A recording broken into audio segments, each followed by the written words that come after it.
Oh, no, crap. Hello, folks. Welcome to whatever this show is. Your YouTube Crush, that's not the show. Drinking with Andrew. Welcome to Drinking with Andrew, the Apocalypse Edition. On the day that the government has said that maybe we won't have the freedoms we enjoy on the 21st of June after all. Who knows? And on the day that Depop crashed on me, I'm still here, getting drunk. Let's cue the intro.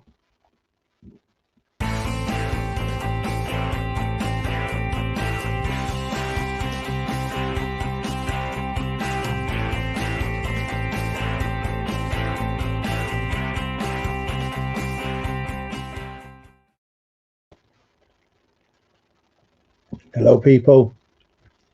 Welcome to Drinking with Andrew, the YouTube show dedicated to getting drunk and making an idiot of ourselves.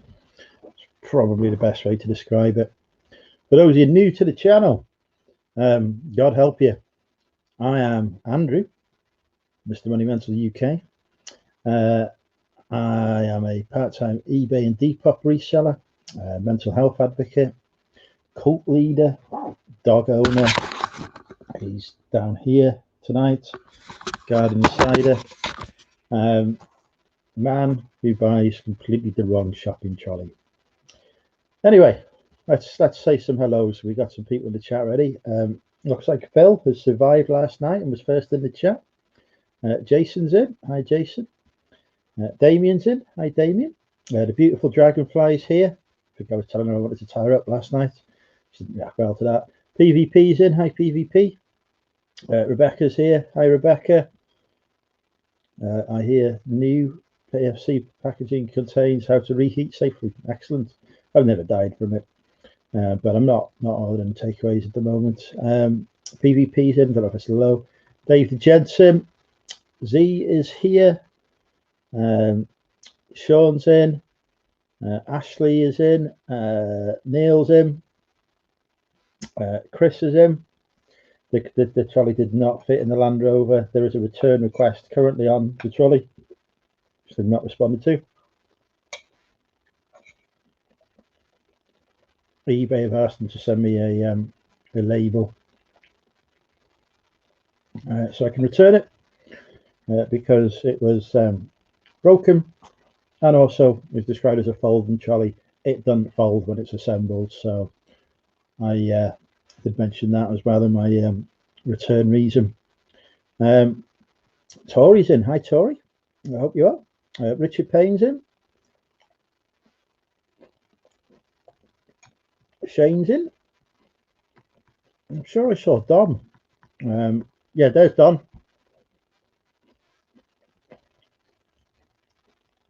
All right, I'm going to put the link in because I'm late eating my dinner. I was watching Lainey's live. She's selling cards and calendars in aid of Mind for mental health awareness. So if you're interested in supporting that charity, do have a look at Big Girls Really Do Cry's latest live stream. There you go. Look at that, how good I was. I gave another YouTuber a shout out. I don't do that very often. Links in the chat so someone can come live and talk while I'm eating.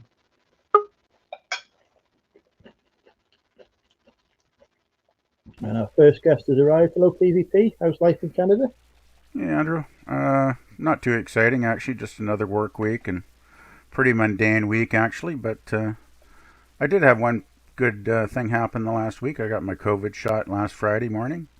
Felt fine for the afternoon, and then about 10 o'clock in the evening, my arm started getting sore around the spot where I got jabbed. But went to bed, and I guess I was probably feeling pain for maybe 10 hours. Got up the next morning and felt fine since then. So I got the Pfizer though, which I hear is the one with the least side effects. So I was lucky. Certainly on the first shot. I believe it's a bit worse on the second shot, but still not too bad. Definitely not as bad as getting COVID anyway. Oh, definitely. Hi Kevin. Hi Aaron. Hey Damien. Morning. Hello Damien. Hello. Is it still morning over there, or is it afternoon now? It is 12:36 p.m. in the afternoon here. Just missed it. Good morning, anyway. Yeah. How are you? You all right? I'm doing okay. Yeah. As I mentioned to Andrew, I got my COVID shot a week ago and felt very little effects, and Good. I feel very lucky. I've got mine on Sunday. Yeah. Did you feel anything? Any effects? No, I've got mine on Sunday. Oh, coming Sunday. Day I after see. tomorrow. So Do you know which? I thought it was last Sunday. I turned up at the site. It was all locked up. Oh gosh. Great. Bloody fantastic. Oh no. They give me an appointment and it's all closed. That's not good. Double check the appointment, make sure I've got the right place. I had the right place, so I was just a week early. So it's this Sunday coming. So right. So do you know which vaccine you're going to get? I will not know until I turn up. Yeah, same with me. I was lucky. I got the Pfizer, which I hear is one of the least side effects, because my cousin and his wife got the AstraZeneca about 3 or 4 weeks ago, and they were sick for like 2 days afterwards. So, and I felt hardly any effects, just a little bit of a sore arm for about 10 hours was it. Yeah. Yeah, I think I'm absolutely guaranteed the AstraZeneca, because that's what we've got more of. Okay. Didn't Boris say something about they're not going to order any more of the AstraZeneca though, because of some of the side effects? No, I read that somewhere. No, got loads Andrew would know, I guess. Not giving it to the under 40s unless no other choice. That was it. They should be offered an alternative. To be honest, right, we should just be giving it to everyone anyway, because the number of people who might get side effects from it compared to the number of people that could die from COVID, the numbers don't compare. So no, it's like a sliding scale. The younger you are, the less likely you are to die from COVID, but the more likely you are to die from a COVID shot. You're still talking like 1 million to 1, but like if it's 2 in a million to die from COVID and 2 in a million to die from COVID vaccine, it's like the risk is about the same. So it's like it's like when I went last Friday to get my shot.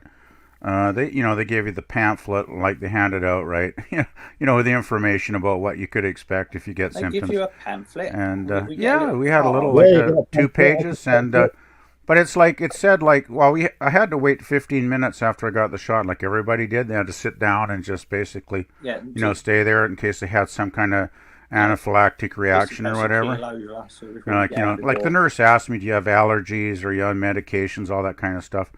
And I was fine, of course, but it said like 1 in a million people can have a life-threatening reaction to the vaccine, apparently. So I guess they got to play it safe, right? So yeah, exactly. They don't want you falling over while you're driving home, because most people will be driving home. Exactly. Yeah. Or being driven home, and it's not worth the risk. If you are going to have an allergic reaction to it, it will be in the first 15 minutes. It's like pretty instant. It's like being stung by a bee. Yeah, but pretty much straight away. Just like with peanut allergies or whatever. Yeah, I mean it can be pretty catastrophic, I guess, to someone that has that. All right. Hi, Richard.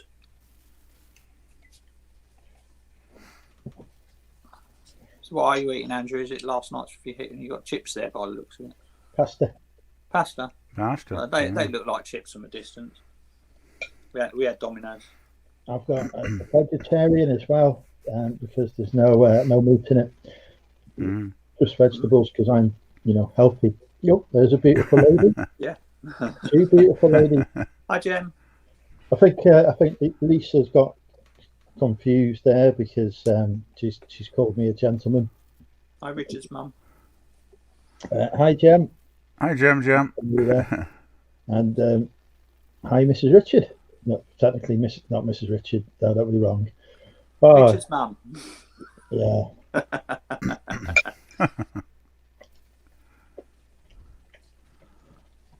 52 watching. It's not a bad crowd in the chat tonight.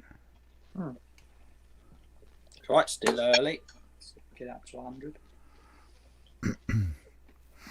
Yeah, I think Andrew's drinking shows are pretty popular, actually, at least with all us regulars. It's a nice, easy chill out night, and there's a little bit of reselling talk. There's a little bit of magnet talk every now and again, unless Andrew's actually listening. Fucking magnet. Yeah, it's a good Yeah, way to end the week. I mean, after a work week, I got Friday off, and it's just like it's nice to just have a drink and just relax, basically. yeah, You know, yeah, have exactly. some good It's a chat. nice social. Oh, the cat's Exactly. getting on kind of like the older one, the original cat. She just sort of watches. They were chasing each other around the house this morning. One was chasing each other up the corridor, and then they were chasing the other way around back down the corridor. So they're both at it. And kittens being kittens, it's like, well, I like to play, so I'm just going to swat you on the nose, which she doesn't appreciate. She's currently playing with a receipt at the moment on the phone. She's been playing it for the last 20 minutes or so. Like not a concert, so she's got good focus. Like cats usually play with something for a couple of minutes and then they both go off and do something else. But no, she's lasered in on this piece of paper. Yeah, we're talking about you. Come on. Go up here. Go up here. Come on. Ratty. Buddy. Up. Ratty. Look, there's a pussycat coming. Come here. Come see pussycat. Come on. Come see the cat. Come on. Up. Up. Up. Obey commands. Come on. Up. Good boy. There he goes. See pussycat. Oh boy. Yeah. Pussycats are not. One's over there and one's on the floor. Ratty, She hasn't learned her name yet, and she hasn't learned no. Move around. Like she stole a piece of pineapple off my pizza. Just had pizza on it, and she just had a sniff, and all of a sudden she's went, "Oh, I'll have that," and just ran off with a piece of pizza, a piece of pineapple in it. Huh. So, jeez, I never knew cats like pineapple. Straight onto Siri to see whether cats were like pineapple was poisonous to cats. Apparently, it's fine. Yeah, I thought cats preferred like meat and stuff, or chicken or fish. Well, she's 9 weeks old, so it's like a toddler. It's like anything goes in the mouth kind of stuff. Anything, yeah. She's eating cat litter. Okay. Because it's there, she's just chewing a bit of cat litter. Like, yeah. Well, I was probably eating dirt at that age, so Yeah. So like kids do, right? They'll put anything on their mouth, as you say. Yeah. It's anything. She's eating crumbs off the floor that we've missed, and oh, jeez. Sort of if you drop something, so God only knows what she's eating, as long as she's not. Yeah, when you're young and you know absolutely nothing about the world, yeah. She'll learn. We do. Yeah, we all do eventually. Well, most of us do, I guess. You can come here? No? She's just playing with that receipt. Quite happy in her own little thing. And the other one's just on the chair watching from the height. She's 7 now, nearly. So, 7 this month. So technically, it's supposed to start giving her senior food, but she's all right on what she's got. Yeah, I guess that's getting a little bit up there in cat years. Cats usually go what, about 12 years? Something like that? 12 anywhere up to I've seen 23 and 24-year-olds, and I think it's something like 30 or something like that. Wow. But yeah, I guess it's like I think 15 or so years is about average. Yeah, I guess some people live to be like 110 or 120 or something once in a while. Yeah. Barty and I have agreed that he's going to live forever. Well, so far so good.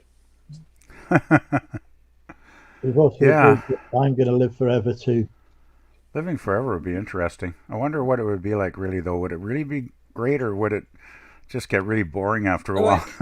It depends. I would want to be put out of misery when I can no longer fend for myself and wipe myself. And oh God, yeah. Oh, so yeah. If it got to that point where I was completely dependent on someone else and just wasn't, I was just, sort of my heart was still beating, but that was about it. Yeah. They just like take me out in the yard and shoot me.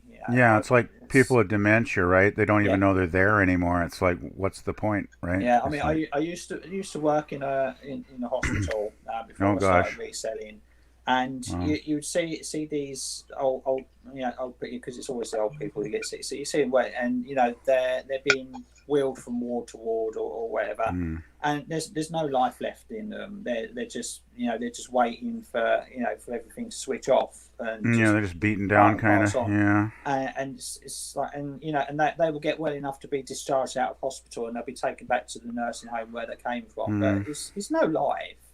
No, I hope I never end up in a nursing home. It wouldn't matter if I'm 65 or 105. If it's it's time to go. It's time to go.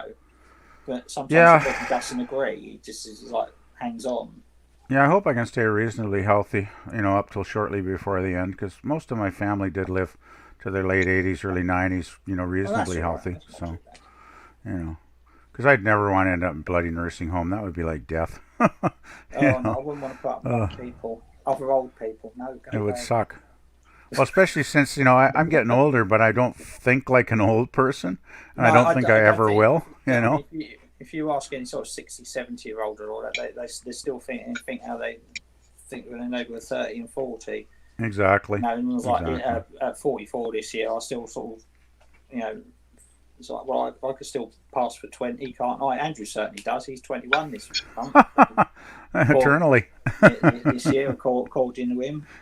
Yeah. Well, it's not according to me, it's according to, facts. Can we see your birth certificate? Selective facts. Unfortunately, they made a printing error on the birth certificate. Oh, did they? That's it. Oh. That's a shame, isn't it? You work for the government. You should complain about that, Andrew. Let them know they better smarten up with those birth certificates. It's a disciplinary offence for me to change my own date of birth. I do have access to do so. Chop's just put in the chat. I worked with the elderly for 8 years. When it's my turn, I'm going to overdose on laxative just to get my own. Yeah. If I ever got to the point where it wasn't worthwhile anymore, I think I'd just buy enough bourbon just to end myself. Just drink till I was gone. Go out on a high. No, well, apparently he's 20 at the moment because he's not 21 until July. When is the big day in July there, Andrew? 27th? July 26th. I'm going to be 21. 26. 26. Oh, okay. So yes, Stephen, I'm not 21 yet, I'm afraid, mate. No, he's probably a matter of time. 2 weeks before me, his birthday. One's in August.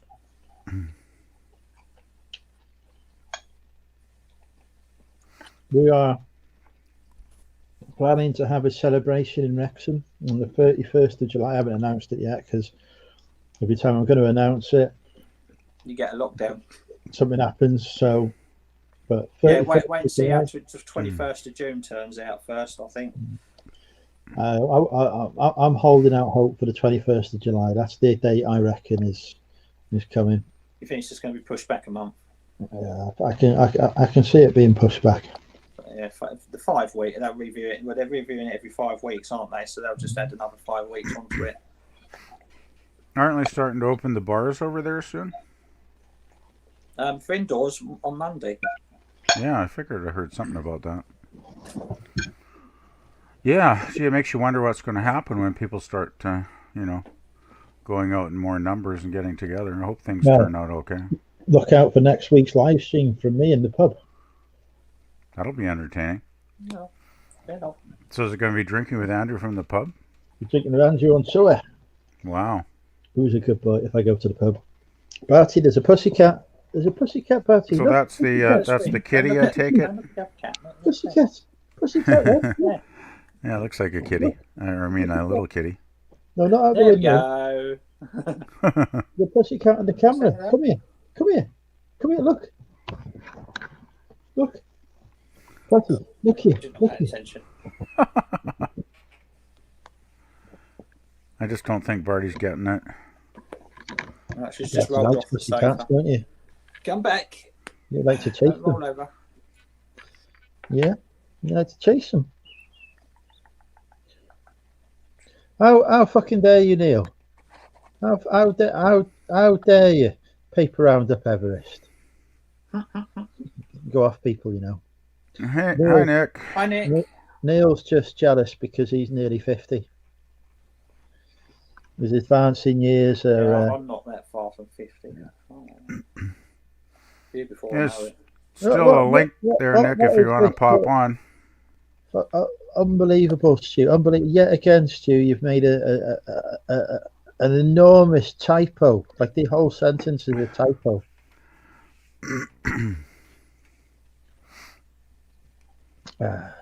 He's a good boy. We're having a pet off. We're having a pet off. You're going to win the pet off.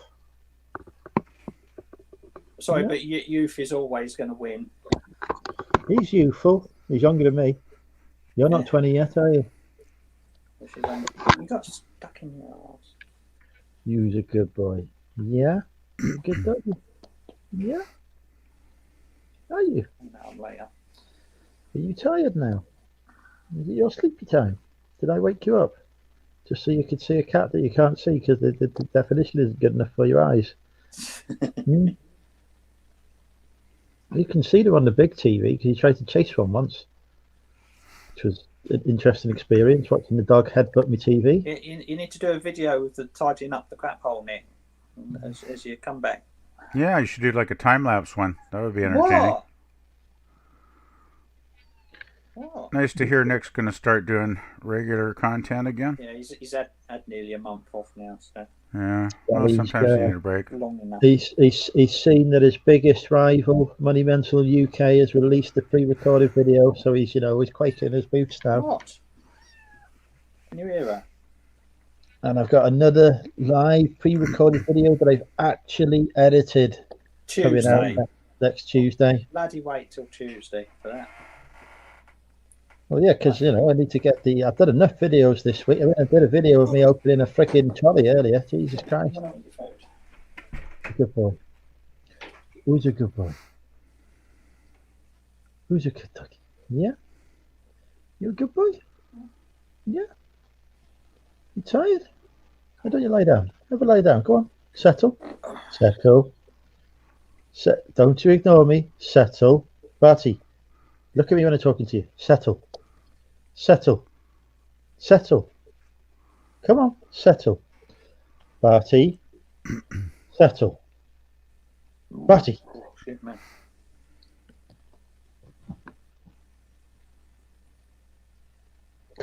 Settle.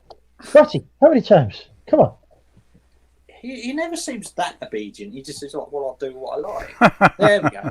He has obeyed commands. He just, he likes to. It takes 20 times before he Well, I think Barty probably understands exactly what Andrew's saying, but he just wants to make him work for it, Yeah, same as what the cats do. It's like they know what they want. All they're saying. It's like you think I'm going to bloody lie down. You've got nothing. Yeah, it's like I'm not that easy. Come on, you gotta really want me to do what you want me to do.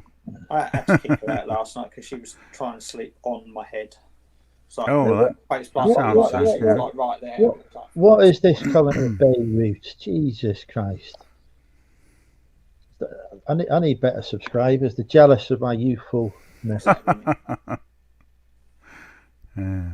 58 watching now. Ooh. Right, the numbers are increasing. I need to get a slider open.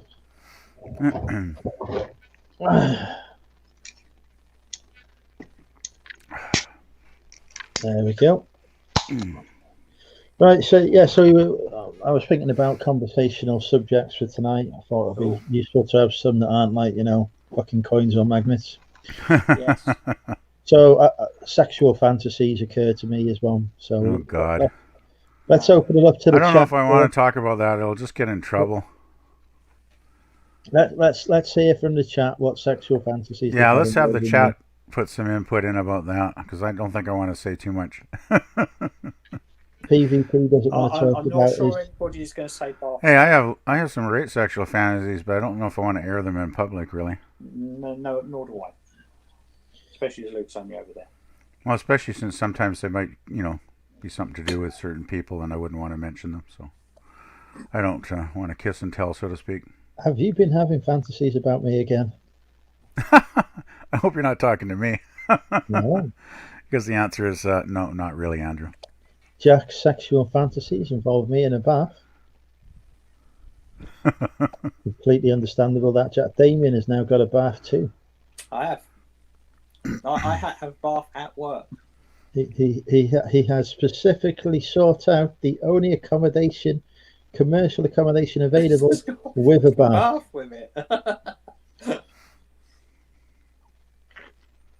Yeah, I think you're right. I think it did used to be agricultural accommodation long ago. I looked it all up on the council as a registered unit, business, B1 use. It's got registered for business rates and all that, and it's got a rateable value. The rateable value on it is £2,100. Jesus. Yeah. The rateable value. So I get small business rate relief. Yeah, is it below 12,000 in England? It's below 6,000 it's below 6,000 in Wales, but we use different criteria to assess value. Yeah, I think it's 12,000. But yeah, rateable value is like £2,145 a year. Right. TD doesn't want to talk about periods.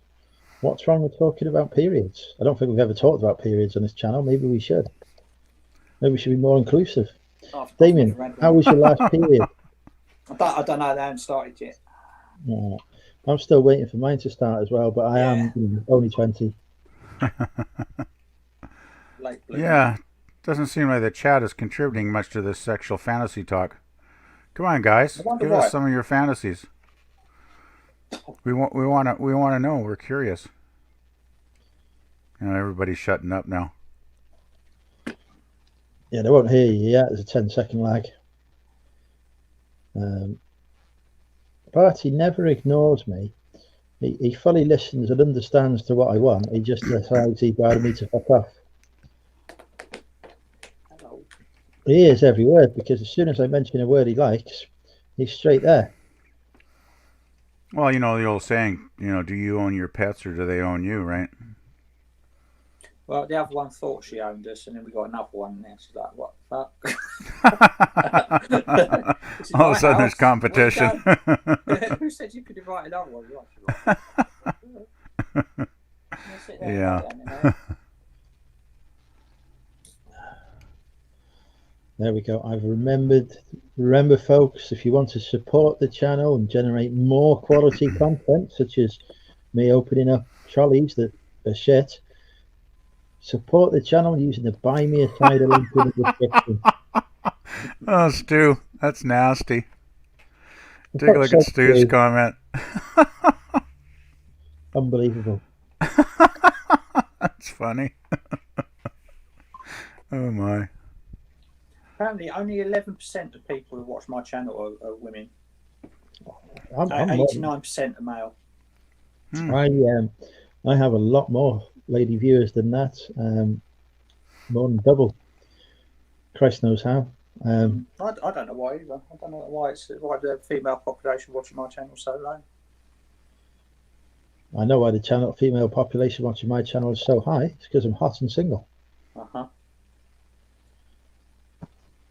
It's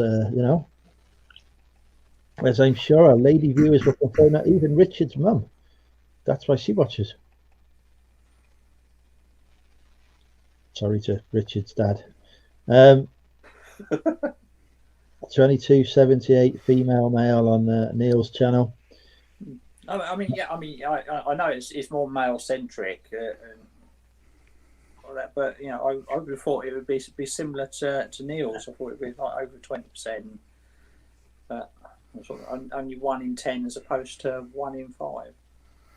Doesn't it seem though that a lot of channels get less female viewership than male viewership? I've heard in the past. Depends on the subject. I mean, I expect Carla's and Biscuits, Alexis. They're a lot more ladies watch. Yeah, they'd probably get the majority of female viewers, I guess. But I think it is very much like the because the girls tend to do, like female resellers, they do tend to do clothes and they tend to do jewelry and sort of pretty things on YouTube before you start upsetting Jessica.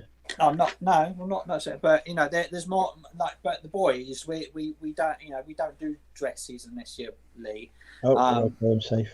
And so we tend to do electronics and boy things. All the video games and all that. Yeah, like big toys and action figures and Speak for yourselves and the world's greatest clothing seller.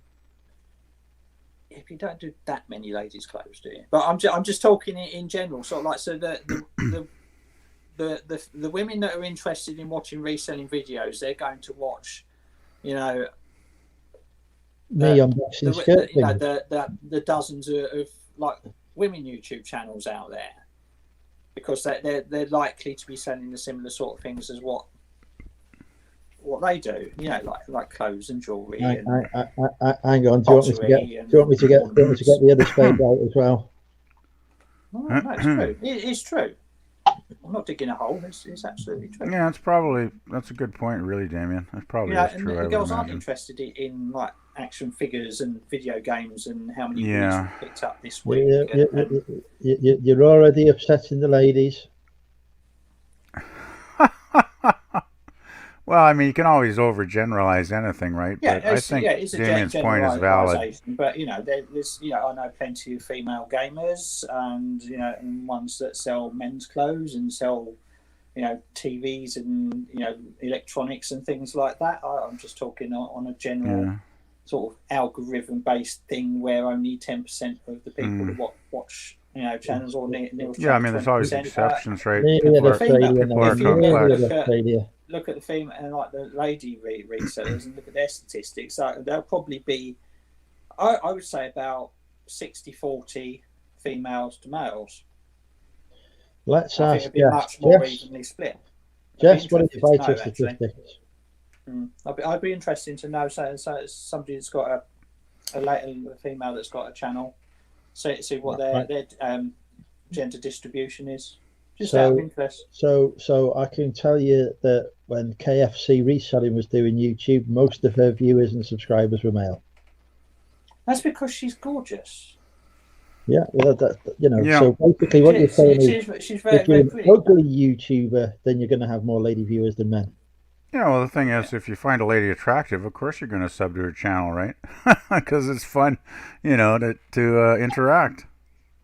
It's the same with the other ones. I mean, George is young and pretty, and that's why he's, one of the reasons he's got 15,000 subs, and he's like the biggest. Apart from Nick, he's the biggest. He's got the biggest reselling channel. Third biggest behind me. Yeah, being pretty doesn't hurt, that's for sure. He's got that millennial YouTuber face. And I have lost more subscribers than George has had. Have you? Yeah. Most months I'm in negative figures. It's great. Here we go. Here's beautiful Becky. I still don't know what Becky looks like, but I believe that Becky is from Liverpool. I could be horribly wrong. I haven't completed my stalking yet, so I don't know. Oh, jeez. Oh, man. But Becky is, I think the last time we spoke, she was crushing Depop. I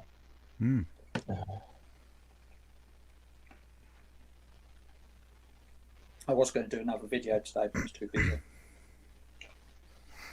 I did a video. I know.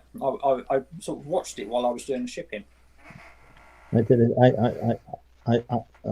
Jessica's met Becky. Oh, Jesus. Right. If she's invited to the wedding and I'm not happy. Need to have a word with Callum. You can have more than 30 people now, I've checked. You can't be using that excuse for me. Also, I can't remember where we left the conversation about bridesmaids at either, Jess. I'm pretty sure it ended in controversial scenes. Oh, she's invited. Oh, no. What? What? Well, you better make sure. I'm still waiting for my invite. I don't know where the application is. I believe the quote was, "I'm not allowed to come because I will try and pull the bride." Probably a better chance for the bridesmaids, actually. Can we not tell Andy what I'm going to do? You're supposed to leave the bride alone at her own wedding. To chat up the bride. It depends. Actually, I have chatted up brides at their own weddings several times.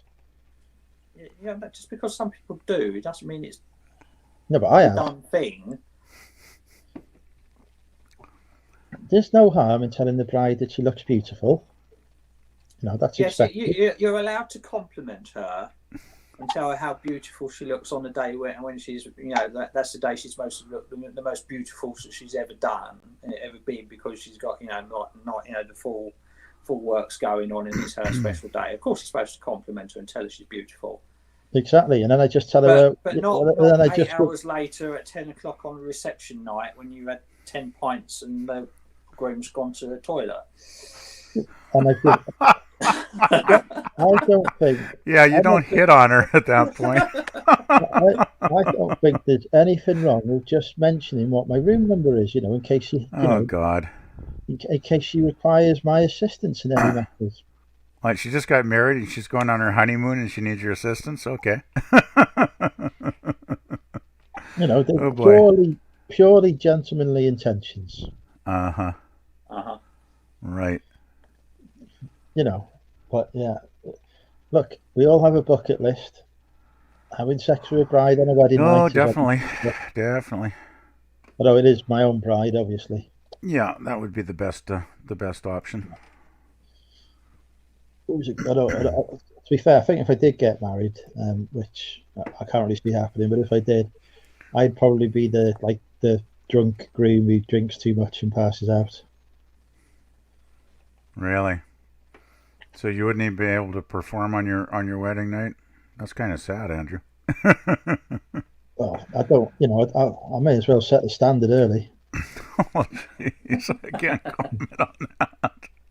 Oh man, that's a good one.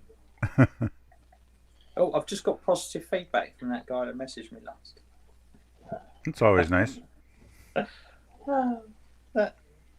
That's quite. It was the message you got, because anybody that was in last night, I remember that I got a message off a buyer. He messaged saying, "Well, I've received. I sold a stereo system, a Bluetooth stereo system." And he messaged me and say it's not as described. The lights on the speakers don't work. Therefore, can I, sort of like I can either send it back or you can give me a partial refund. So I don't recall there being any lights on it. So I did a bit of googling, and it turns out there's another model which otherwise looks absolutely identical, except it's called the same system, the model number, plus it's got light show at the end of it. And it's like, well, yeah, that's the one you thought you bought, and he hadn't. So I'm messaging that and said, look, it's different. And he sent a message this morning saying, thank you very much for your kind words and explanation. Thank you very much. And now it's just their feedback. I swore he was going to return it. Wow, that's always nice when that happens. Because it was after a partial refund, and that he's saying it's a bargain, and it was a bargain. It was because the aerial was missing, because it's a radio. It's Bluetooth radio with sort of a USB port and an SD card port, and it does Bluetooth, so it can connect to anything. But the aerial was missing, and it's quite a bespoke little aerial thing. And I couldn't find anywhere that sold them separately because it's fairly old. I think it's about 10 years old. So if I had the aerial with it, I could probably got 30 for it, or asked 30 for it. But I put it up for 20 quid, and it sold in a couple of days. So it was a good price, and it was clearly as described, and he's accepted it was as described, and he's not bothered about the lights, and he's. It's always nice when you get a really good, reasonable buyer, isn't it? Yeah, I find that'll act like decent person. It's always nice. Same to actually, customer service goes a very, very long way on eBay. Definitely. I gave brilliant customer service to my lady who wanted 2 mice. Yeah, that cost you £5. Hush money, that was. Hush money. Yeah. Make her go away. Good boy. But yeah, so you do good. I mean, because that goes even for the scammers. If you demonstrate that you know what you're doing and you're not wet behind the ears still, then they will sometimes back off.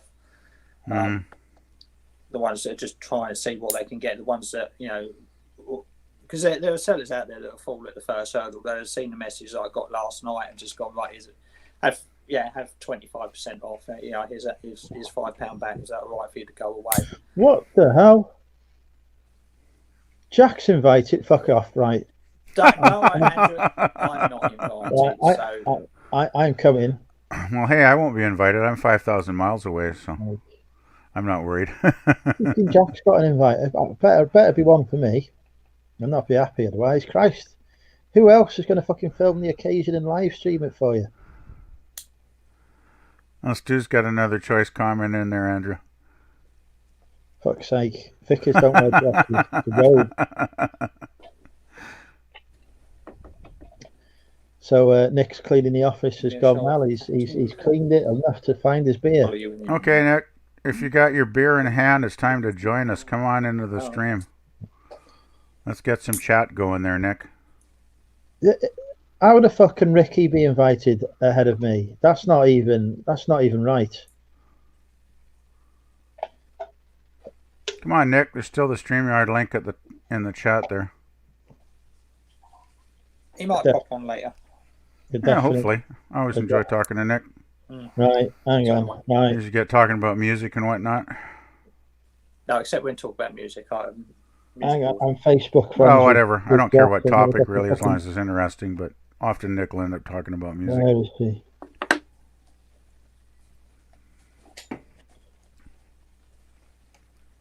Oh, for Christ's sake, you haven't even put the details of your wedding on your fucking Facebook page. This is unbelievable. They're starting to share the same space now without too much hassle. Grooming each other and that. Jess's Best Buy control. I have not bought anything from Jess, I must confess. Is that Barty?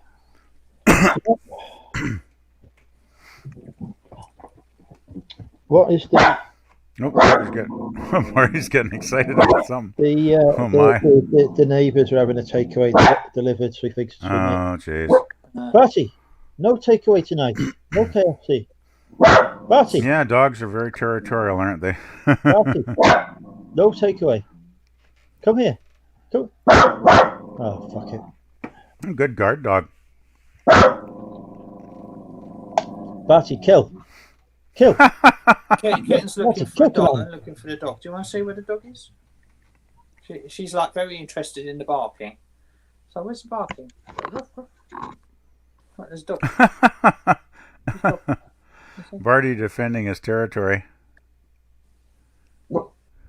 Don't worry, it's only a doggy.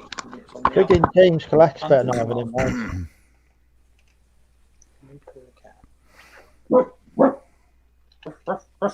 You tell him. You tell him. How dare people have a conversation on a street party? How dare they?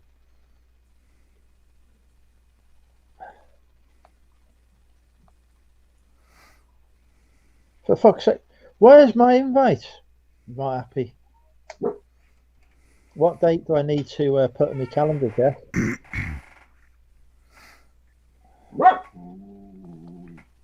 Me accountant better not have an invite.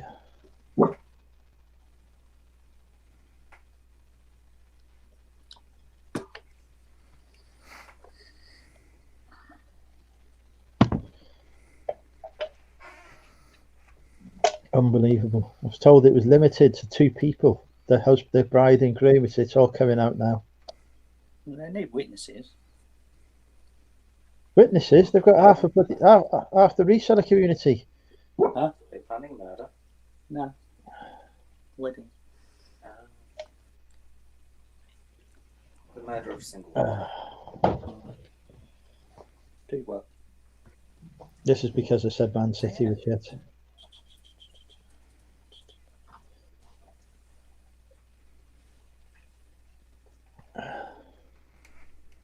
Right, so anyway, we need to talk about something that's not like, weddings. Yeah, what other subjects did you come up with? Well, to be honest, I thought the sexual fantasy one would take most of the night, so, Yeah, it didn't seem to light the chat on fire, You don't know Andrew. your audience very well, do you? Yeah, they didn't really offer any fantasies. Other than that, we had the conversation about why Queen are the greatest band in the world, but again, that's not going to lead to much conversation because it's just, No, I wouldn't argue Hello, with that. love. They Yeah, are a there we great band. go. That's the best T-shirt. Tesco. Tesco.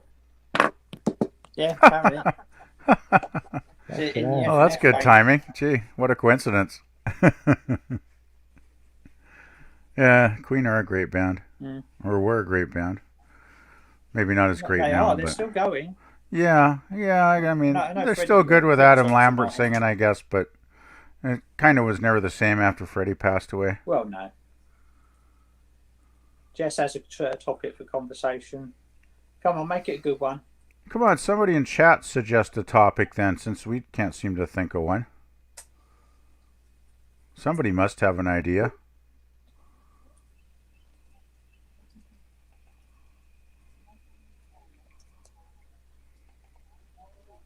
I'm waiting for Jess to type. I'm waiting to see what this frigging topic that Jess has for conversation. But if it's fucking weddings, Have you seen the American reselling community having a little dinner dance on a boat? No. Nope. I have no idea what the hell that's about. Why is there no UK version? Well, for one fucking thing, people would drown. Mainly Andrew first. He'll be the first one to like lead on the thing and fall over the light trigger. And Okay, I got on no fucking boat.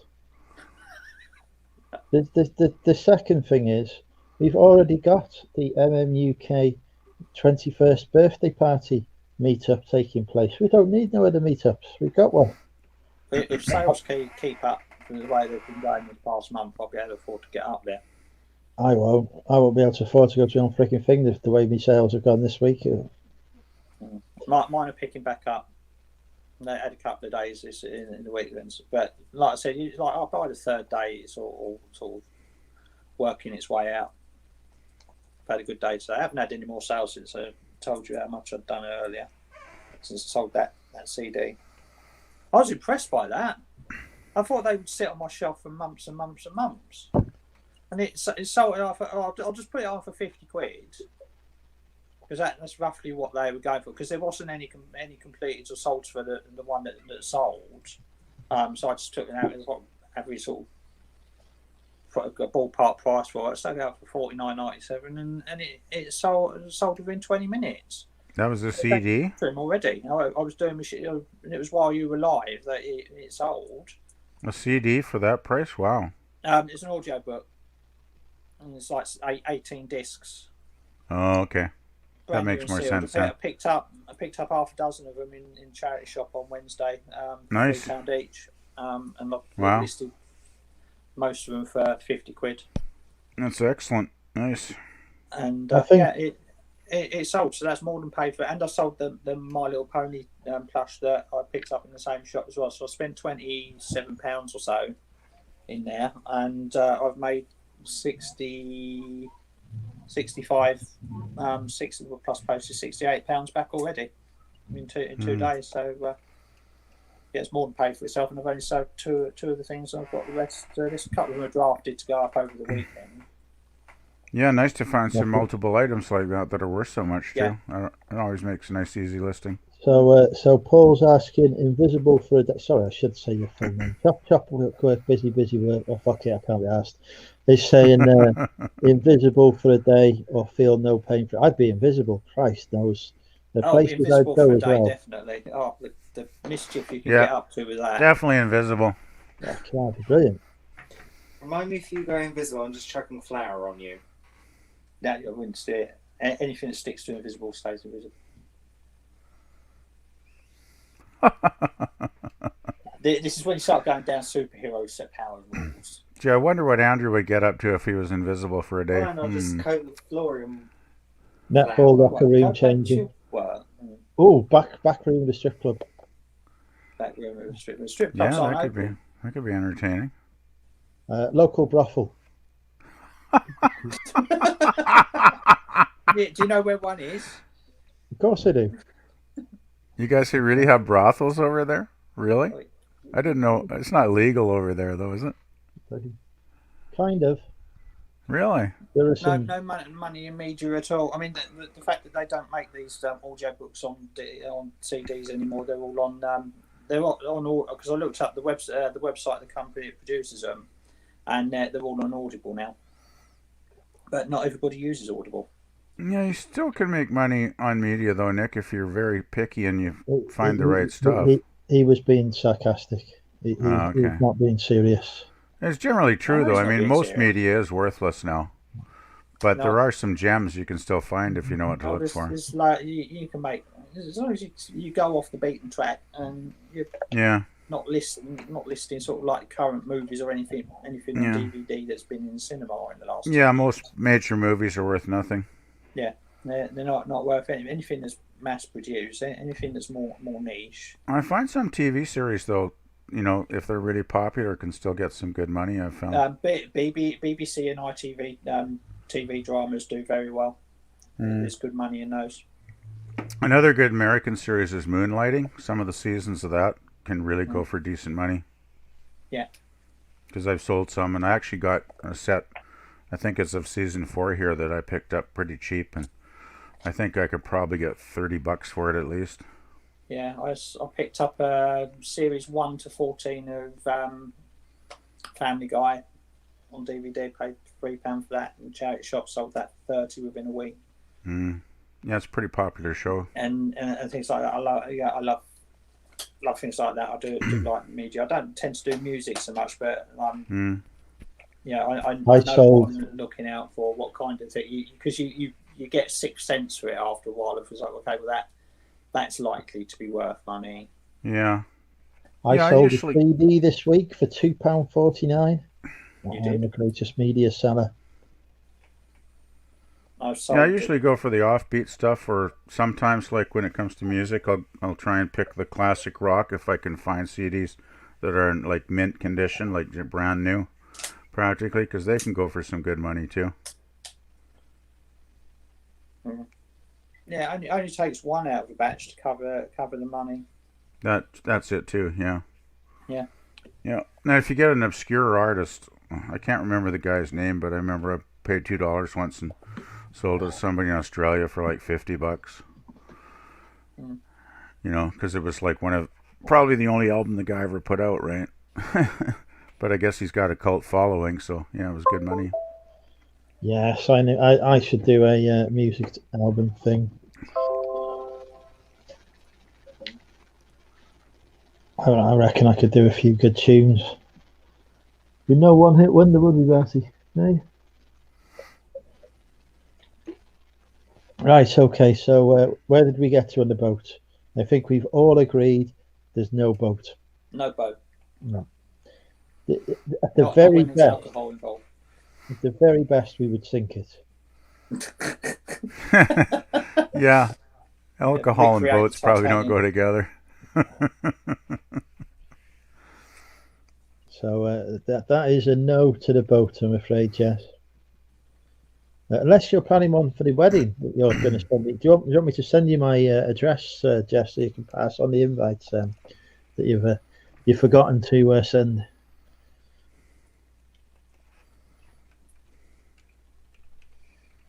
I'm picking up nothing at the minute. I don't, next week I'll probably pick up herpes or something, but I'm not picking up any stock.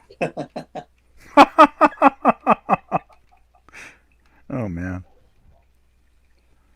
So you're hoping there's going to be lots of female counterparts that are in the same position as you next week, that have been locked up for the last year, that are itching to go out and have a good night out and go to the clubs. And I've already started. That's what I'm hoping for. Make whenever it ends here. Themselves.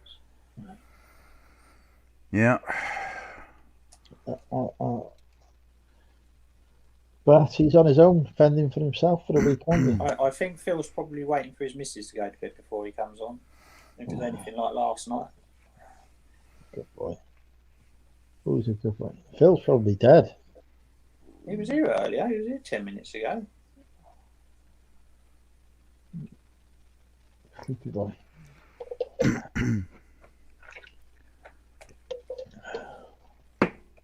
Oh, serious question. Hang on. Uh-oh. Vicky the toy hoarder. Stick that up in there. What are your opinions on American YouTubers selling courses and mentorships? Why is it not a UK bloody? Oh, right. Why? What? Oh, okay, right. Okay. Let Andrew have the Right. take the mic on this. It's the thing is, right. What we're going to this is how to do a listing on eBay. 2 seconds on YouTube, you can find that out. This is what to Yeah. pick up to sell. A few seconds looking on solds. You know, there's not that many people. You know, it just feels like, you know, ripping people off. You're sucking in people who think they're going to make $1 million, and they're not. Easy money. Yeah. Yeah, most of them do Amazon courses. I mean, you got Chris at Daily Refinement. He has courses, and he's got a Patreon kind of thing going on and whatever. But yeah, it was like I just don't think that translates over in the same way as it does in America. I mean, you know, America's everything's bigger and there's a lot more competition, and you know they're all they all want the information quickly. You know, us YouTubers over here, we just give everything out for free, telling everybody bolo after bolo and how to wipe their nose and do everything for free, and that upsets most people as it is. The thing is, I think a lot of that information you can find on YouTube if you look around for a bit. Yeah. And get it for free. I mean, getting the button, working it out for yourself. Yeah, exactly. That's what I did when I started like 14 years ago. It was just trial and error, right? Make mistakes, figure it out, learn as you go. Yeah. You know, and after a while, you know, it doesn't take that long to know. You know, when you make a big mistake, like putting the postage too low on a large item or something, you learn that real quick. Not to do it again. So, but yeah, I mean, if people want to pay for courses, you know, it's up to them. But I think you can get a lot of that information for free. Yeah. You're better spending the money on stock. Exactly. Even bad stock, because you'll learn more off that bad stock than you will off the course. Yeah. I like Nick's comment. Buy it again. New ebook, How to Keep a Tidy Office, out next week. That one I might actually consider purchasing. I need that one. I've just run out. I could use that one. Broke my neck earlier. I bought an ebook on eBay selling, and it didn't teach me a single thing I didn't already know just by selling on eBay. So there's The only thing that I'm still sort of learning of any value on things like is like processes and how other people actually work on a day-to-day basis to streamline what I do and sort of think of better ways of doing the same things. But the actual process of reselling is, you know, once you've been doing it for a couple of months, you know what you're doing.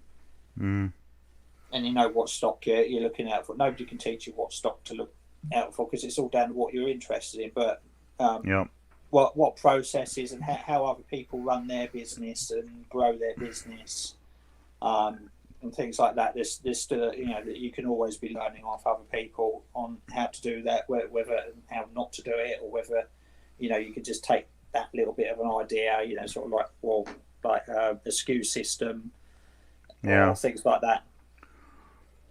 Yeah, it's definitely like, you know, learning like inventory control management and that kind of thing. You can definitely get some good ideas from people on here. Yeah, exactly. It's that sort of. I mean, you can always, you know, businesses always need to improve, regardless whether you're a reseller or whether you're Tesco's or anything like that. So you learn by improving. You know, you grow by improving. Yeah, you got to evolve, definitely. And you know, so you look to your peers, and your peers are other people doing reselling, be it on YouTube, be it on Facebook, or your mate that's doing it. You know, the other side of town, and you learn how to do what you do better. And you know, if it's like, well, they're listing 20 items an hour, so okay, well, I'm only listing 5 items an hour. What are they doing different to what I'm doing? Is there anything that I can take from that so that I can increase my productivity? Yeah. Save time. Kind of thing. You know, not sort of like go to this charity shop and find this bolo, and you know, because it's, you know, something you find like once every other year or something. Yeah. You know, that you know, you can only learn so much of that so quickly, and you know, and that's why most people just end up staying for the community side of it. You know, they start on YouTube to learn how to resell, and then after they've been doing it for a month or two, then they stay because they get to know the people and chat, and they get to know the channels that they follow, and they're there for the entertainment. Yeah. Yeah, it's definitely the personalities and the people on here that make it interesting and Yeah. keep me coming back. I mean, because I pretty well learned most things I need to know about eBay, years ago. But I mean, you still can always learn new stuff, right? Like Mel on her channel, she put up a interesting video about a week ago about how she, uses her SKU system to find, books. Like she's got like 10,000 books, Yeah. and she's just uses like a numbers system to just pick, the sold stock out so easily. And it was really an interesting video because I've got books on my shelves that I generally organize by category, subject matter and alphabetical title, right? But her system was just so much better. I thought, I'm probably going to actually adopt it and start, switching over to that because it was a brilliant system. And that's the kind of thing that you learn, and that's what you pick up. Definitely. Not because she's taught you how to do it; it's because she's shown what she does. Yeah. And you think, well, yeah, I can actually apply that to what I'm doing. Exactly. And you'll improve your business that way because you'll be saving time looking for stock when instead of looking for an hour for stock, you could be listing 3 items. Yeah, she was just picking stock that she'd sold so rapidly. It was just great because she's got, I guess, the different shelves organized by the number system, and she could just, pick them out in no time. It was great to see. My system entirely based on memory and swearing. Yeah, I got some of that system too. I do appear to have lost an item. An item came up on Offers to Watchers earlier, and I thought, I haven't seen that in a while. And I can't remember ever selling it. But so I spent 20 minutes earlier trying to look for it, and I ended up zero stocking it because I couldn't find it, and I didn't want them to actually end up buying it. Before I could find it, so I'll probably find it when I move. I'm sure I've still got it, but yeah, I hate that when that happens. I know where everything is to a degree. So every now and again I have to go digging for something. But I try to put stuff in roughly. But when I move into the new unit, I will have a proper system going because I will have the space, and I will have I have the space to actually put things in areas. Yeah, I do that do it in some sort of logical order, but I've only got the space at the moment to just okay, well, it's got to go there because I haven't got anywhere else for it. And I started a SKU system, but I end up moving stuff around. It's like, okay, but I've got that. Yeah. That can go over there now because I need that shelf now because I've got this thing that needs to go in here. And I've been there too. But I know that I've put it out and moved that over there when I actually sell it.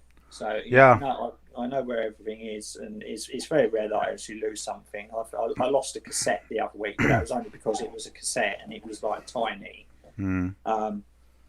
I knew it was in one of my boxes, and I only got 6 boxes. And I found it on the second time of looking. It was just buried at the bottom under something else. That's the thing, though. I mean, even if you only find it in the second box, how many minutes did you take to find it, right? Whereas if you were really organized, you could have found it in a fraction of the time. Yeah, but it's like when I've got more space, I would say, okay, well, this shelf is designated to cassettes or media rather than, and I can always keep it at that. I'm trying to do the maths last night. I've got probably enough space to buy another 10 racks. Wow. Racking system, on top of what I've got now. Right. So I'm looking out for some cheap racking.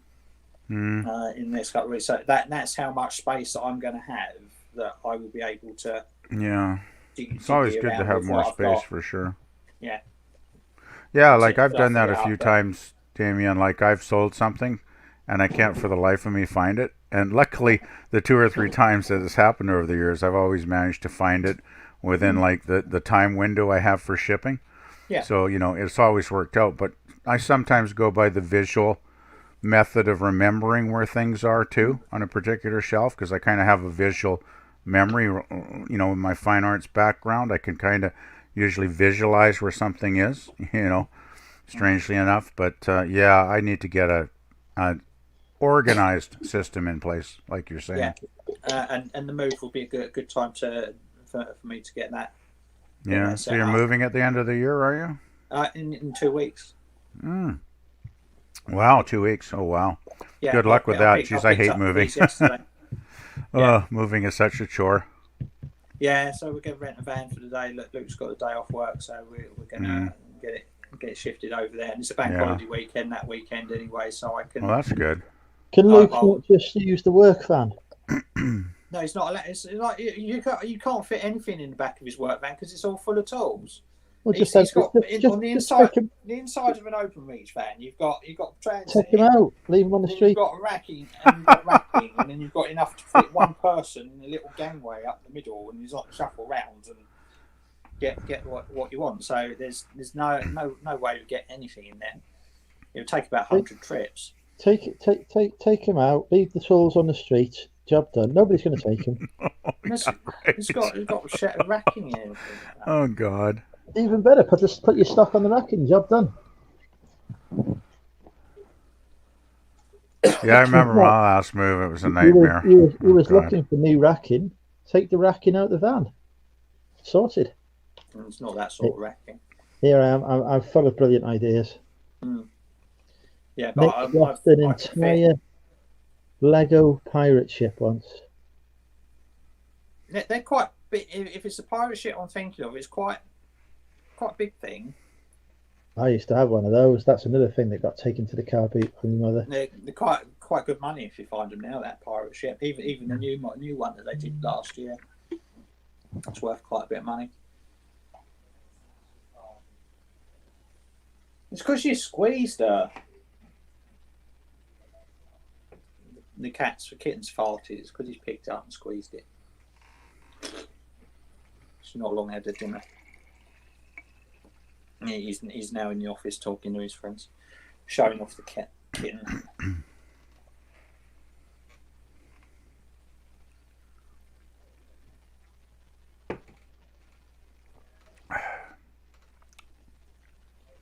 So it's all gone quiet again. 71 watching now. That's good. The numbers are going up. You haven't put the link in the chat in for a while, Andrew. So if anyone maybe put the link in again, Andrew. Maybe get another person or two in here, talk about stuff. Stu had a question for Damien. He's written it in big letters, so I've deliberately ignored it for the last 15 minutes. Ever thought about doing another book? The answer is yes. I've got I think I've got the first 2 chapters of it. I just haven't had the time. It was a lockdown thing that I tried doing that. But yeah, one day it will happen. So, what kind of book did you write, Damien? I've got. I did a. It's like, have you ever seen the film Aragon? I've heard of it, but I don't think I've seen it. Isn't that about dragons or something? Yeah, it's about dragons. I wrote a book. You go back. What's the matter? Oh, I don't know. Lost you. Yeah. So I wrote a book about 20 years ago about a boy and his dragon, and they were sort of had a symbiotic relationship. Sort of like one could not live without the other. Okay. They went off on an adventure. And then just after I finished it, Aragon came out on book. Christopher Paolini wrote published Paolini. And that became mega famous because at the time he was 15, so it was a big thing. It was like 15-year-old writes fantasy saga book and everything like that. Right. So I put it away for a good decade, and then in 2014 I got it out, dusted it up, tidied it up a bit, and self-published it on Amazon. Right. Yeah, it's kind of unfortunate. It's essentially the same thing. Gee, it's kind of unfortunate timing, really. Yeah, it happens more often than you think, actually. Yeah, well, there's only so many ideas in the world, I guess, and sometimes people come up with the same one at the same time, don't they? I mean, it's bound to happen once in a while. But yeah, I'm sort of like I've got another idea of something else entirely different in mind that I won't go into. But yeah, I've sort of written the first couple of chapters of it. Cool. Well, you never know. I mean, 6 months ago. It's not on Amazon anymore. Yeah. You get the right idea though at the right time, and you never know what can happen, right? I mean, people can go from obscurity to fame and fortune if they just hit the zeitgeist at the right time, so to speak. Yeah.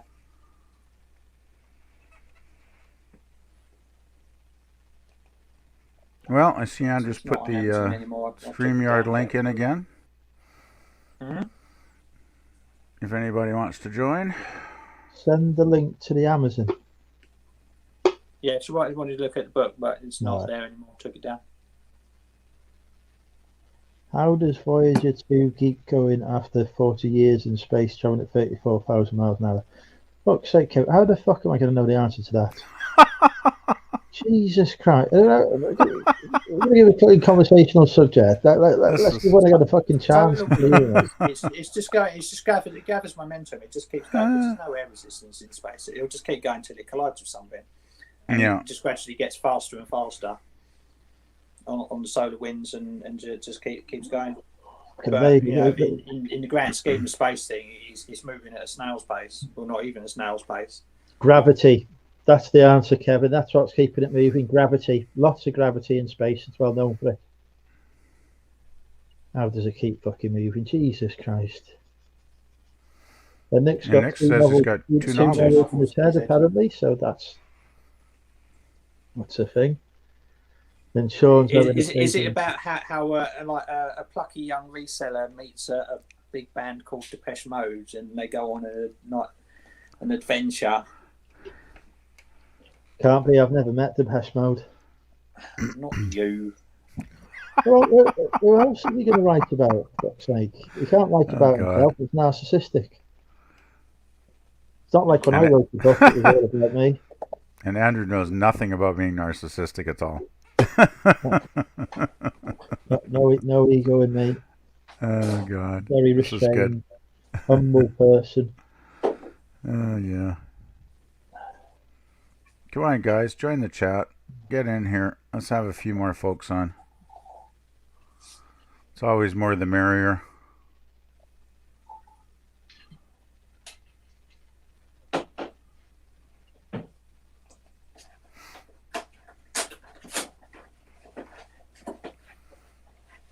So, you going to any boot sales this weekend, Andrew? I'm on a sourcing, but I don't source anymore. It's raining down here, so it's been cancelled. Crappy weather, eh?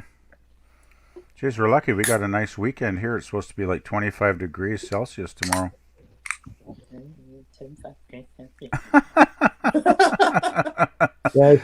you know, Canada has a reputation for always being cold, but in the summer it can get quite warm. It's like 11 degrees here today. It's like 11. It's just stalled. You know, the weather. That's awful. Is just showers and cold. And it was cold in the unit today, in the containers today. I was like, yeah, that's pretty chilly for the middle of May, actually.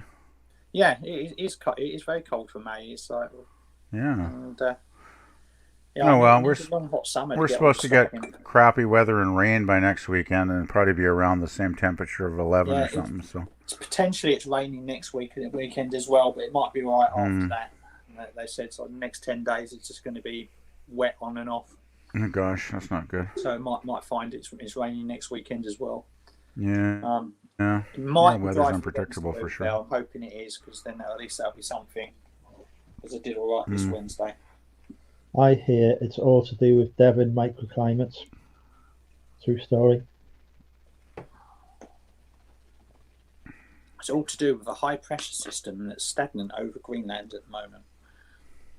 If you want to get technical. That's boring. My explanation's better.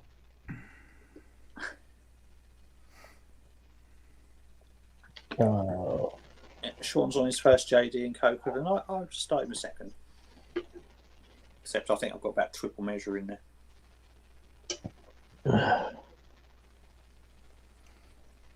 Jess wants to know where Bobby is. He's waiting for his invitation to your wedding, Jess. It's a sore subject for him.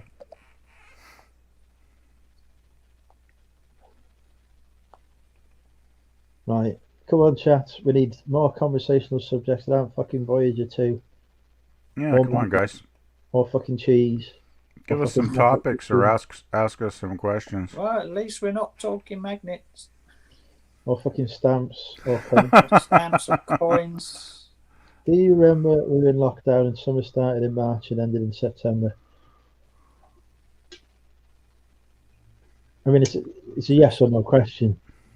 really. Yeah, well, this time last year we were still in lockdown. It was 14th of June was the first boot fair last year, so 1 week of the rain ain't too bad. I suppose we're much better than we were last year. Yeah, you guys were locked down a lot last year. Yeah. Catan's popped in. Hi, Catan. Sean wants to talk about guns. That's also not happening. Hi, Catan. Yeah, I'd have no guns. I've got no interest in guns either. I'd have no opinion on guns since I'm in Canada and guns aren't a thing here. No, they're not. The only people that have guns here are either the police force or the military, pretty much. What's been your best 99p buy? Well, I've got best £1 buy. So Mewtwo I sold for £210. My best £1 buy was a incomplete copy of Castlevania Signature Edition on PS1 that I sold for 190. Yeah, that would be best pound buy. Well, I don't have a £1 buy since I'm in Canada. Watermark detector. I have a $1 buy though that I got at a library sale once for $1. It was an anime DVD. I ended up selling it for $120. Yeah, no money immediate. Yeah, exactly. It was a DVD, and I made good money on that. And I bought a bunch of other anime. Someone must have cleaned out their collection because I got about 14 of them and probably made $300 in total. Anime and manga books. Yeah, have you got definitely. A new one, Catan, or a used one? The new ones are looking very pricey. Hi, Catan.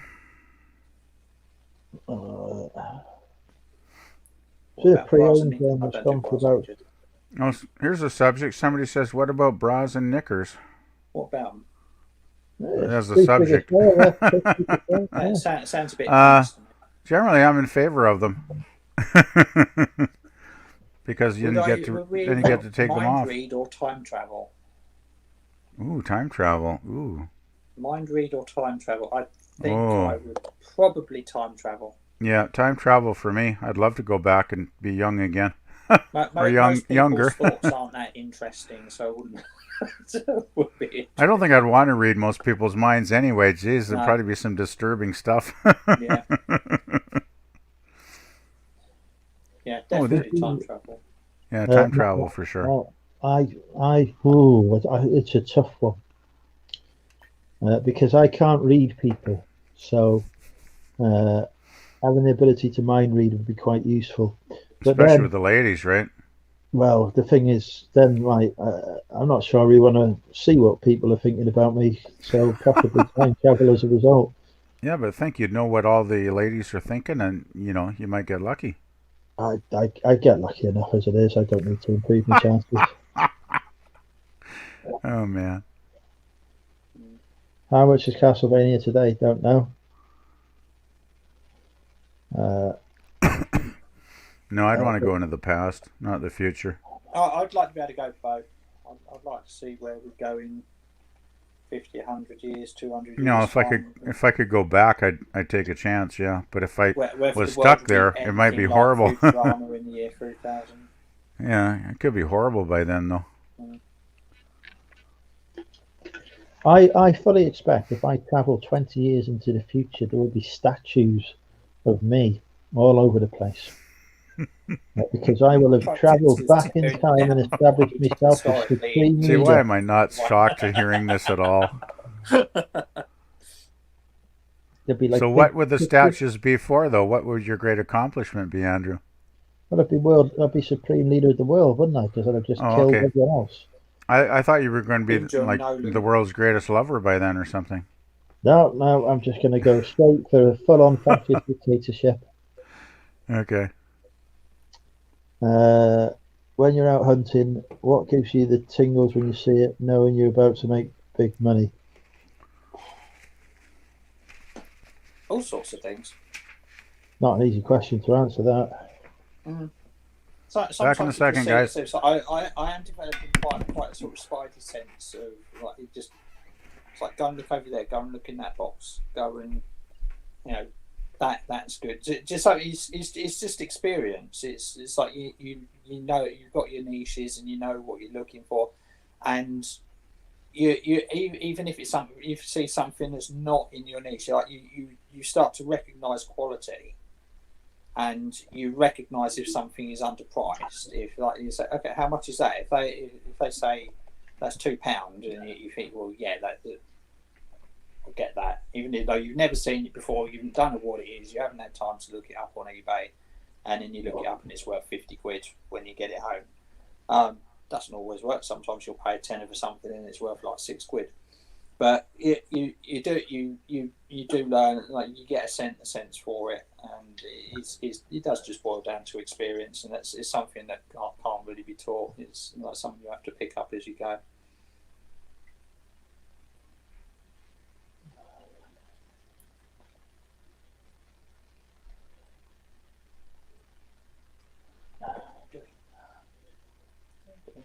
Lotto win every week.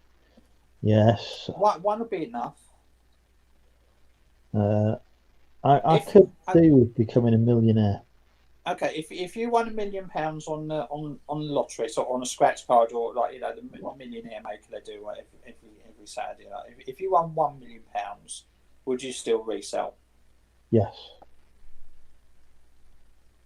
Even though you no longer had to. Yes.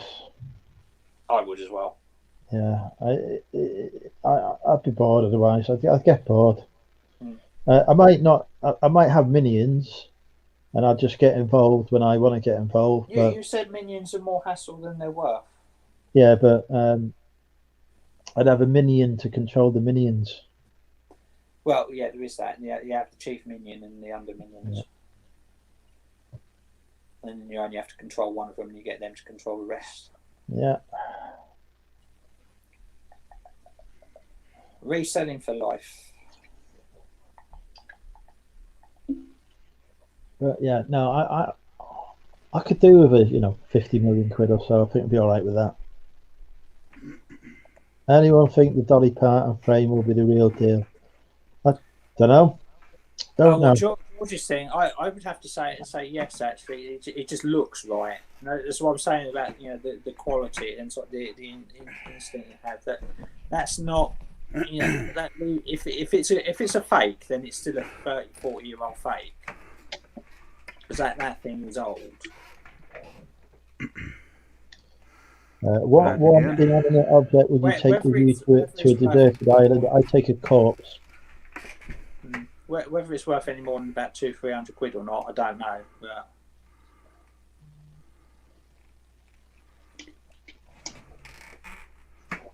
what inanimate object would you take with you to a deserted island? Dead body. You take a dead body. Yeah. Why would you do that? Well, for two reasons. Either because I get horny and I need something to practice on, or because I don't think a dead body's going to stay fresh very long, though, Andrew. I'd rather take a living woman with me. Yeah, but that's not inanimate. So that's not inanimate. So it has to be a dead body, right? So either have sex with or to eat. Probably to eat after I've had sex with. This is getting very dark. Well, I don't know what I would take. This is like Jeffrey Dahmer territory, for Christ's sakes. Can you top a dead body? Well, yeah, because that's how they end up a dead body. You top them, don't you? Jesus, that was oh my God. That's a good question, though. Jeez, I don't know what I would take actually. I don't think I think I would just take something that is quite utilitarian. So I'd take a good knife, good tool that I can use, because I knife or an axe. I would need to. Right. Yeah, but the problem is you said inanimate, and I'm not sure if it blows up. That's not inanimate because you've animated it, haven't you? Well, you're animating your dead body doing what you want to do with it, yeah. That's a nice way to put it. Oh, God. I'm not reanimating it, though, am I? No, I know, but you're still making it move. But you're trying to. But yeah, it would have to be something with utility. Yeah, I'd take like an axe or something. Yeah, an axe or a knife. And you could chop down trees and build yourself a little house and, kill any zombies that were on the island, whatever, you know. Yeah, kill the wild boars or whatever. Exactly. Yeah, you could go hunting with it. Coconuts. Hi everyone. Hi. Hang on, I'm writing a comment. Sarah says she's never had a troll, so I'm trolling her. Oh, God. Of course, as far as inanimate objects go, if I was going to spend the rest of my life on an island, and if I could have more than one, I definitely want to take some good CDs or something to listen to. I'd really miss music. You'd have to have somebody solar powered to play it on. Yeah. Or wind up sort of dynamo kind of. Yeah. Yeah, or else you could just have it like on a CD player with that is powered by batteries and have a lifetime supply. No, because your batteries will run it. You need an island full of batteries, so you would need a solar powered power supply. Yeah, solar power would be the way to go, I suppose. Yeah. I've changed my answer. I want to take Pornhub with me. You'd need computer access.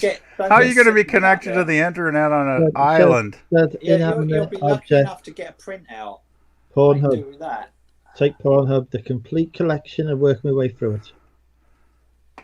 Well, you'd have that on like.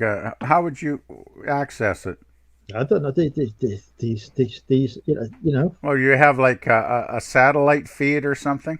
This is for other people to work out. I was asked what I would take. I've answered the question. Interesting fact, by the way. You know, Pornhub is based in Canada. Chop would take a boat, break it up, and make a raft. Why would you not just take the fucking boat? Just sail the boat away. Have a boat, make a raft out of it. Oh God! Just keep it as a boat. Take the fucking just. Yeah, if it was a sailboat, you could just sail back to civilization. Problem solved. Fucking, I'd take Pornhub. I did think Richard George should speak to you about it, because you might be able to help point him in the right direction of where to. I mean, but that bar's definitely big enough for her.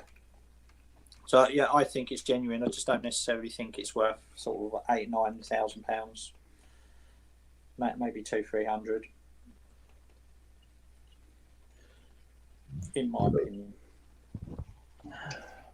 Yeah, I don't think you could survive with only one inanimate object on a desert island, though. I think you need more than one thing. You'd take 2 dead bodies. Yeah, I don't think I'd want any dead bodies, really.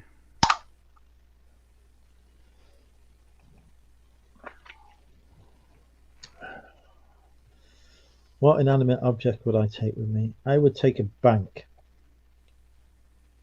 Because at some point somebody's going to want to rob that bank, and then I'm rescued. Nobody robs banks anymore. We're allowed to go in banks with face masks on now. A year and a half ago, we weren't allowed. Like, that was the biggest no-no. It was like, you go into a bank, you do not cover your face with anything. You take your crash helmet off. Now you have to go in the bank with a face mask. Yeah, isn't a bank considered like made up of thousands of objects anyway? Yeah, it's not like one single object. Keep money in it anyway. I went into the bank. I mean, every dollar is like a separate item. You know what's been going on. So some of you may have known. What's Andrew listening to now? Pornhub. Yeah, it's the narrative bit at the beginning before I get into it. Oh God. The fucking adverts on Pornhub annoy me. You should get ad blocker. I thought you had a subscription. Don't you have ad blocker? No, I was subscribed to a subscriber. That was a different thing. That was embarrassing for the accountant. The accountant wondered why you would try to put it for his tax deductible. but it legitimately is. You know, I'm deriving value from that. Employee stress management. I've never heard it described that way, but that's a good way to describe it. Nick's going to take a robot. Okay. Let's talk about boat. Come on, Nick. You must be finished tidying by now. He says, but. So I'm going to go with robot. Actually, a female robot could be actually quite good. Jesus Christ. Because it'd be technically an inanimate object. It'd be female. You'd have a companion. I don't want a companion. I've got one. It's called Barty. No, but you mean you'd have a companion that would be a female, and you could, Don't need have one. companionship in every sense of the word. Well, in Got a theory, Barty. you should just take a satellite phone and phone somebody and say, "Hi, I'm stuck on this desert island. Can you triangulate my signal and pick me up, please?" Actually, that's the most brilliant answer I've heard so far. That would do it. Oh, I said dead body. That was brilliant. Nick is saying boat now instead of bot. Well, Nobody else has ever answered the question, what inanimate object would you take to a desert island? Actually, you know what? I just finally body. figured out what I would take. I'd take an airplane. Then I could just take off and fly home.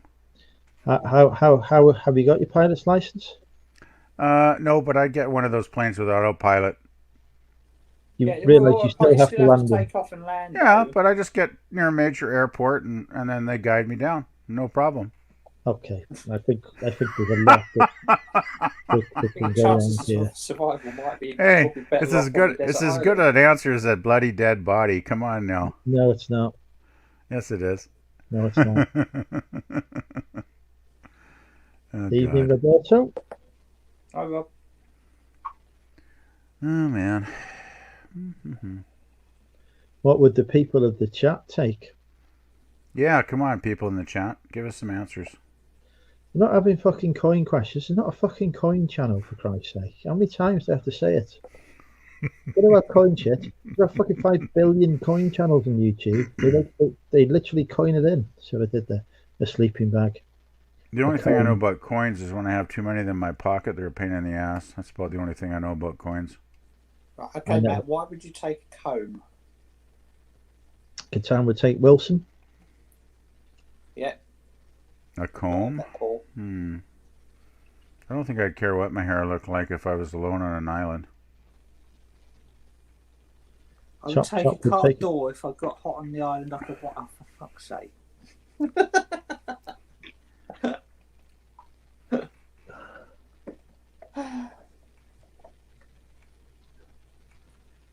What are you doing?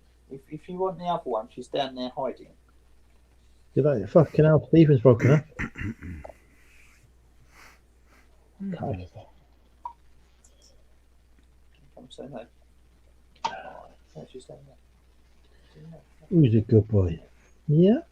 You a good dog? Yeah? You've been very obedient tonight, haven't you? You've obeyed every command given, and only on the 20 attempts has it taken. Kevin's taking Bear Grylls. Again, unless Bear was dead, not inanimate. Yeah, that'd mean sharing resources. Actually, I'd like to modify my comment about taking an airplane, because they do have airplanes now that have built-in parachute systems, where once you get to your destination, you can deploy the chutes and just glide down. So you're going to let an unguided missile go loose over Canada? Excellent. That's not going to get. Well, I mean, Canada's got millions of miles of empty spaces, so I could land anywhere and be quite safe. How do you know it's going to be empty? How do you know there isn't somebody out? Well, most of Canada is empty. I have terrible news, but this is what if somebody's such a not huge there place. hiking? I just won't land near any kind of city or town. I'll just land out in the middle of the prairie somewhere.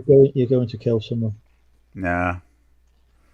You could probably go for thousands of kilometers and not see anybody out in the prairies. Well, how the fuck are you going to get off the prairie? You're fucking stuck in. It's just been like stuck in a desert island, isn't it? You're thousands of miles from anyone else. Well, I'd have a radio on the plane. I'd have a radio on the plane. I would just, have GPS. Your plane cannot carry all the inanimate objects that will get you to survive. No, but the plane would have a built-in radio system, right? So I just radio somebody.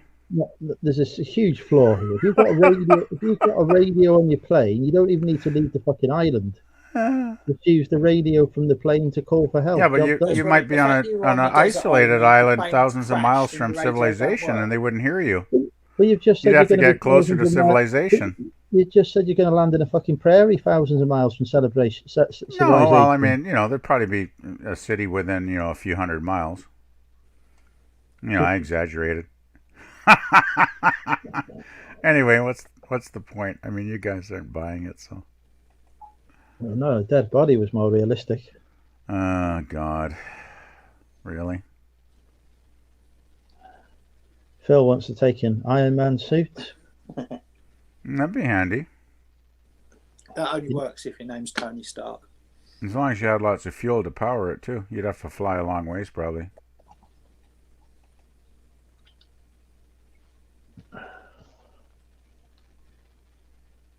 I would take Barty. Yeah, you would come with me? Yeah? Would you like to live on a desert island? You could catch the fishes for me. I could cook them and eat them. You could watch. Yeah, but Barty's not an inanimate object. So I'm bending the rules. So soon. Yeah, I'd say so. Barty coming to Desert Island with Andrew. Yeah? Yeah, we'll go to Desert Island. Well, since we're bending the rules that much, how about another topic there, chat? Because I've won.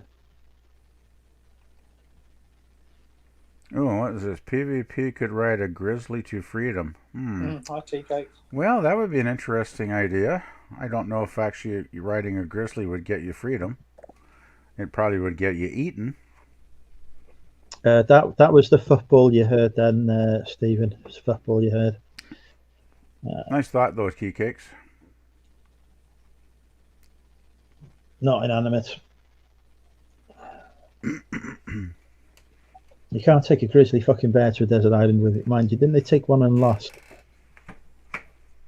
Yeah, I think grizzlies are kind of nasty anyway. I don't think you'd last long trying to ride one. Of course, if you got them trained, I guess you might be okay. Yeah, well, you haven't got it trained, have you? You turned up on a desert island and the grizzly will already be there. Well, that's it. You'd have to have them like pre-trained, Oh, the 21 promote me items will come back. But I don't think a grizzly bear would be a good idea.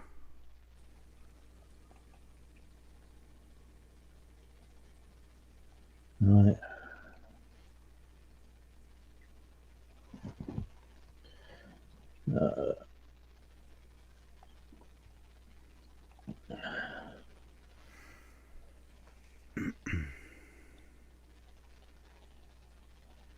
Somebody needs to get drunk and set fire to something.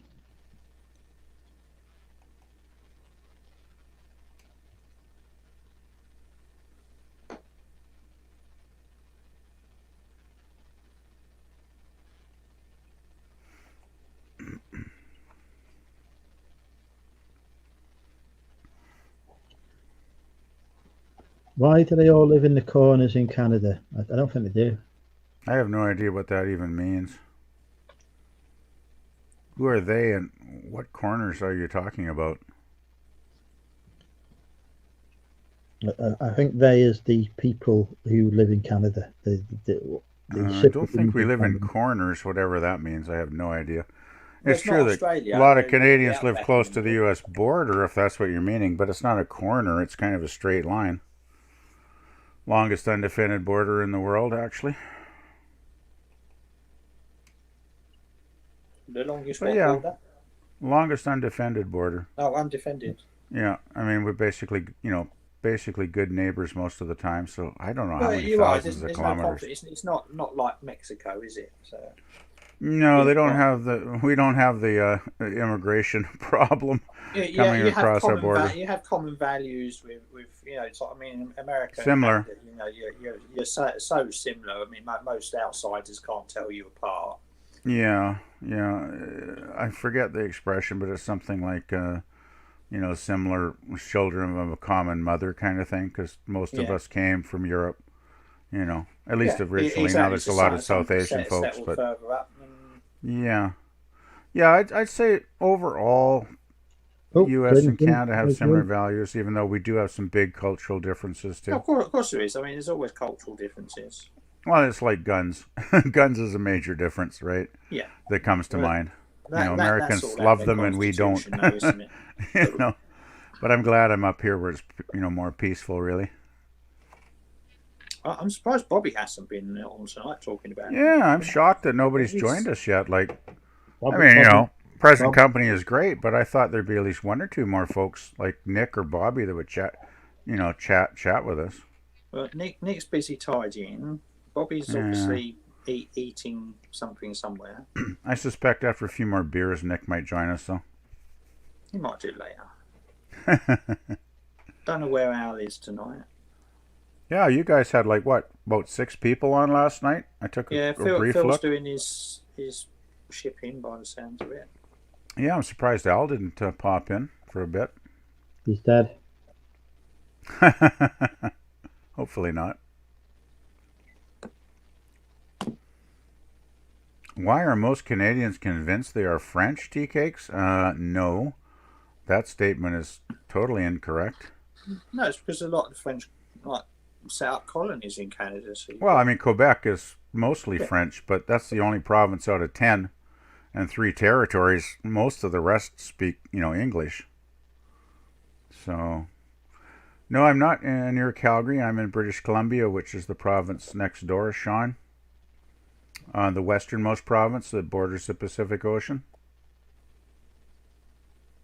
No, I'd say the majority of Canadians speak English, but I mean, there's a whole mix of languages. Canada's very multicultural. It's like the States, only the States has the melting pot, and in Canada, we've had official multiculturalism since the 70s.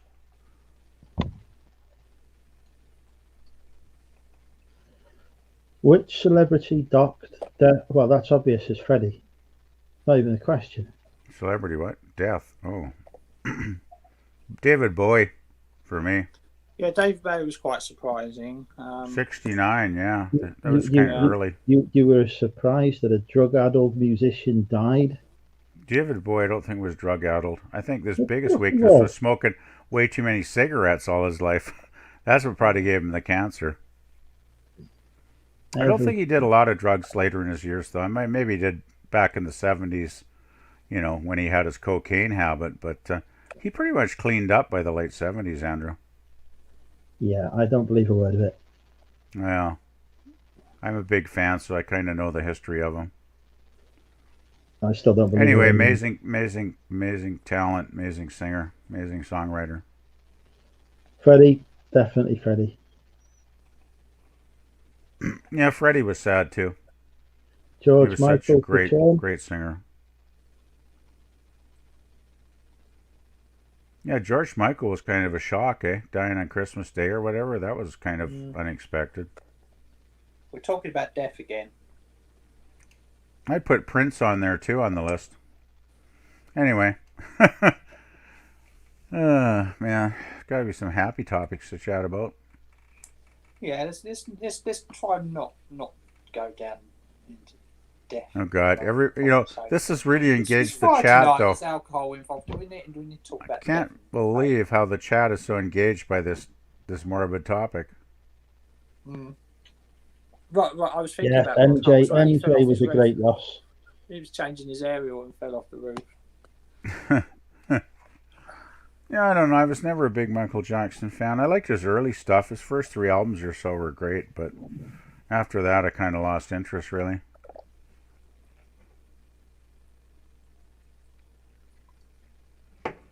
Steve Owens wrestles with Crocs and cops it from.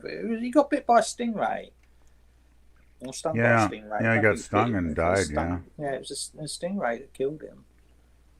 To Neil, that is a fish. He's from Sunderland. Well, I suppose it technically is a fish. Well, it's definitely an aquatic creature.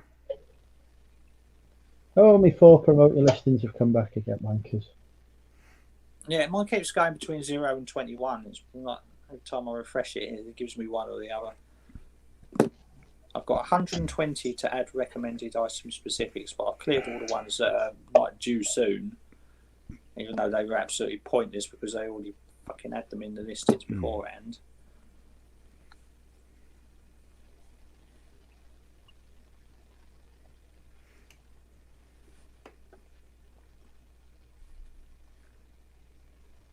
But yeah, I found a complete set of Harry Potters earlier. I was going through trying to find those 50 Shades of Grey books. And I thought, hang on a minute, I've got a complete set of Harry Potters, so I've drafted that to go on tomorrow. Not in greatest condition, so I'm going to go for £45. Plus, No Harry Potter in my house. We don't believe in Harry. you don't believe in Harry? No. You're a wizard, Harry. Fake news. Harry Potter was the biggest fraud of all.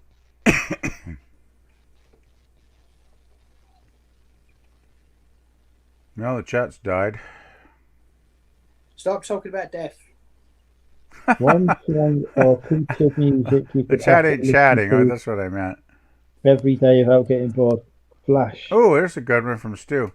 One song or piece of music you could easily listen to every day without getting bored. That's a good one.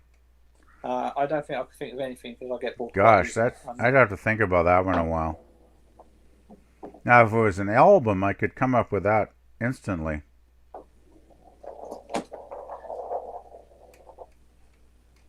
Oh, you're pretty. What item have you purchased and wish you didn't touch it? Fucking, I've got quite a few of that. I've got a CD, a a stereo stack system that's been sat there since last March that I've got to move. The item I purchased and wish I never had was a box full of wallpaper. I thought it would sell fast, and it took me like 8 months to sell it. Luckily, I got my money back at the end, but I barely broke even, and it was a pain in the ass. Void fill. Yeah, it's void fill that. Void fill. Wow, really? Yeah, No. this is void fill. Brilliant. Yeah, I could have, but I mean, I wanted to get 50p a my I roll? wanted to get my money back, and I did, right? So I sold it to some guy, and I broke even. So it was all good in the end. Hey, Nick's answer is really good. Pink Floyd, wish you were here.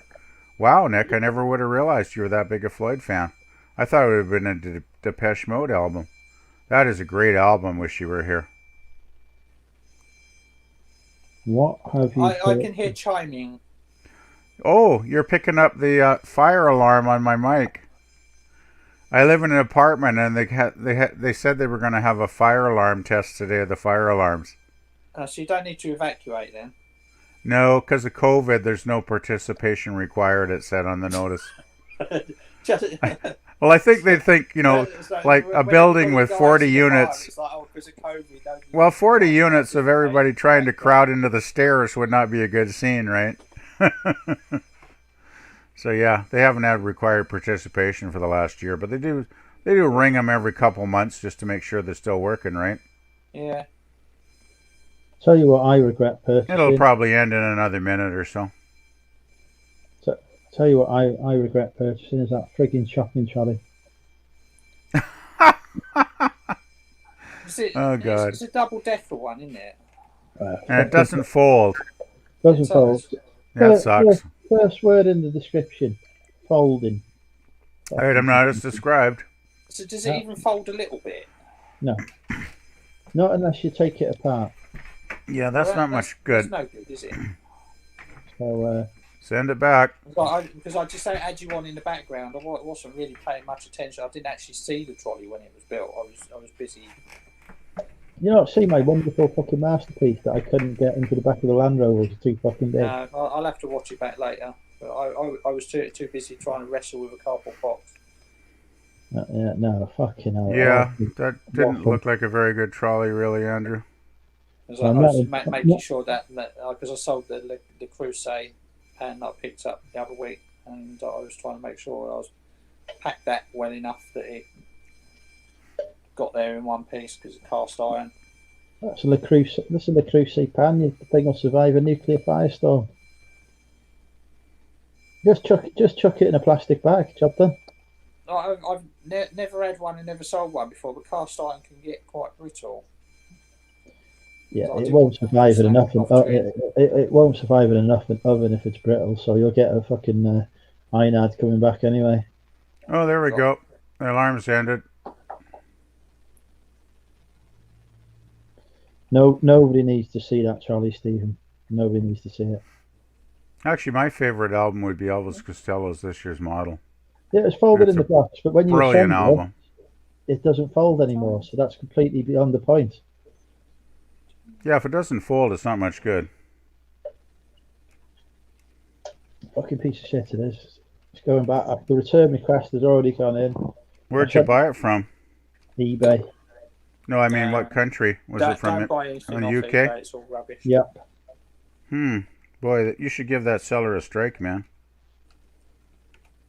I'm still waiting for a dispatch on those really useful boxes. Told you wasted your money on those. I'll give me money back. It's £3.96. I mean, like, I was already expected to get a really useful box for 99p free shipping. £3.96 that you're giving to fucking organised crime. There's somebody, Paul, fucking Madeleine McCann, is getting fucking trafficked now because of your £3.96. No, well, all the listings have disappeared from the account, and his feedback is now at 81%. I was not surprised. But you're still getting good feedback, so somebody's getting something off. Some like there's two feedback for the same item. It's like Andrex, like toilet pack of like 48 Andrex toilet rolls. One is like Andrex toilet rolls. This is a scam. Sent the wrong thing. Mark just dispatched it. And then the next one is like Andrex toilet rolls. Great item, thank you. It's like, well, what's going on? But there's no items for sale on the store at the moment, and. But yeah, I knew I weren't getting the thing. I mean, I bought it on my alt account anyway. I just wanted to go through the returns process as a buyer, really, and see what happens, because I don't get returns. So just a learning experience. I mean, it's £3.96. I don't care. Sure, guys. 82.1% feedback. You're supporting organised crime. It might not be organised crime. Of course, it's fucking organised crime. It's fucking Jesus Christ. There's somebody's active account. Fuck's sake. Negative feedback. Seems the fucking shopkeeper boxes, made a like, mistake like- with price, so waiting for a refund. Seem I never got my tissue.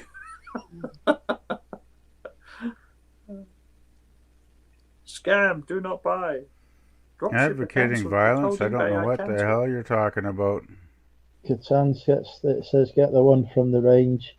It's a double din version. So I have no idea what Yeah, TD's back talking again, about. I never would advocate violence. I don't know what the 21 hell you're promoted fucking talking listings. about, man. Seriously, that's a sad comment. And it's gone again. So eBay's still a little bit broken. I have no idea what that person's thinking. They obviously don't know dick shit about me. Fuck. Jumbo trail tomorrow. I haven't been on a jumbo trail. It's raining tomorrow. Okay.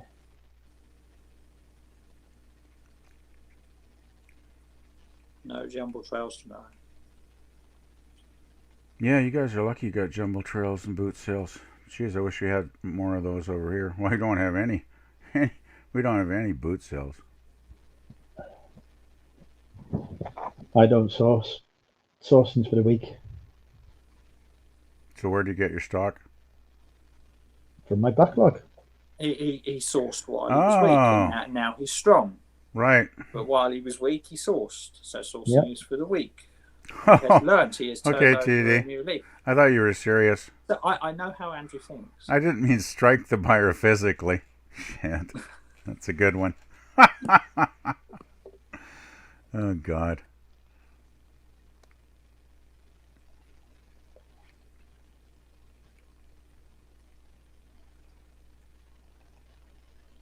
Well, still nobody joining us. What do you want to say at the cinema? There's have you seen the trailer for the new Venom 2 movie? They've taken Godzilla versus Kong. Andrew. Well, I'm talking to Venom George. 2.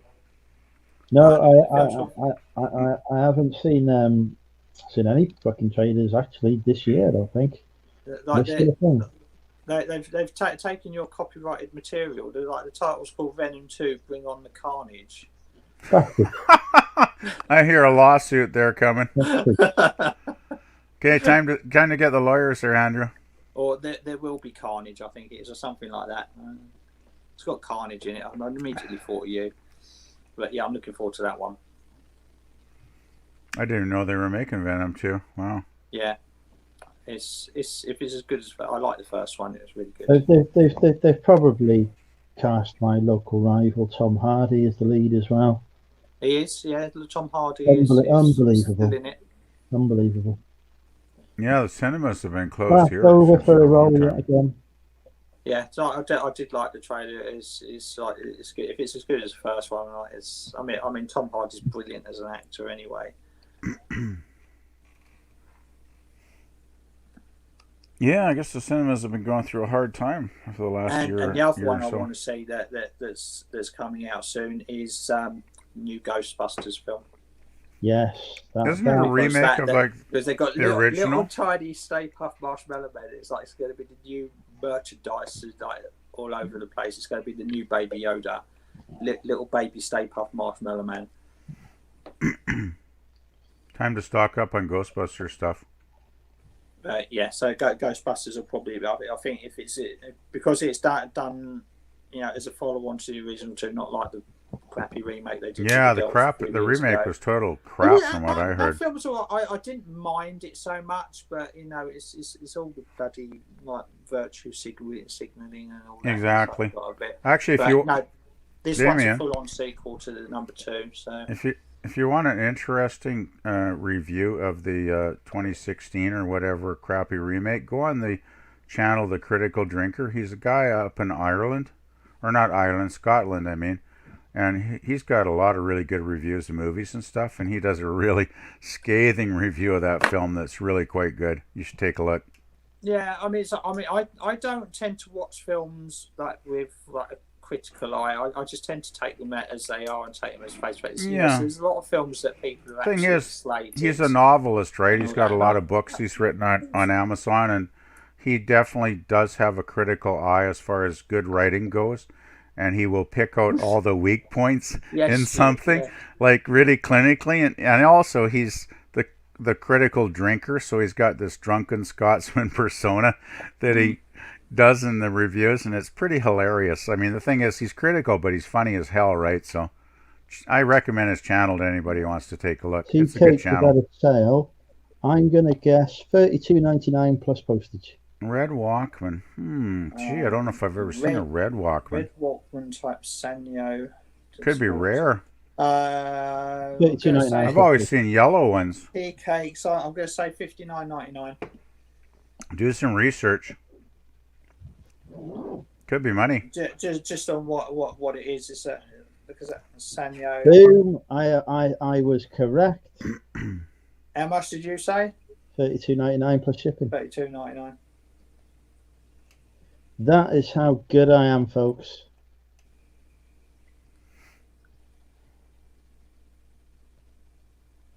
I'm tired. Cooking with Andrews in the Venom trade. What the fuck? I have to fucking sue Sonny now. Yeah, you have to watch the trailer. It's a total mess. Breakfast ready.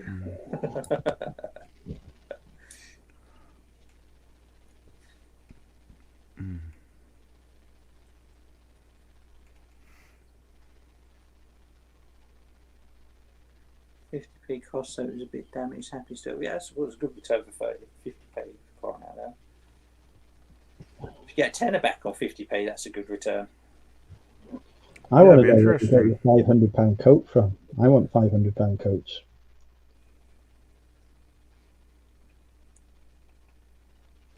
So what was this thing Lee found? I haven't managed to get around to watching his video yet. I don't know. I've not seen it.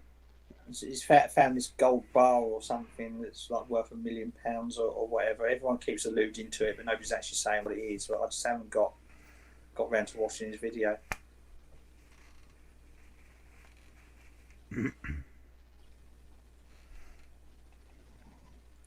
Bought Panasonic CD Walkman last week for £10, classic Japan model, keeping it for my CD Walkman collection. Now have 20.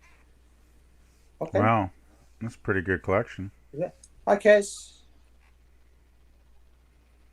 I haven't had a Walkman in years. Jeez, the last Walkman I owned was probably a dozen years ago at least. Oh, I'll pick up it. So I'm not seeing so many of them around this year. Sure, earrings that it's found. Okay. Yeah, I've not. What I'm not seeing at the boot fairs this year, I'm not seeing any VHS players or VHS DVD copies. They were all over the place last year. Really? I'm not seeing any CD Walkmans. I've seen one and they wanted £30 for it. Ouch. It was only a Panasonic. I did That's look too it much. up. It was worth about £25 to £30. That's way too much. It's not seeing so many of those things. So it's picking up other stuff. That's the way it goes, though, right? The further away you get from when the shit was manufactured, the rarer and rarer it gets, which is why the value can be so good. It was only last year these things were all over the place. I'm talking about the VHS players. They're just not there True. anymore. But the thing is, a lot of them can get snapped up, and then, there's only so many out there, right? Yeah, I think people are actually starting to cotton on that they're worth more than £2. Ah, okay. Because that's what the going rate was. So they're not taking them to the boot fairs anymore. There, and if they are, they're wanting sort of £20. That makes sense. That makes sense. And I won't pay £20 for a video player, even if it's worth 80, because £20 is a lot. Because chances are I don't like to go any higher than like $10 for any electronics, because and it's got to be something decent, right? It's got to be something I know I can flip for at least $50 if I'm going to pay 10 for it. I did pay £25 for a portable VHS player last week. Okay. Yeah, she thought it was a good worth one then. He thought it was worth £200. It turns out to be worth 50. It's worth 130. Well, Not that's bad. What I've got listed. Well, it'll probably go for about 100, I think. I mean, I'm pushing it at 130. But it was possible. I'm sure, I looked it up at the boot fair, and I swear the price said 187, but it actually said 154, and that had a box with it as well. But it's still a good thing, good amount of profit on it for £25. They wanted 30, I knocked a £5 off it. Got them to knock a £5 off it, so. And it'll be easy to ship as well, because it's not that big and bulky, but it's a cool thing.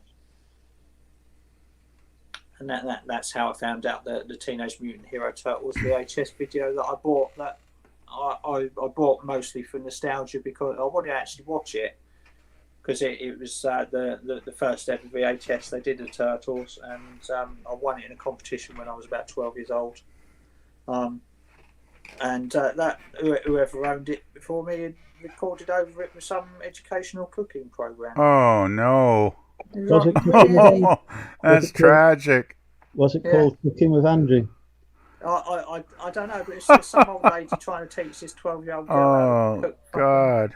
Cupcakes or something like that. And it was like, Cupcakes. One of these sort of like Pebble Mill programs. You think you're going to see ninjas and you get cupcakes? That's pretty off topic, eh? And it was. It was like the first VHS. It was like, it's like now I'm scared to sell VHSs without testing them. Well, this is why I don't use VHS, because I mean, what if somebody had like a Disney VHS and they decided to put it in their camcorder and do porn, right? Like, can you imagine the feedback you'd get? It might have been Fanny Craddock. I don't know. I only watched about 10 seconds of it. Oh God! This isn't Michelangelo. Where's my bloody turtles? I'll only buy sealed VHS now. I was looking forward to testing that VHS player and actually sitting down for 20 minutes and watching the first ever episode of Teenage Mutant Ninja Turtles. That's very disappointing. Yeah, that sucks. It was like, oh God! I can't even sell it. That's the thing as well, because I would have sold it. Oh jeez, it's a good thing you previewed it. Yeah, you would have got terrible feedback, obviously. Yeah. Well, I'll never forget the time I bought a DVD recorder with a built-in hard drive, and I thought, there's no way I'm selling this thing without checking out what the hell this guy's recorded on here on the bloody built-in hard drive, right? So I put it on play. First thing comes up is porn. Excellent. Porn. and then he maybe did like half a dozen movies, and I'm like, I can't believe this. So I of course erased everything. After But watching it, it's like you just got to be careful, right? I am If I seeing if more I of hadn't those checked this it, year. I'm seeing more sort of Freeview recorder boxes than like, because they seem to be undervalued by people. They're selling them for sort of like £2, £5 a time, and they're worth like 40-50 quid. So I think they're the new VHSs. I think. What are those? What was that Get rid again? of those and upgrade their models with those. Those are like what kind of boxes? So we have in the UK we have what's called Freeview, which is the domestic free, like the TV that everyone can get without cable. Like the PBS and everything like that. Wow! So you can still actually get channels without cable there? Yeah. So there's wow. a core set of channels that are just broadcast free across sort of the airwaves and that. So it's called Freeview. It's digital. And so like BBC One, BBC Two, Channel 4, ITV, and like various other. So once you buy the box, you can basically watch for free. Yeah. So it's wow. So it's called Freeview because it's in the name. But there's boxes that they have hard drives in them and you can record it like DVRs. Right. That you can record on. So they've been around for about 10 to 20 years now. So people are replacing those. Getting newer, better models with bigger hard drives and everything like that. So they seem to be coming more onto the market more, and there's some good brands to look out for that are still worth quite a bit of money. Sounds good. Yeah. I mean, I bought one £3.50 in a charity shop and sold it for 130 within 24 hours. That's a nice flip. Yeah. Because it's one of those things that it's like, oh, that's old technology, it's crap. But if you've got the right brand, like a Sony or a Panasonic, there's a few others that they still get good money. Yeah, the thing is, it might be old tech, but if the old tech was really good, I've got a it's old 19 tech because they've got HDMI leads on them as well. A lot of them. I've got like a 1981 Betamax, a portable Betamax player that doesn't have a belt in it because the motor is like direct drive on the wheels that play the tape, so it's never going to wear out. And I bought this thing like on eBay probably 10 or 12 years ago. The thing still runs like a charm, and it's like 1981. I've got a lot of old Betamax tapes I still got to transfer to DVD, right? And this thing is like a tank. It's built like a tank, right? It's just I don't think it's ever going to wear out. I've never actually come across one in the wild. I mean, on my list to find and boot fairs is a Betamax player, and one that actually works because they generally don't.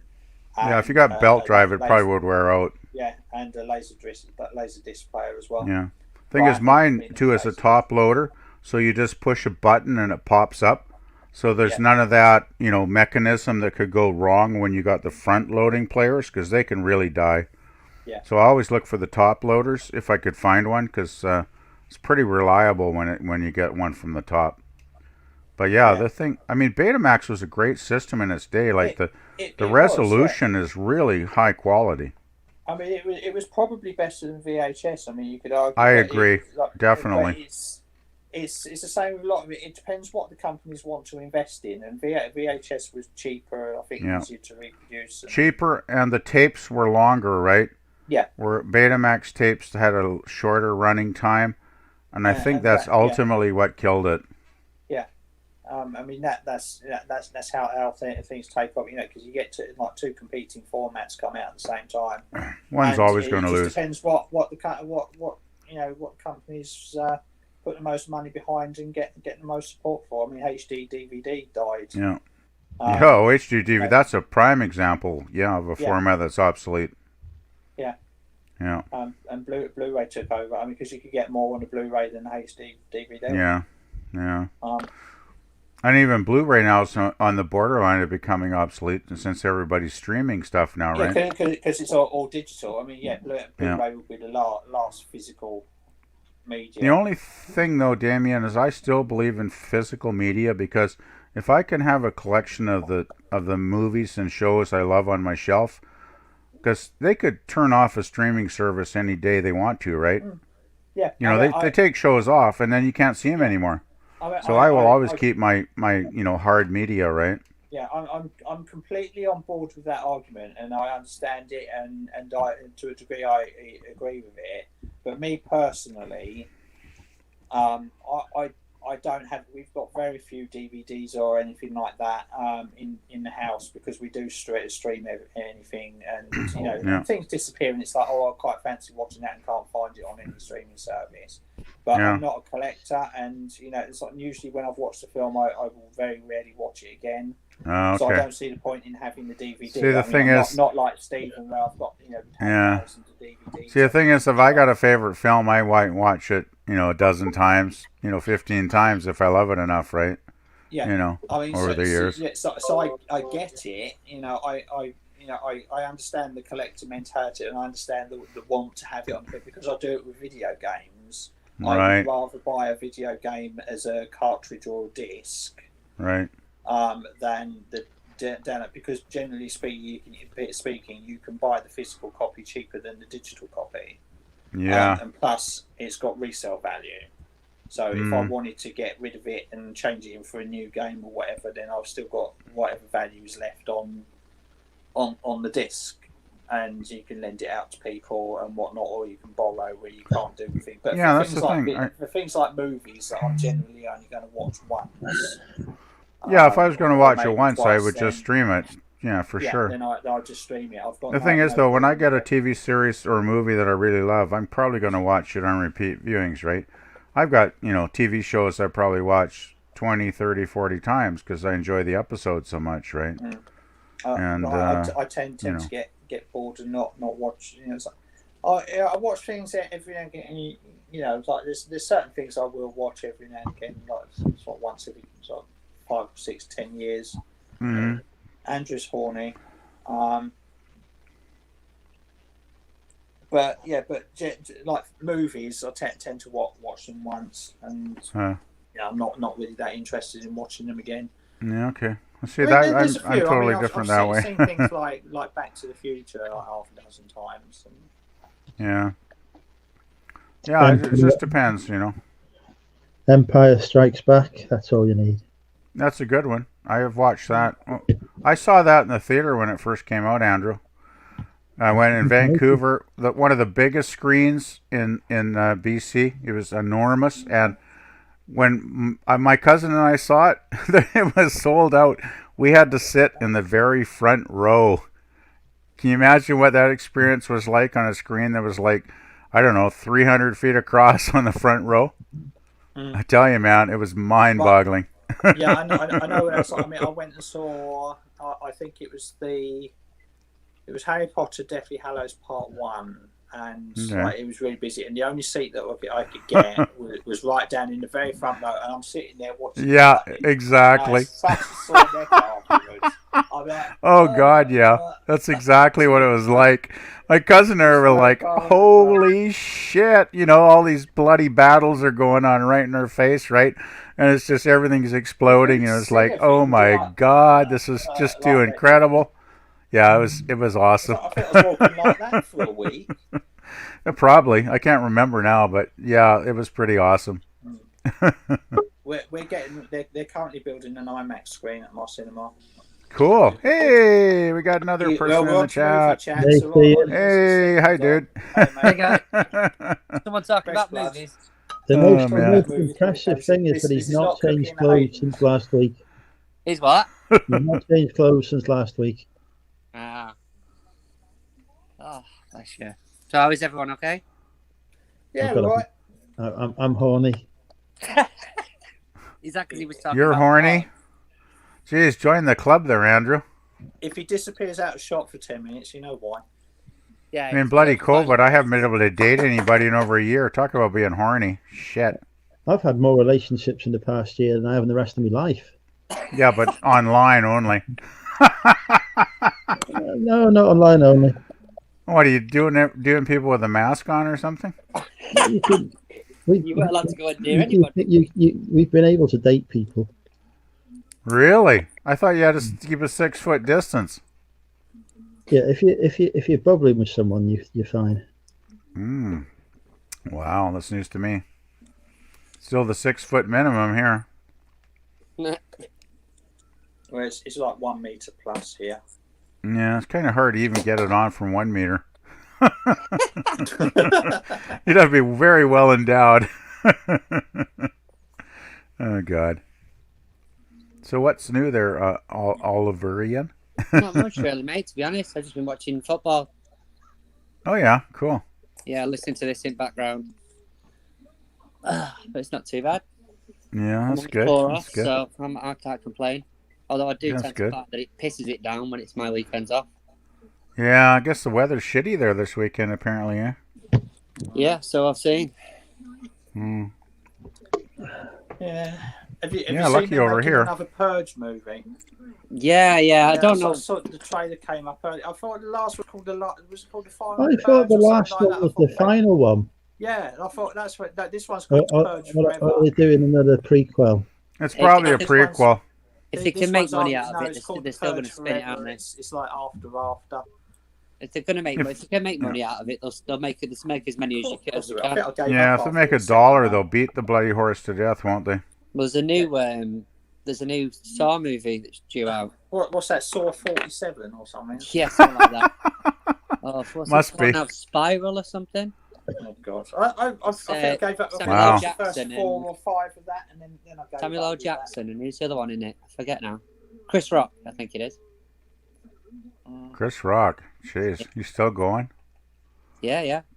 How old is Chris Rock now? Jeez. I'm sure it's Chris Rock. God, he's done a lot of stuff over the years. Well, it's a proper serious movie. I don't think he's done that many of them, to be honest. Oh, okay. Well, that sounds kind of interesting, actually, then, if he's doing something serious for a change. Yeah, he's watched a few of the reviews from America, and they're saying that he's really quite good in it, to be honest. Wow, that sounds interesting, because I remember him for all his comedy stuff, right? Come on. I never Can you found sit his with me? comedy all that Come funny. on. Come on. Well, I can't say I was a huge fan, but still, if he's doing a serious movie, that might be kind of interesting Yeah, to if he's see. doing a movie, that'd be Come on. right. Good boy. Well, it's always nice when somebody goes out of their comfort zone, and you never know, they might actually be a really good actor, when they want to be, kind of thing. Hey, Damien, you talk about physical media. I picked these up the other day.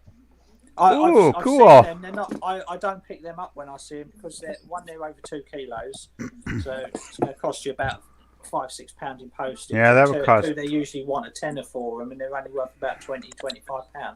Ironically, yeah. Well, I bought these for me anyway, but when I went to charity shop yesterday, they were sealed for a tenner. If it's sealed, if it's brand new and sealed, then yeah.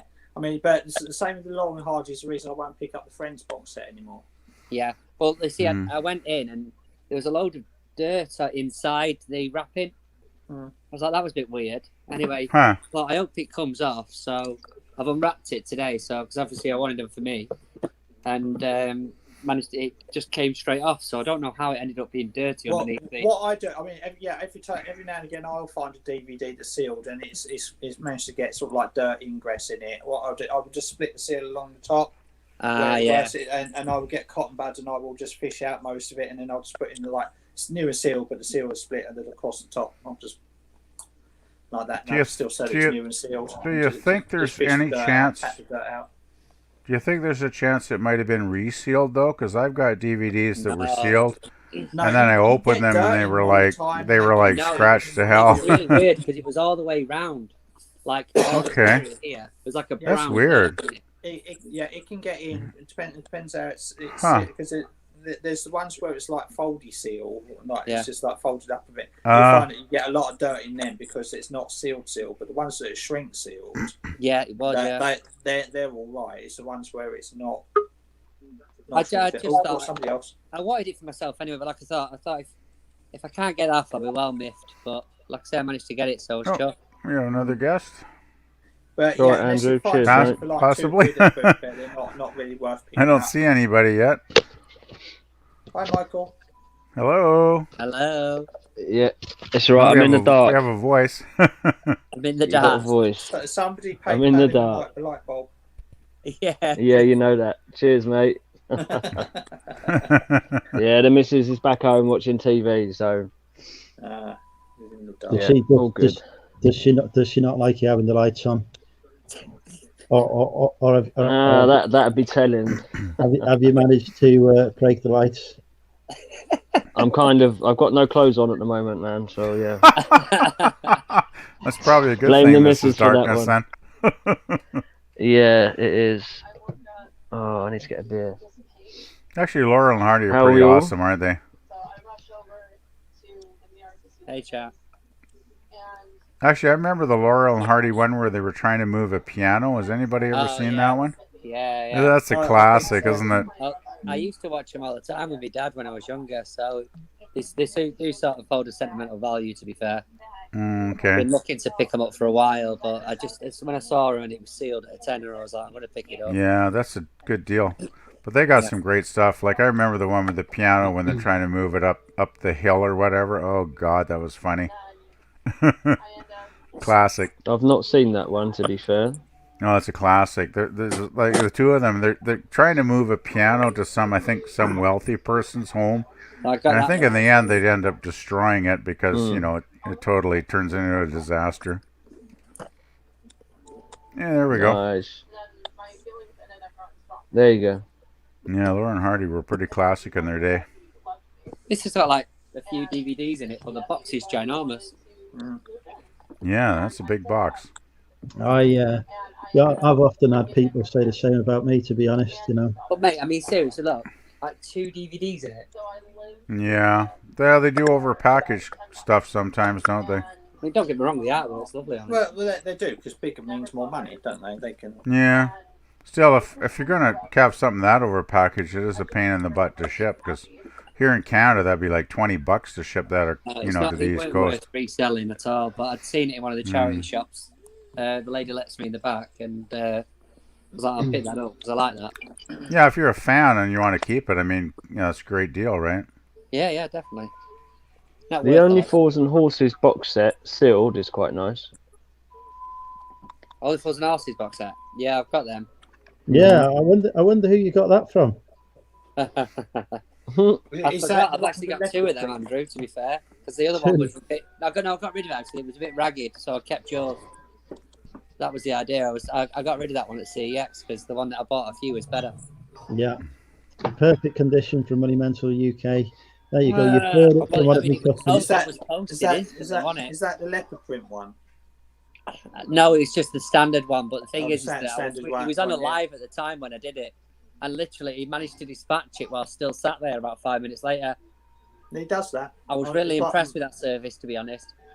Brilliant service. Shit, Yeah, he does it to stop him out of cancelling the order. Just looking at the chat, guys, I see Marx Brothers and Abbott and Costello are also popular with some of the people here.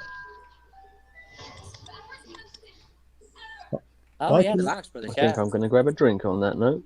Hey, Richard. Yeah, I remember Marx Brothers. God, they were funny.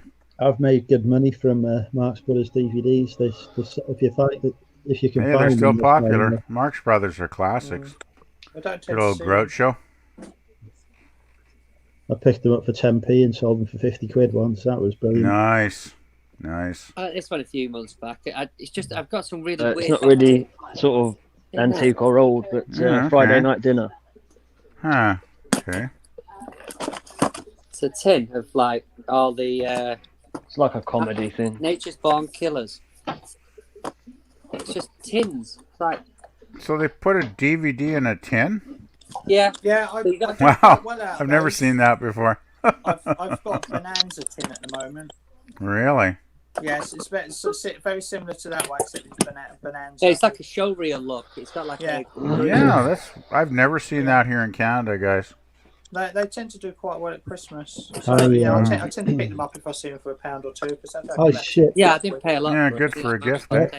I shipped one of those to Italy the other day, a boxing DVD set. Really? Huh. Yeah. You actually found a DVD set that can actually go under boxing. I did. First time ever. £1.50 it cost me, and I sold it for 12 quid.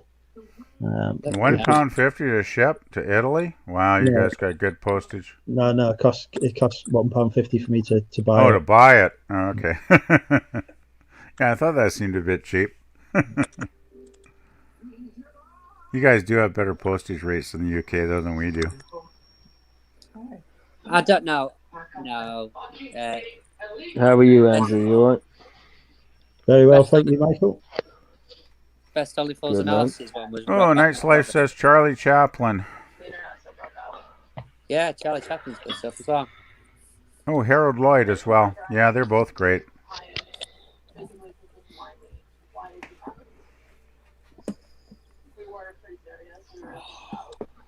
Talking about Charlie Chaplin, I did a job on. It was up on Cane Hill. It's a mental asylum. Apparently, Charlie Chaplin's mum went to that asylum. It's all got underground tunnels. It's up in near Causden. Wow. So Charlie's mum had some problems then. So, where did you say it was? This is just what I heard near Causden in Surrey. Wow. Yeah, that's all that. I don't know whether it's true. I've not really looked it up, but that's what I got told anyway. You didn't find it in there still, did you? No, I tell you what though, they blocked off all the entrances to the underground bit. Me and my brother was working there on the job. Massive site it was. It's probably still going now, to be fair. Yeah. So that was a bit of interesting. The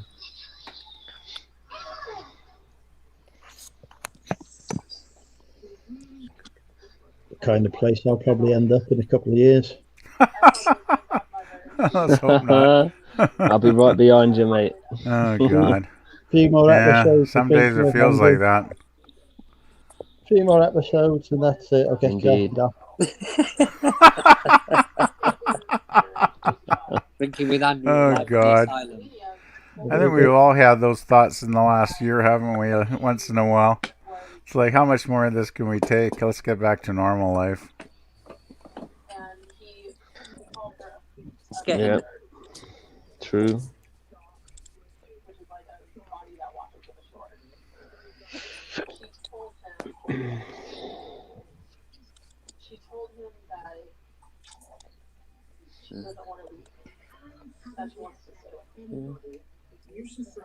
Oh no, you know the area. You lived in Surrey. Oh, that's nice, love.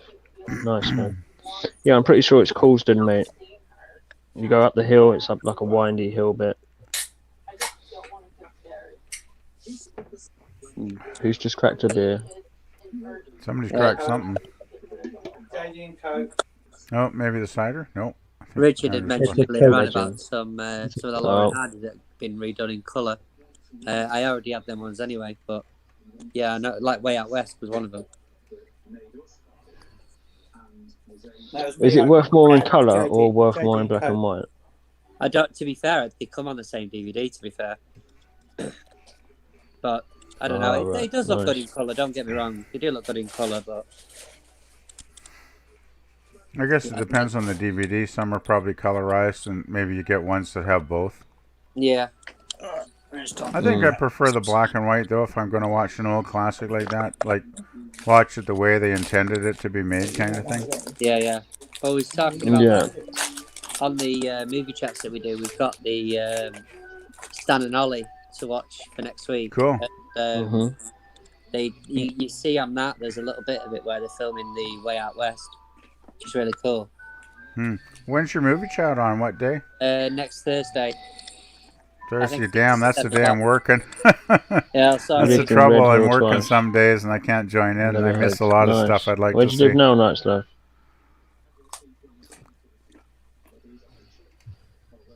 Did they have an episode where they were cleaning a chimney and he shoots up out the chimney, or am I just imagining that? On Laurel and Hardy. I don't know, to be honest. I mean, I'm not sure. I haven't seen that one. If it's a real one, he'll find out in 5 years when he watches his box set. Hey, I plan on getting them bad boys. Thank you very much. I've just got another 3,000 other things to watch as well. I've got the 18 box set. Little Hampton now. I like Little Hampton. I like the 18. I watched a bit of the 18, but not enough to really have an opinion on it. Seemed like a fun show, though. Season 2 of the 18 on VHS. So one of the modern programs I really like is the Goldbergs, because a lot of it is based around the 80s. So it's like a proper geek out every time I watch an episode and something comes up. It's kind of like that 70s show for me then, I guess. Yeah, that's true. Yeah. Because I was like a teenager back then, and it was like totally awesome to see what it was like back then, because they did a really accurate representation of what it was like. Whereabouts in Red Hill did you live? Scene Mix Shop. Yes, Michael, you're right. Yeah, mate, I've had a few to drink, so I forgot what I put for you to say that comment.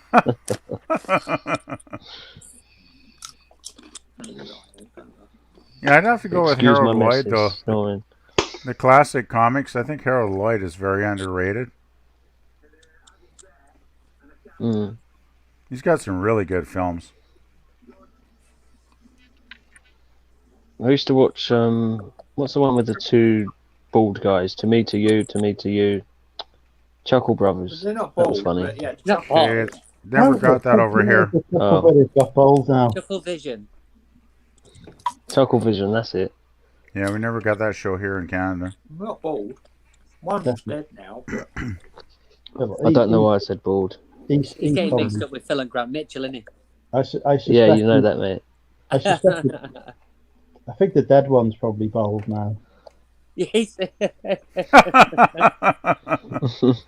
that tends to happen, I suppose.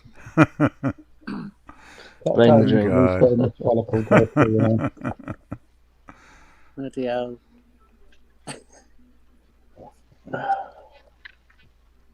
I see a lot of those videos on Facebook where they've done like a mix of like kids programs growing up as like the 90s and stuff. They're really cool. Them, so many good classics. Do you remember the Moomens? Moomens? The Moomies. Yeah, man, they were classic. I used to watch them before I went to school every day, man. Classic. That must be UK. Never saw that one here. They look like yeah, that's UK. Yeah, that's it. Yeah. And you had that evil witch with ginger hair and that. The Moomin Trolls. Yeah. I don't suppose any of you guys... Bananas in Pajamas was another good one. Bananas in Pajamas? Oh my goodness. I'm going back like 25 years, man. I remember my grandparents getting like Sky for the first time in the early 90s, and the dish was like the size of a fucking house. Yeah. It was ridiculous. And then, but the thing is that he was watching like all the kids' programs on Sky One in the mornings, like the Fun Factory, I think it was called. So all these amazing kids' programs you just didn't get on terrestrial. It was brilliant. Yeah, there's nothing like remembering kids shows from when you were a kid, right? Oh, definitely. There's so many of them. I got a show for you guys. I bet none of you have ever seen over in the UK. We used to have it in Canada when I was a kid. He ran for like 20 years or something. He was so popular.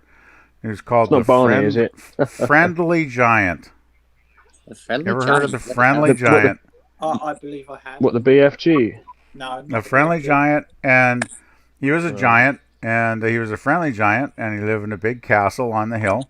And every episode, the drawbridge would go down and would invite you in. It was like a 15-minute skid show in the morning, right? And the hilarious thing was his pals were Rusty the Rooster, Rusty the Rooster, who lived in a bag attached to the wall, like a book bag attached to the wall, and he would pop up and talk to the giant. And then Jerome the Giraffe, which would stick, that's it. Jerome the Giraffe would stick his head through the window and then have conversations. It was a bloody classic. The Woodpecker. No, it wasn't no woodpeckers, but they had raccoons that would play music. Oh man, it was a crazy show. It was one of those shows that was so weird when you think about it as an adult, you can't believe that you thought it was kind of normal when you were a kid, if you know what I mean. Oh God! The thing is, though, do you think the parents that then, like what we're thinking now, is like looking at some of the stuff that the kids watching nowadays? It's like that's not proper telly. It's not, is it? Well, it's pretty tame by today's standards, I guess. But it was a really fun show, and he was a really, really well-loved guy. I mean, I think he was an American actually, but he moved to Canada and did the show on CBC for like 20 years. But It was extremely popular. I mean, there were generations of kids that grew up to it. So, yeah, you know, it's probably on YouTube. Check it out. It's a fun show. Even when you're an adult, it's good. I just think that the generation nowadays are just missing out. But the programs that they show like kids these days are not really like proper cartoons like we had in our day. Like No, not at all. in our day, they were more better than what they were. Well, it's all CGI these days. Yeah. Yeah. Yeah. Yeah. Yeah, I think when I first started watching kids programs just about 15, 16 years ago, because obviously I'm only 20, they're just starting to get stuck into the CGI and whatnot. God. Yeah, but that was terrible. Even when they started doing CGI, it looked really bad. Yeah, I'm not a fan of CGI. I think most CGI sucks if they don't do it well. It can be really good when they put the money into it, right? But sometimes they just don't put the money into it. If you look at the stuff in the the latest Mortal Kombat movie, if you look at that, you know, that sort of level of CGI on the original Mortal Kombat movie, you know, 15, 20 years ago, whenever it was, it would have been a completely different movie. You know, and the levels that they're at now, they are really good. But it can vary so much. Everything just looks really, really fake. That's the problem with CGI. I mean, if it's done badly, it can look really cartoonish. I think it's budget-wise, isn't it, though, really? I mean, you think about it, like the CGI on, say, I don't know, Jurassic Park, the original one, was amazing. That to be was fair, great. It still holds up. Yeah, but you've got movies that look like they clearly haven't got the budget for it. Yeah, some just look really fake. Yeah. Avatar, yes, mate. Yeah, apparently there's Avatar 2 coming out soon, or it's already out. Yeah, they're filming 2, 3, and 4 back to back. Oh my God! What Avatar? 2, 3, and 4. Wow. Yeah, they're filming them all at the same time. They must feel pretty confident they're going to make money then. Well, it saves money if they film them all together. Of course, the original Avatar was like the biggest movie ever, right? It's box office. Wasn't it like Are we on about the something? one with the blue people? Yep. Blue people, yeah, that's the one. Yeah, that's it. It wasn't like $1 billion something in profits. Like, it was huge. Oh, God, yeah. But the way they've done it, though, is that CGI? Yeah. Yeah, totally. Yeah. That was so good, have though. To make sure you get some other ones out, though, innit? Because there's a bloody theme park dedicated to it now in Universal or wherever. It's a pretty popular film, yeah. I wish I was one of them things. Yeah. You could just, like, one day you could just be like, fuck it. I want to be an avatar. You just... Hey, Rob's here, Krillin. Hey, come on, Krillin. Wonder what he's Pop doing on, man. with his afternoon.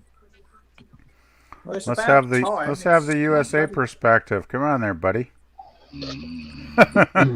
So somebody is asleep. I can hear snoring. Oh, yeah, that's my missus. My bad, man. Yes, I remember the UFC 31. It was a brilliant show. I used to love that as a kid. We got somebody else. What's going on? I had a pizza. The screen is changing. So I'll just flick her nose in a minute. She'll stop snoring. Uh-oh.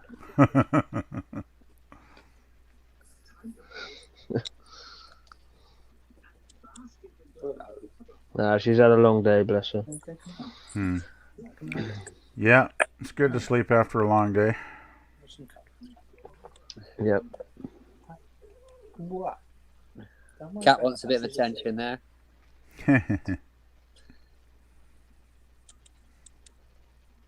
Dog's fast asleep.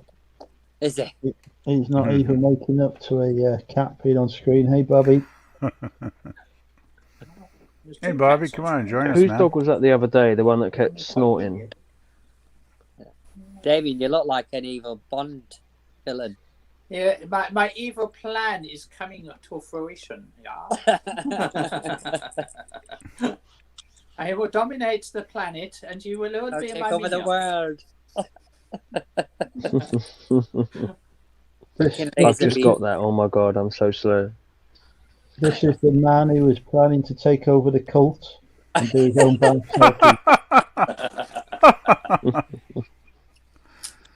I'm coolly eating a crisp. Back in a minute, guys. I can't believe Hey, it's awake. It's not snoring now. You alright? I just like she looked at me with them tired eyes, like fuck off.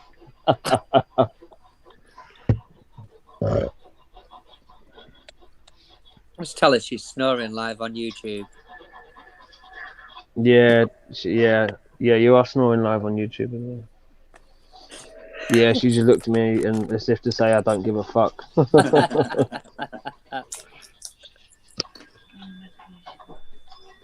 Blame the meds, she says.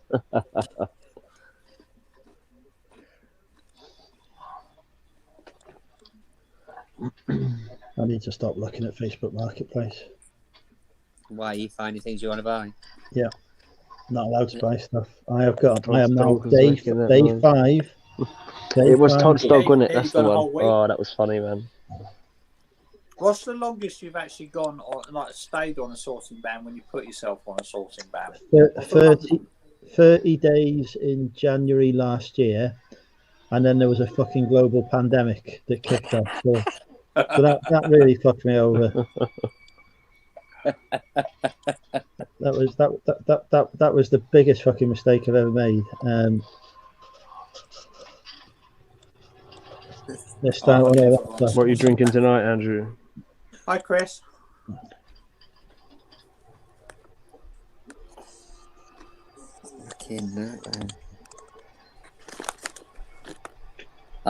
Chris has woke up. Yeah. He wants to know who the football hooligan is. He's changed his shirt at least today, Chris, for the first time in a week. Yeah, thanks, mate.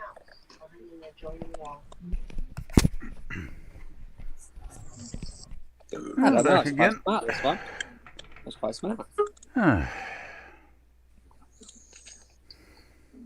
Something coming up. Oh, God.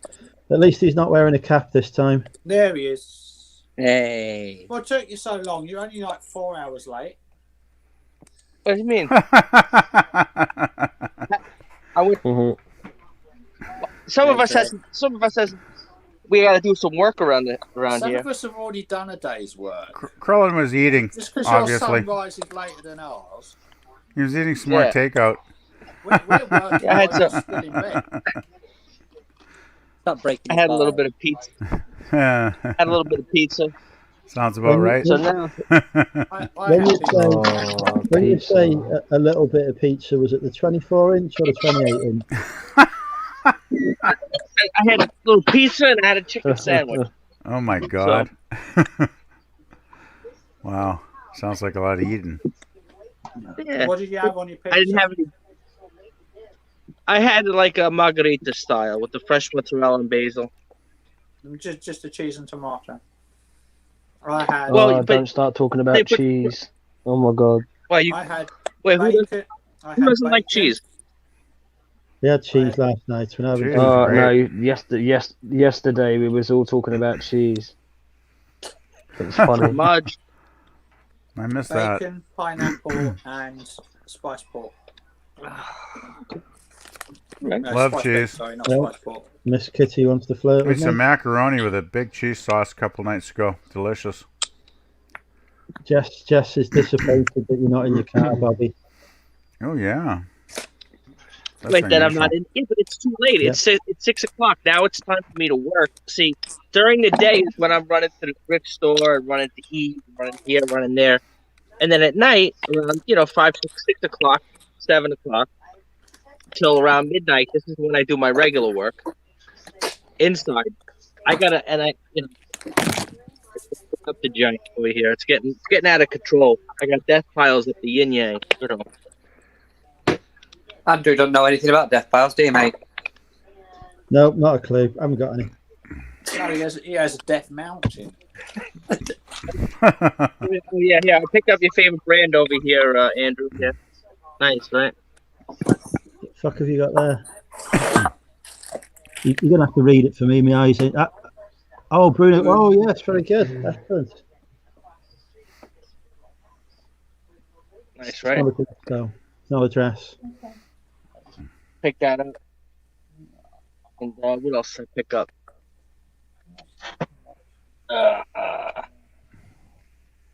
I just got this nice tie here. I got to list it. Hmm. ND, you guys don't know what that is, right? Oh wait, I found something for you guys. You guys don't know Notre Dame. Yeah, it's a cathedral in Paris. Yeah, but I mean, I'm talking about in South Bend, Indiana, Notre Dame. Here, you guys know this. I know it's a university over there as well. Yeah, don't they have a football team or something? Yeah, they have the football team. Well, yeah, that's what I figured. Earlier, Colin, you might appreciate. I've heard of Notre Dame football. I figured they were pretty significant, right? Yeah, they are the college football team. It's like Cool. one of the hardest places to get into. Yeah, well, they're a pretty big name. I mean, I've even heard them out here in Western Canada, so that's something. Yeah, I've heard of Notre Dame College. Now, where's this, guys? Come on, let's see how good you are with your UK knowledge. Ooh, that's some definite heraldry there. There's a dragon. Dragon on it, so it's going to be Wales. No. Could be Wales. No, that's not a Welsh dragon, for fuck's sake. I don't know. I can't really see. I don't know diddly about dragons. 1.5 inch by. We don't have dragons in Canada, unfortunately. There we go. All right, I'll give you another hint. Okay, let's have a good look. Let's see who's in the chat. Let's see in the chat. It's St Andrews. I know Jack about that. Come on, chat. Oh, you've got one in the St. chat, Andrews. Andrew. Yes, Miss Kitty wants to flirt. She also wants to say hello to Bobby. I don't know how you didn't get Andrew, but Because on my screen, That is about the University 1 of inch by St 1.5 Andrews. inch, and I couldn't see the fucking thing. All I saw was a dragon. Hey, Curly. I don't even know where I got this sweatshirt from. Yeah, I have no idea what that is. Curly. Nice. I figure it's got to be some kind of football thing, but Oh, very nice. University of what? But, they probably sell this like in the bookstore there, Oh, excuse me. Toe beans. Yes, would you like to ask me a question? Yeah, I was just about to say I was out earlier and I'd look him on a charity shop, so I noticed this. Cheers! Yeah. Now, is that a legit? Let's see the tag. Is that like a? That's not an old school. That's like a repop. I think Let's so. see. I don't know. I don't know. That might be middle. I don't know. That's on an annual tag. It says on the bottom of it, 2012 CBS Studios. Okay, Incorporated. 2012. Did you pay more than $1 or $2 for it? Honestly, because if it fits. Now here's the thing with this. Now I'm sure I don't want to get into a big fight here, but you go to pubs too, right? Yeah. You go to pubs. Okay. Yeah, we got Now, pubs you've here seen- too. No, I understand. I'm talking about the UK. But now you've seen the television program, obviously, right? Yeah. Yep. Got him. Great show. Mm-hmm. But I'm saying Boston. that's how the pubs look here, per se. Especially that one is a very nice. That one has the round bar, square bar. Very, rather. very iconic bar. Yeah. Because I know we got Andrew a year ago. We got into the dispute about. But you were right. I'm not saying you were wrong. You were right. That I thought it was weird that pubs did not have bar stools. Oh, we're back on the bar stools. We have again. bar We've had stools this in Canada conversation too, about guys. 6 times now. Come on. But you've seen the show Cheers, so you know what it Great looks like show. over here. I've seen many episodes of Cheers. I love that show. Nice. And they got the pool table in the back room. Yep. Yep. Sam Malone. Sam's awesome. Mayday. Actually, the whole cast was awesome in that show. He was an ex Baseball. Yeah. An ex-baseball player with a drinking problem who runs a bar. Yeah, do you guys know about baseball really? And Oh God, I love baseball. I understand baseball. Yes. Big Mariners Well, I fan understand. here. Yeah, well, you're a Canadian. You guys have baseball. They don't have baseball. Seattle Mariners. I love those guys. They're great. Though their team has sucked for the last 20 years. I understand baseball. Okay. But the unique part about baseball, too, as opposed to most other sports, is that the every field is different. The infield is the same, but the outfields are different in every stadium. Very true. Which adds to the character of the game. Yeah. Yep. Totally true. Totally true, Bobby. Like in Boston, they have what's called the Green Monster. They have the wall that's 30 something feet tall. Definitely. So you got to hit the home run over a 30-foot wall, as opposed to a 15-foot wall, 12-foot wall, whatever. Yep. Know it well. Oh, maybe even less. It's got to be less than 12 feet. The regular wall. And if guys could jump up and catch it, it's got to be maybe 10 foot. Yeah, baseball is awesome. Yeah, I quite like baseball. Yeah, I used to watch the Mariners in the late 90s, early 2000s when they were one of the hottest teams. They actually had I think 116 wins in 2001. They were the biggest team that year, but they screwed up in the playoffs. But they were an amazing team for about 4 or 5 years. They had Griffey that year, or just I think they lost everybody. Ken Griffey Jr. Oh God, the Bone. What was his name? The Bone. Randy Johnson. Randy Johnson. Yeah, they had a great team for about 5 years there. They were awesome. I used to watch them on the TV all the time. They were fantastic. And then they got Ichiro. I mean, talk about a guy that could hit a baseball, eh? That guy could hit a baseball like he was golfing, right? He hit a ball that was so low and just golf it out in the center field and get onto first base. It was a work of art. One of the great hitters in Seattle history, for sure. I'm hungry.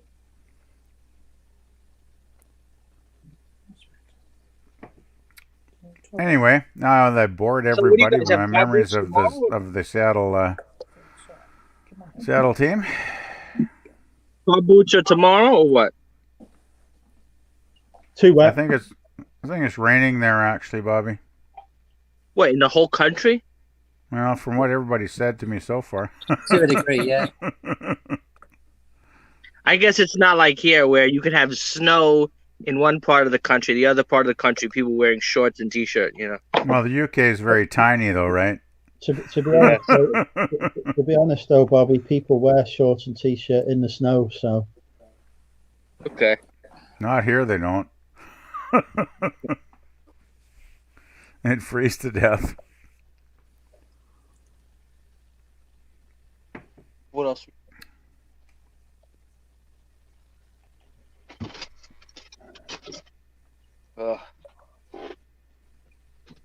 Yeah, I went to a state. I was gonna go. I probably should have looked to see if you were live, but I was at an estate sale. I went to go see my friend Leslie, but she left. She left the sale already. She wasn't there.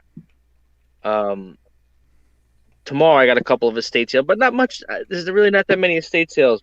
Usually, I mean, I don't know if this has to do with Corona or whatever, but there's just really not that many estate sales going on. Here's somebody I've not seen for a while. Hi, Grant. I hope you're well.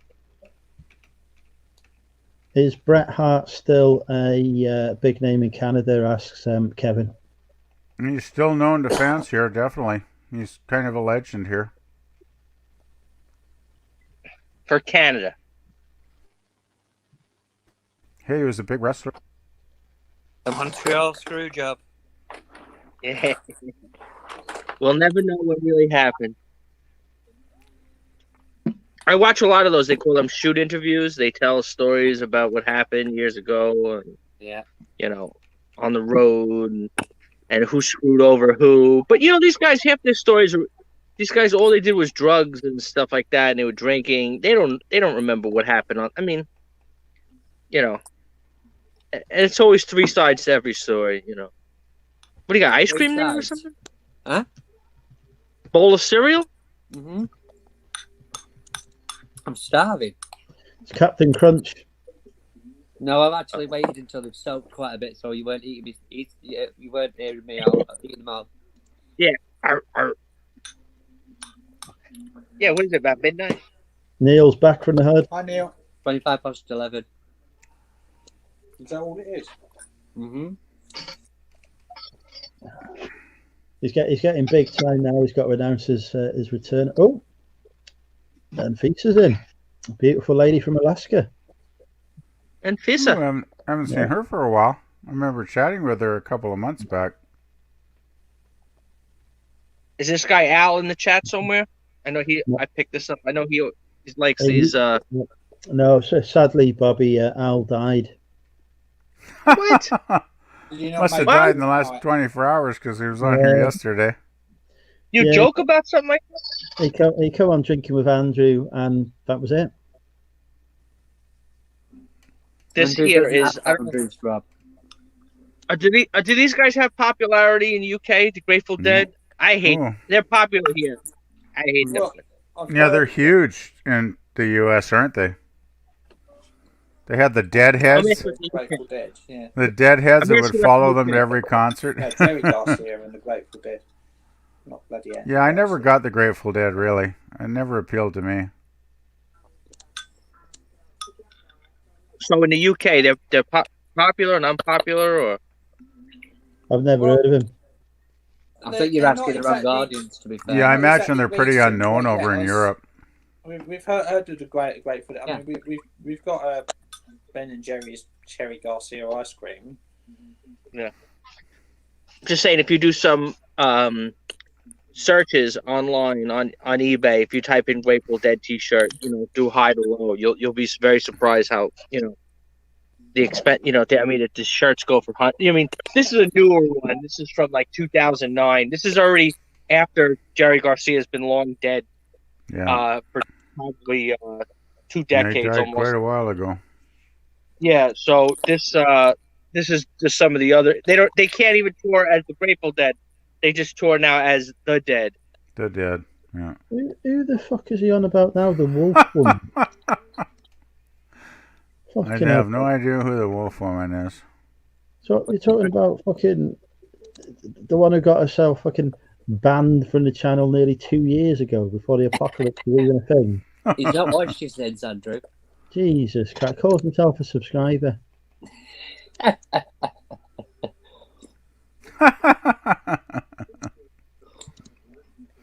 Unbelievable. One thing about the Dead, though, I'm sure if you found a vintage T-shirt, like from the 60s or 70s, it could be worth a gold mine. They have a lot of fans. That's what I was saying. Just do a high to low, you'll see how much they're selling for. Yeah, I imagine they could go for a small fortune, some of those really vintage shirts. Yeah. I never got their music, but I know there's probably millions of bloody Deadheads that just love them.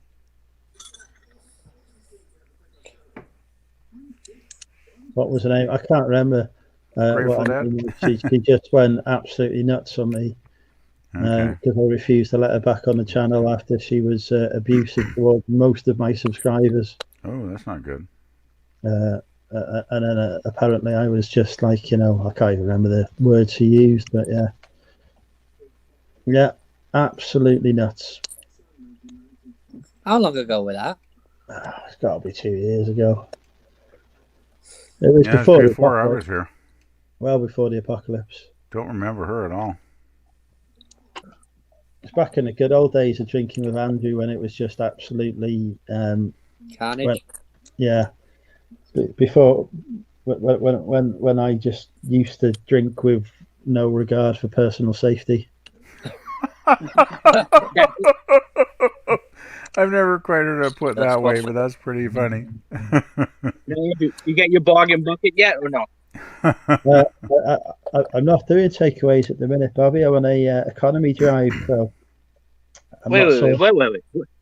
Repeat that. I'm not doing no takeaways. I'm saving money. But how is that? You're ordering the cheapest food there is. So how are you going to get food cheaper than that? It costs £20. Buy it at the grocery store and cook it yourself. Exactly. That's what I do.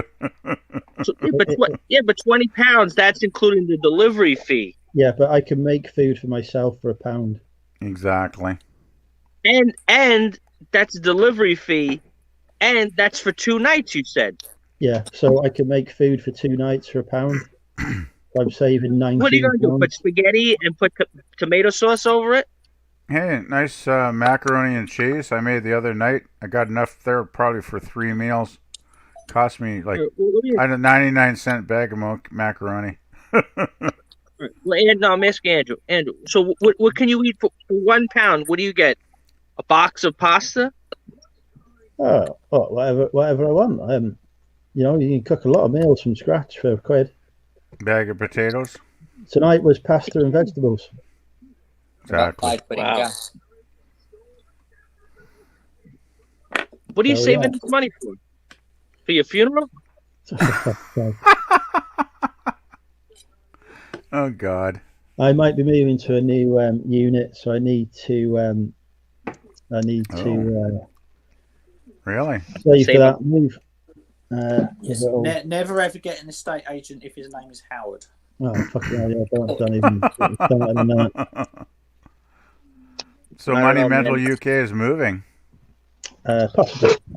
Wow, to a new headquarters, maybe. The estate agent has already let me down on another property before, and now he's just seems to be hell bent to do the same again. So. Oh crap! That sucks. He's just not very proactive at all, is he? You better deal with somebody different if they're letting you down all the time, man.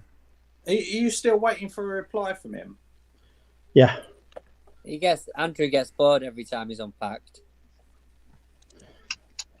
You can afford alcohol but not food. Actually, because I took a trip to England the other week, I've got a death pile of cider.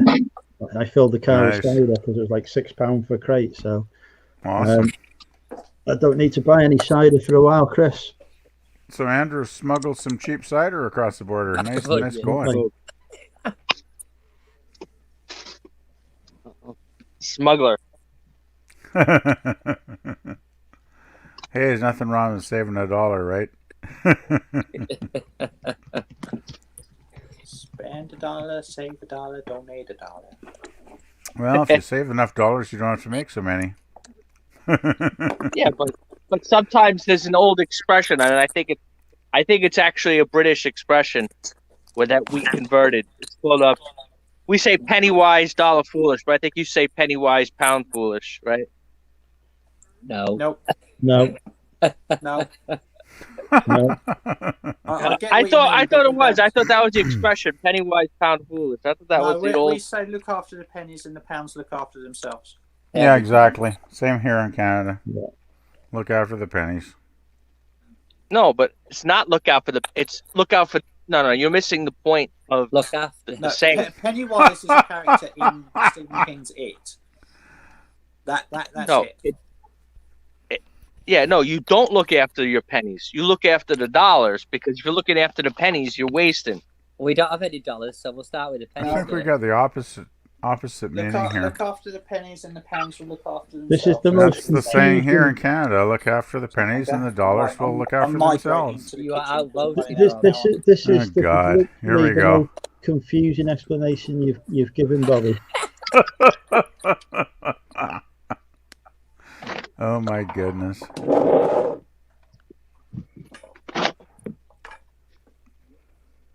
All right, well, I'll be right back. I gotta go check something. I'll be right in. Oh God, this is good. Always entertaining. Hey, Donna. Oh jeez, what's the chat doing? Miss Kitty says, "I'm sorry I joined late. What did I miss? The police?" Oh God. That would be entertaining if the police raided Andrew during a live drinking stream. They've been coming for you for months, apparently. They haven't turned up yet. I still waiting. Well, geez, if they've been trying to arrest you for months, they must be very inefficient police force, I must say. Because he's smuggling cider over the borders. Oh God, he's admitted it on the live stream now too. He's doomed. I'm still Neil, waiting. why don't you join us, man? Channel NEM. Why don't you join us, buddy?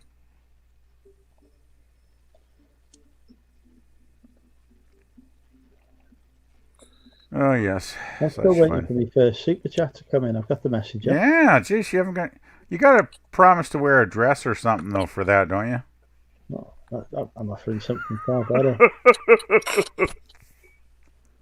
You're always having to dress up, aren't you, Andrew? I still remember the one where Andrew had the crotch cam on when he was like saying if somebody paid him £1, he would turn it off. Was that about a month ago, I think? Oh, yeah. God, that was funny.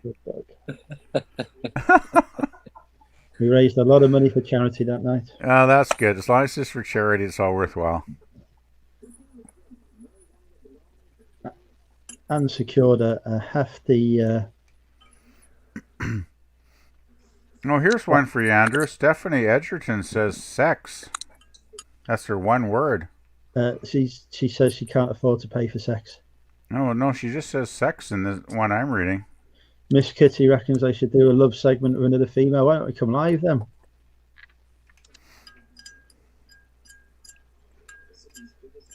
What's that from Donna, Andrew?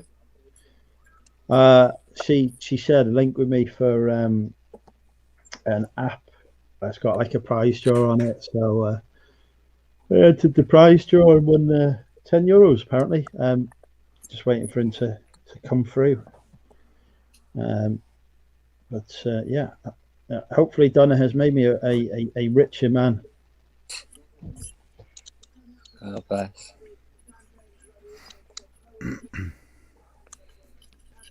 Who's a good boy? Who's a good boy? But no, the pictures, Andrew. Oh, yeah, of course, yeah. Sorry, Donna. Yeah, yes, your daughter's pictures. Forgive me. Lot be going on. Hi, David.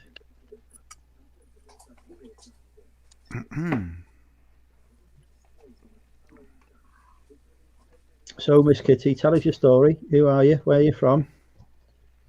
Oh my goodness, Miss Kitty says, "Oh no, Andrew, get her on the sofa with you." Wow, that sounds a little bit spicy. I'm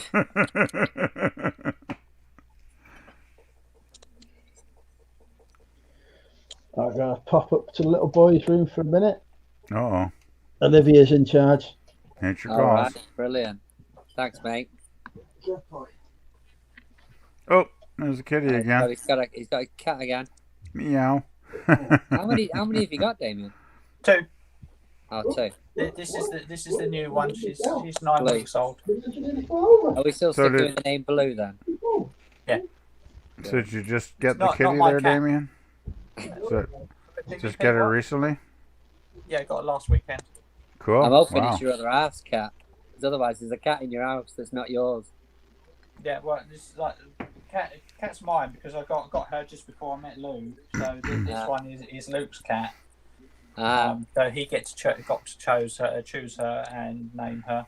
I've got a feeling she's part Russian blue, so that's what her name is. So if you brush her fur black the other way, it's all grey. I've got a feeling she's got a favourite already, though, mate. To be fair. Yeah. Yeah. Because I will sit still. Luke's a fidget. So, and cats like if they're going to sit down on someone or sit with someone, then they'll want someone that sits still. Because they want to settle down for an hour or two quite happy. So they come to me. Plus, I'm quite a human radiator. So I'm always the warm one. So, but she was sleeping on my head last night. I was on the pillow like that. She's like there. And it's just like, no, you go out. Yeah, it's like. I'm not having a cat learning to sleep on my head. Like the first couple of nights, she was like tucked up behind my neck. Yeah. It was like on my pillow. It's like I can live with that. But last night she was like, "No, I'm sleeping on your head." And it's like, "No, I'm not having that." Out you go. And she does settle down for the night quite well. So where did you get her from? Some of the other side of town. It was just like so it went far. Luke's mum's friends on Facebook was advertising, but she cost £100. Yeah, which is quite cheap these days. I mean, I paid £10 for the first one because £10 for your cat. Did you haggle? Yeah, because pre-pandemic, like if you have little cats, you'd have to clown after them because nobody wanted one. But since lockdown, everybody wants a pet because they're bored at home. So like dog prices have gone up, cat prices have gone up. Oh yeah, I start that. the average price for a kitten is £300. Bloody hell. Just for a common British short hair, like got knocked up by the ginger Tom round the corner tabby. You know, it's like Jesus. You know, if you want a proper breed, they're well over 1,000 now, when they were like £300-400 before. And it's insane. And you know, they're not getting them microchipped or checked out anything. You know, they're just giving them flea treatment and worm treatment and calling it good. You know, so it's like But yes, £100 is dead cheap. Here we go, DBT. We found a lady for you. Hello. Miss Kitty says she's so hot if you stand close to her, you'll burn.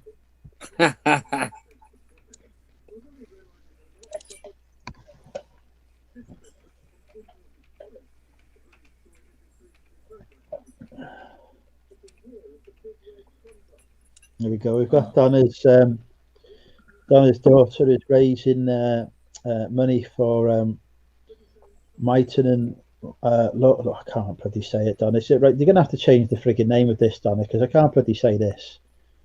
We'll go M&L Hospice, shall we? They've painted 2 pictures and they've donated 100% of the profits to this location. And she's popped a link in the chat there if anyone wants to pop a bid on. I might pop a bid on, actually. Let's have a look. What is it? What's being auctioned? Let me have a look. Opening Safari. Hand painting. I've seen that. That's come up on Facebook. There you go. I've popped a. Oh, I've been outbid by somebody, for fuck's sake. I've popped the bid in there anyway, Donna, but somebody's outbid me. Definitely watched it, Chris. Chris just asking if I watched the match. Yeah, I watched it, mate. Now, remember, Donna, the price for me promoting stuff is always sending me nudes. That's the price, even for charity. Standard that. Yeah.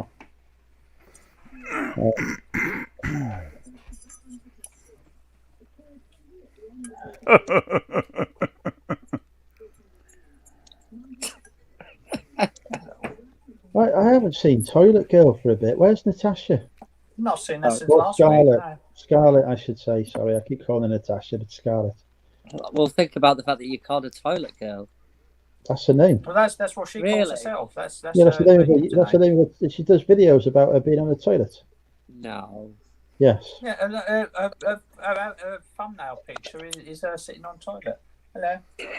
Yep, I've seen that one. She is sitting on the toilet. I remember that. Kind of a weird thumbnail, but hey, whatever floats your boat, I guess. Well, it's in with the channel. If you look on the channel, she's got videos of her on the toilet. Why the hell would you put videos of yourself on the toilet? It's not even a conversation I want to go into. To be fair. It's quite popular. Oh my God! Well, there's something for every taste, isn't there? Yeah, people are into scat and things like that, aren't they? Yeah, I guess some folks Get are. your attention, I suppose. Not my favorite area of existence, but she's lovely as Scarlett. She's down in South Wales. I keep trying to. Yeah, she could be a charming lady. Maybe she's just got a crazy sense of humor or something. She likes the toilet. Or maybe she likes scat. I don't know. Yeah, I don't think she's painting herself in shit. Nice. No, don't say that when I'm taking a drink, Andrew. I might choke. So, Damien, how gutted were you when you watched that video with the turtles? Oh gosh. Right, I'm putting another bed in on Donna's daughter's painting. Oh my goodness. Yes, I'm in the lead. I'm winning the paintings. £12.50. There we go. Oh my I remember God. having that DVD myself, video myself. Sorry. It's like recorded over. It's like, really. But yeah, those were the days where it was called Hero Turtles, not Ninja Turtles. Yes, that's true. Because the British, like, Ninja was too violent Too for violent, young child little minds that we had. It wasn't until the movies came out that they went with Ninja Turtles and stuck with it. But yeah, so it was like 1989, I think Turtles came out over here. 1989, 90. Yeah, I think they were 80s. Yeah, 1989, 1990. So that was, how old was I then? So I was 12 going on 13. I won it in a competition. It was the local video store. This was before. It was like there was one over the other side of the town. It was like a competition for blockbusters, and they were doing. It was a drawing competition. So drawing. Entered a drawing, and then you won. And like the first prize was actually a turtle skateboard.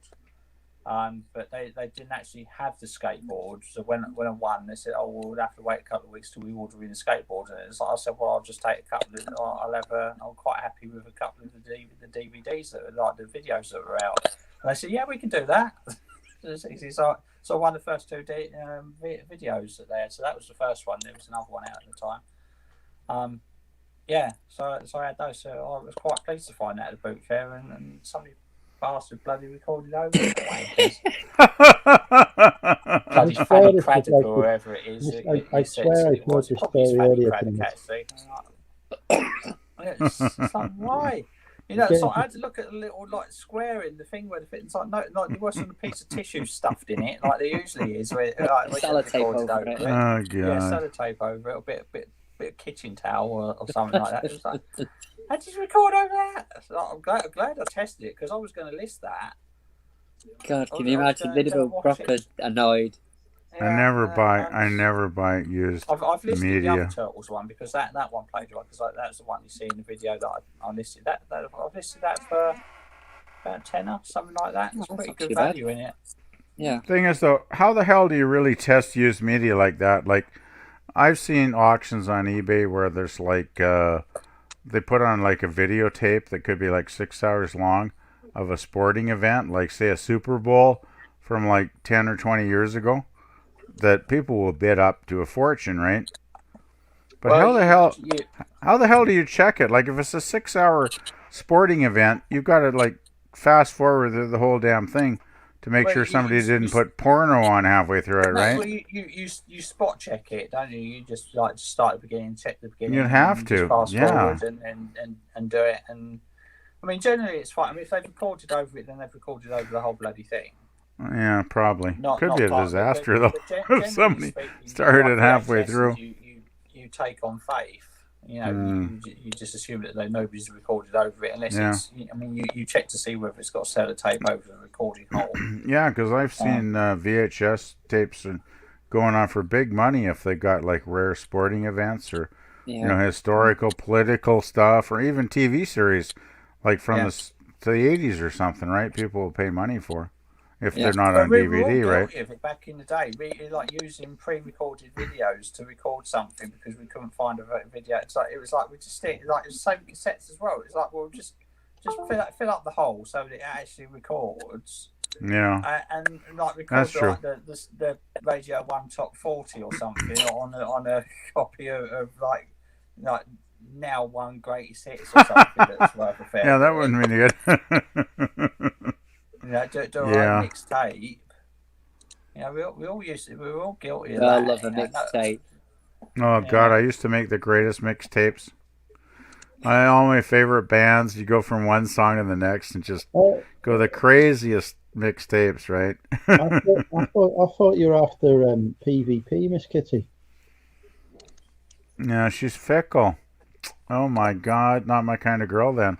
Has Andrew got a date? It looks that way, isn't it? I'm a one-man woman. She's got to be a one-woman man. If she doesn't want me as much as I want her, there's no way. I think the long distance might be a problem. Yeah, well, I'm probably not going to lay it at 5,000 miles away, I guess. So, yeah, I'm not too worried. Go for it, Andrew.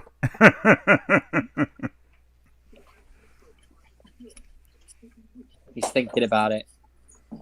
Yeah, Andrew's probably definitely contemplating it. He's playing it cool. Yeah, you got to play it cool. Sometimes the best way to attract them is to just move away, give them space, right? I'm waiting for Miss Kitty to admit to being 15. That's what normally happens. Actually, Miss Kitty's probably like a 61-year-old bloke. Named Keith. Sorry, Andrew. I couldn't resist. That's never happened, does it, mate? Oh, God. You just never know, right?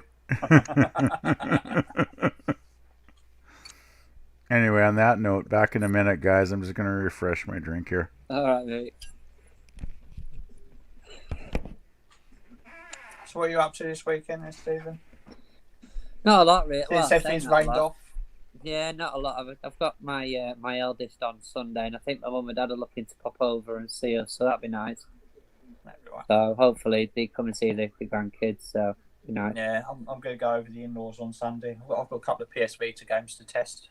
Oh yeah, I've seen them on your video. Yeah, because I've got Jack and Daxter, and I picked up. Like you don't see them that often. No, you don't. Mind you, yeah, I don't know if it really took off, did it though? No, it didn't. It wasn't like the PSP, but that's why they're worth quite so much. Little Big Planet will list for £15. I don't know what Jack and Daxter will actually go for now, because I think I sold it for about £15 2 years ago, and it came bang. Let's see what it is. Was now. that Little Big Planet? Was that a sort of a game on its own? Yeah, that's Sackboy. It's one of the Sony's own ones that like. No, yeah, I know what Little Big Planet is. We've had it we've had it for years, but I weren't sure if the Vita version was its own game. Do you know what I mean? Like exclusive. Oh, I don't know. I don't know if it was his own sort of exclusive title as opposed to you could buy it on on the platforms. If you like. Yeah, I don't know whether it was suited to it. Ooh. Woohoo. That's gone up. Is that good news, is it?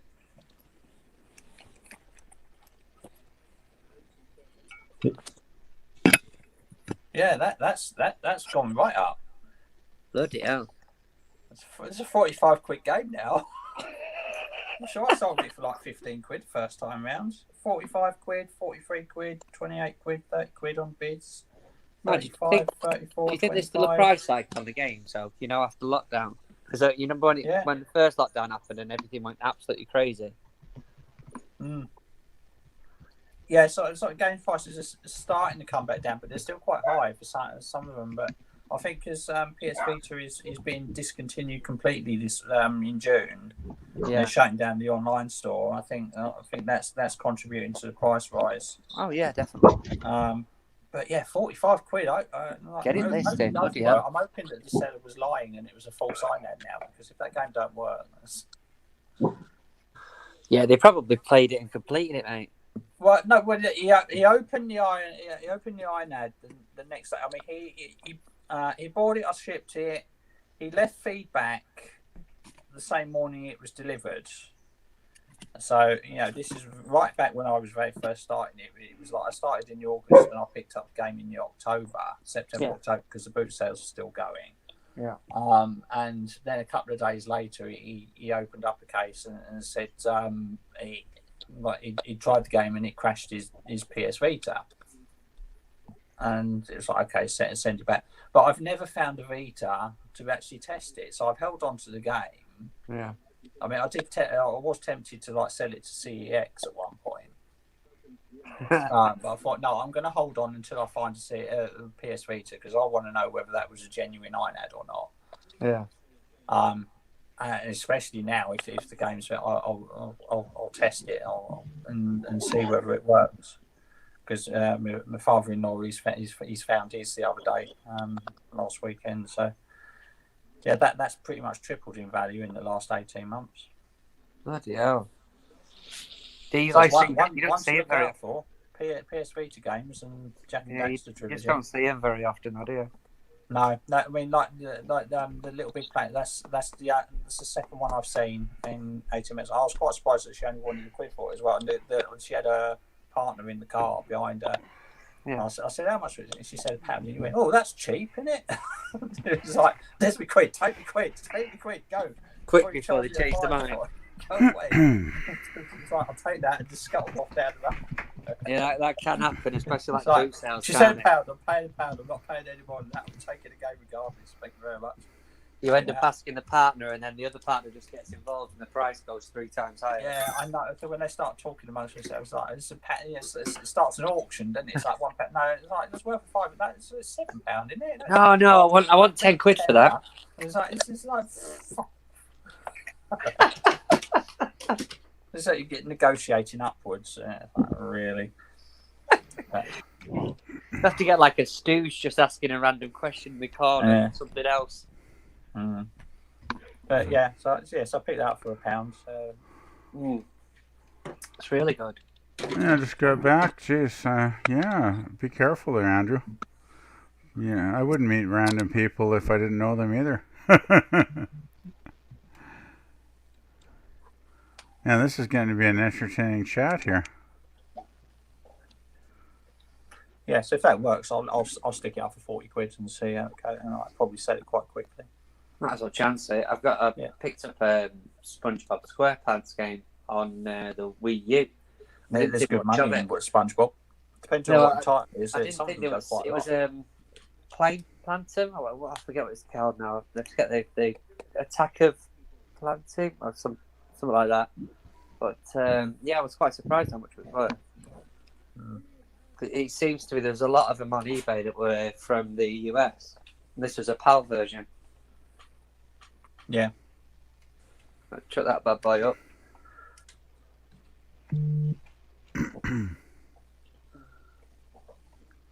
Well, you've had some quite good pickups recently. I've been watching your video. I've done really well this past month, and I've had both the 2 Mewtwo's. I've picked up another Mew, which is up Mew 1, but that's gonna have to go spares and repairs because it's got crap in the viewfinder. The rest of it looks clean, but I'll have to put it up for spares and repairs. I've had a vintage West German cine camera. It's like Super 8 Vinny camera. I picked up for £20 in Bernardo's. I sold for 250 quid in a week. Bloody hell! Yeah, so that's my biggest ever single item sale now. Are you literally just waiting for your luck to run out here, or what? Yeah, quite like this. Yeah, the rain this weekend. I'm hoping that's it. But yeah, I've had a really strong start to the season. My 31-day total is the highest it's ever been. Well done. Yeah, it's like well over the £3,000 mark now. Bloody hell. So yeah, I'm flying at the moment, and long may that continue. Yeah. So Alright, let's see. There's some of the stuff I've been watching you pick up, and there's some really good stuff. I got rid of the troll. It was boring me. Yeah, I'm just it's our first troll tonight. No, it's not the first troll. I've deleted a couple already. Oh, really? Oh, shit, I must have missed those. Yeah, I'm good at my job. That's good. I'm glad. Yeah, so yeah, I've had a few good sales that are worth like a couple of £100 each. But even without that, it's still a good month. I'm just buying as much as possible, and obviously we're all more knowledgeable than we were last summer.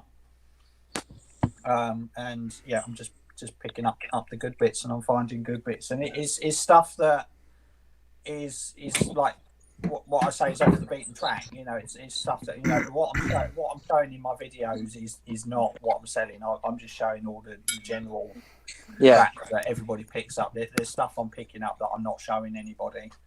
All right, okay. So just to protect your it's just to protect and sort of kind of protect, and just because all the hoo-ha we had last month of sort of everybody showing off their bolos and everything. So I'm being a bit more mindful of that. So I'm showing a few things, but there's a few things I'm holding back. Hey, Bobby's back. Because I'm starting to niche down into certain areas. Okay. So I'm just showing the sort of like generic good stuff that's still view worthy. But man, Miss Kitty's a real piece of work, eh? Like the Mewtwo's, everybody knows what a Mewtwo is, and everybody's looking out for them. Sad. Yeah, you make it sound like you're just showing us all your old crap there, Damien. Yeah, no, I'm showing good stuff as well, but there's a few little bits that I'm not showing. I mean, the cine camera I haven't shown on there. I mean, I've mentioned it on here, but there's only. Hey, Damien, what are you drinking there? What are you drinking there, my man? This looks like good stuff. JD and Coke. Nice. Nothing like some good bourbon and Coke. Yes, sir. I won't be doing the next day if I'd done that. Nice. Jack Daniels. That was a new bottle tonight. Yeah, you're probably about the same range I am. That new secret weapon is Coke 00. Hey, Coke Zero. That's exactly what I'm drinking tonight. No, but bourbon and Coke Zero. Well. That's not Coke Zero is awesome. Coke 00 caffeine. Because usually I just have Coke Zero, so like the alcohol will wear off, and then I'll still be awake all night because caffeine's kicked. Why? No, that's not good. so now Damien. Hello. Do you guys have over there the Jack Daniels Fire? I've heard you talk about this before. Yeah, we do. Yeah. So, yeah, we're like Jack Daniels is starting to think. We have Jack Daniels Apple, we have Jack Daniels Honey, we have Jack Daniels Fire. We got the apple and the fire, or the apple and the honey, but I don't think we got the fire here yet. Yeah, I was at a nightclub, and I don't know. I went to see some. I don't even remember who I went to see, and might have actually been Duran Duran. And now is that strawberry mousse? Cool. Huh? Like Stephen, what's he eating? It looks like strawberry mousse. Yeah, it's or something.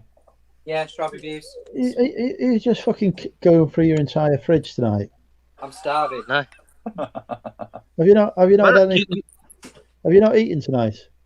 No. No, I made everybody else tea, and I couldn't be bothered myself. No, you see, you got to look after yourself too, my friend. Oh, I know, mate, but I weren't in the mood. I weren't hungry. I am now.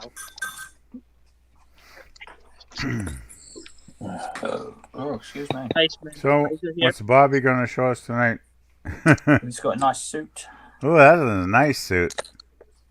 Yeah, this is just a men's blazer. This is you probably don't have this in UK. David Donahue. We have blazers in the UK, you know. I didn't say. Yeah, we have clothes in Canada too. Believe it or not. I'm saying this brand is not an international. No. The reason why I'm saying is because the other one is, I think, a British brand, but this one is this one I think is actually Canadian. That's nice looking. Yeah, I think this one's actually Canadian. Cool. David Donahue. Wow. We do contribute some good shit to the world, no doubt about that.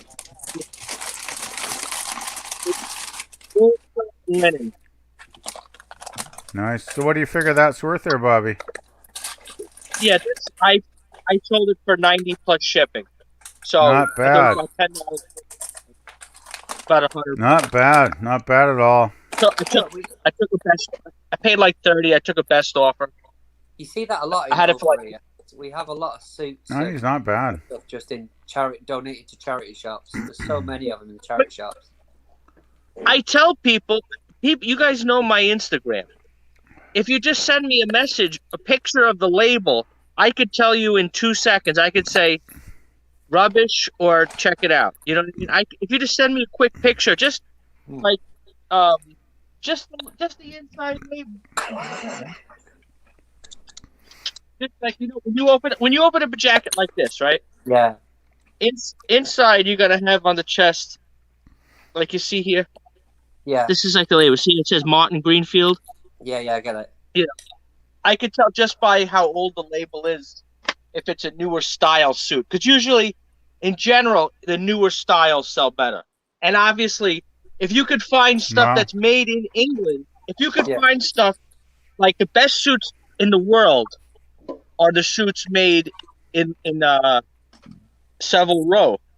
So if you could find those sometimes you get lucky and you find those custom-made suits, they're worth hundreds and hundreds of dollars. Used. Doesn't even matter if they're in poor condition. People will restore them. They could be from the 1980s. They could be from the 1980s. They have the date inside. Yeah. That's impressive. I know Japanese handmade suits can be worth a lot as well. Yeah. I'm going to show you that right now. I'll show you what to look out for. I always wear Savile Row suits. I mean, that is actually the brand that's on them. I don't think they've ever been anywhere near Savile Row. But,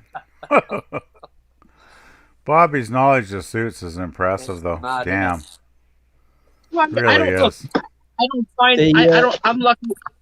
Neil has highlighted a couple of bolos for you to look. Oh, he's gone. Oh God. The George label. I was thinking the same channel then. No, Blue just Send him a pounced on picture Cat of and Cat George. weren't happy. You tell me if it's vintage or not. I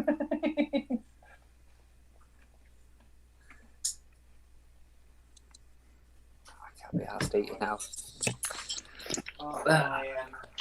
The top bolo that I found is Oh dear. F&F. F&F. Brilliant brand to look out for, folks. If you see F&F on an item of clothing, or TU does quite well now. Those are the real clothing brands you need to look out for, folks. You know, in addition to your Burtons and your George. Vintage TU and F&F. Is that pronounced too? Yeah, TU. I've heard FF is good as well. Oh yeah, top quality stuff there, Andrew. Yeah. There's some great stuff. If you can find Crane or Avenue on some clothing, that's from the world's greatest clothing store. I've heard the best one is actually Cedarwood State. That does Steve very well. I've heard it's all over the place. I mean, charity shops are full of it, so it must be great because they charge more than what Primark do. I wonder if Steph's checking her Instagram. We should check. Let's check if Steph's checking her Instagram messages. Primark stuff's expensive in charity shops. It's like £10 for a Cedarwood State shirt. It's like Primark's dearer in the charity shops than it is in the shop itself. It is. It really is. It's true. It's like £6 for a shirt in Primark, and it'll be $9.99 in bloody Bernardo's. With pit stains and everything. Yeah. Yeah, but it's worn then, isn't it? It's vintage. Yeah. Vintage like a slab of cheddar. Yeah.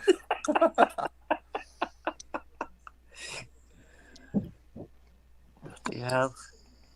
I've got a program on in the background, and it's about, actually, ironically, it's about 1990, and I've just seen they've just had the Turtles on there, which was quite ironic considering we were talking about it, and it's going on about the Strange Ways riots.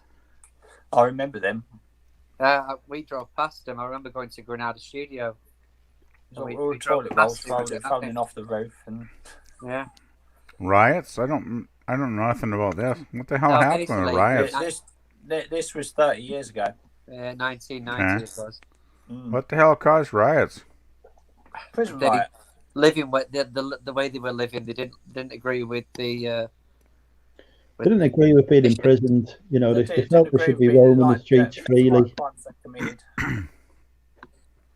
Riots are weird. Were pretty dire back then. You know, this is all at the start of this like modern living kind of way of doing things, and seems like that happens every couple of generations. So in the UK, doesn't it? I remember, when I was a teenager with the punk scene, the way the Sex Pistols and everybody was protesting Thatcher and all the crap going on, like politically, they were so pissed off. And when I was at art school back then, there was even a guy that was from the UK that just moved to Canada because he was so fucking pissed off with what was going on back then. He actually traveled like 5,000 miles.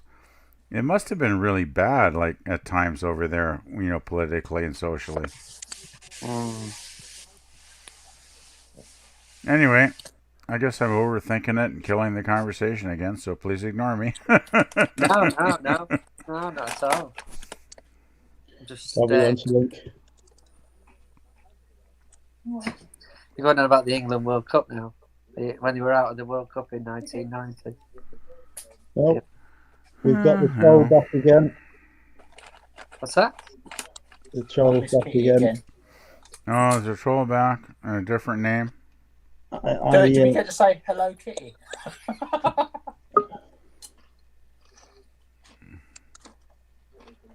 Oh, who is it this time? It's Miss Kitty again, looks like. Where? No, I see it. Message retracted. I don't know. Mind you, I'm on stream now. I'll never understand trolls. Okay. There's a label. No. That's the Japanese one. Yeah. So this is like, it's weird. Like it's got like some kind of weird sleeve cuff, you know. But it doesn't matter. It's kind of beat up, this shirt. But if it's anything, if it's a vintage 90s, if it's even if it's a newer stuff that's made in Japan, always pick it up. Anything Japanese, pick it up. It's good money. I know nothing about clothes, but I know that there's money in Japanese. Do you think you'll ever sort of delve into that, Damien? Fuck's sake, Dave, you're not a future wife. I said, do you think you'll ever delve into the clothing side of it?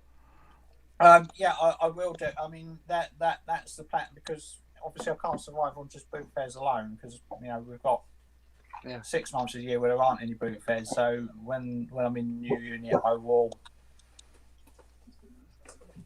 be able to have a sort of like flat lay station and do it, and start expanding into clothes a bit more. I mean, Japan's interesting, because even if you find like Japanese press CDs, they can be worth a bloody small fortune, those bloody things. For some weird reason, people just love to buy them. Hope you come back. Come on. Barty's still awake? Wow. He slept all day yesterday, so. Yeah, that's why he's still up and about. Come on. Yeah, so we'll be doing a bit more clothing. I just wondered that we're all. Why are you backing away? Well, I've got to think about what I'm going to do over the winter season. So, clothes are easier to come by than. Oh, definitely. I mean, the thing is that the charity shops are overpriced in some cases. That's what you're doing. You're trying to herd me. But you can't herd Andrew. Come here. Come on. Take Andrew. Come on. Good dog. Like Good £5, £6, £7, £8. And Good I need to know whether that's worth like a tenner or whether it's worth like 35, 40 quid. Yeah. And worth spending that money. So I need to learn a bit. Yeah, you have me on Instagram? Hmm? Are you on Instagram, Damien, or no? I'm on Instagram. Yeah. Follow me, Bob's Blazers and Vintage. What he means is he's got an Instagram account. Yeah, can you go on it? Well, I don't think Bobby knows who I am, because I keep saying hello to him in the chat and he always ignores me. On Instagram? No. On Instagram? On YouTube. Because I say hello to you in various chats when you're in various streams. Come on. You never say hello back. So I don't think you make a connection. Well, it depends. You know what happens? Sometimes what happens is it would be like this. Like, see how I'm on this stream now? I can't even read the chat. No. So sometimes people are trying to message me. I can't even see it. Because I'm just working at the same time, so I don't even read it. You have to send it to, Bobby's Blazer and Vintage. There we go. I found you. I'm following. What's your Instagram channel, Bobby? Because I'm on Instagram. Yeah. It's just Bobby's Blazers and Vintage. Bobby's right Blazers. There. I might have to have a look for that. Bobby's Blazers and Vintage. Okay, I'll type that on. Yeah, if you ever find if you find a piece of interesting clothing, or if you just want to, the best thing to do is just take a picture of the tag real quick. That's always the best thing to do, and then you go from there. That's always the first thing to look at is the tag. Yeah, imagine that would tell a lot. Yeah. Bobby's Blazers Vintage. Okay, I'll have to check that out. Yeah, I mean, the first step that I need to do is just to be able to identify all the high street brands. and I know a Yeah. fair few of them, but so that I can discount them straight away. Just discount all the ones Andrew mentioned earlier. You're on a winner then.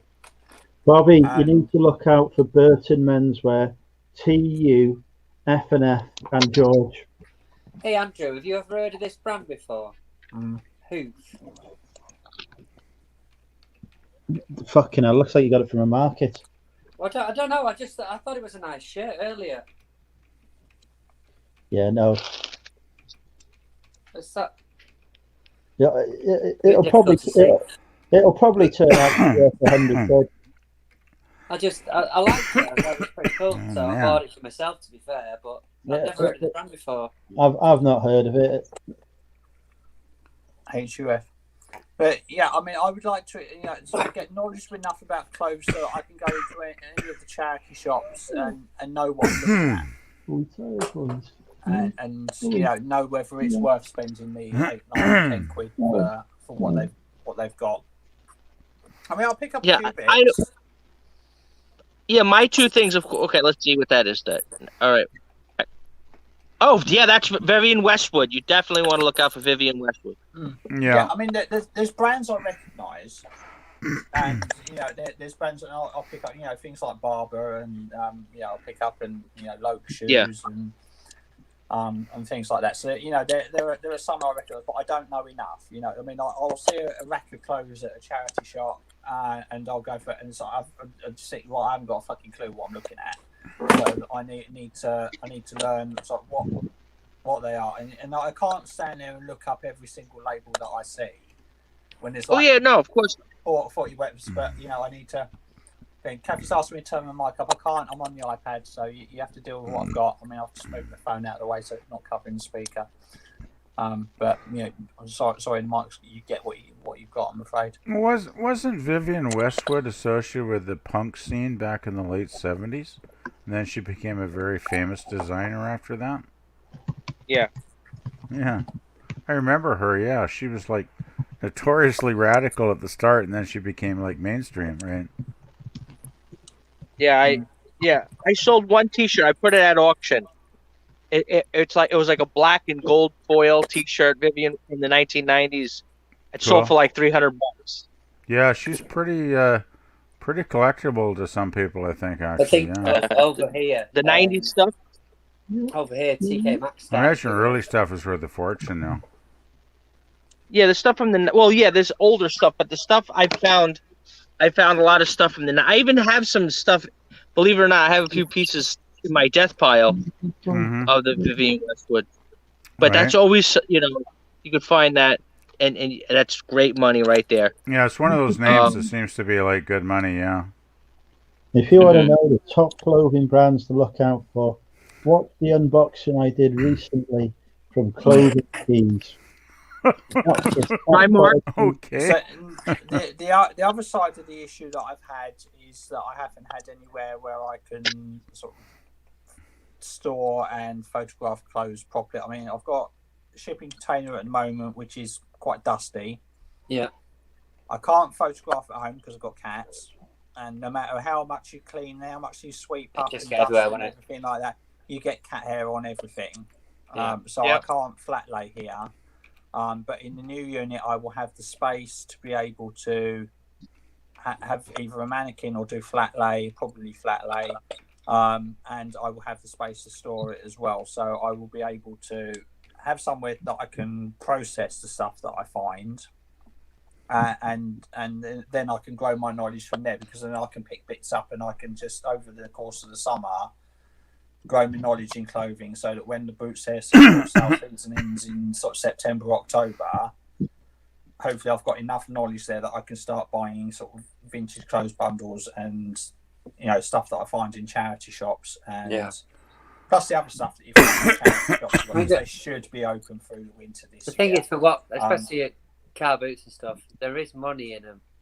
There is definitely money in them, Damien. Oh yeah.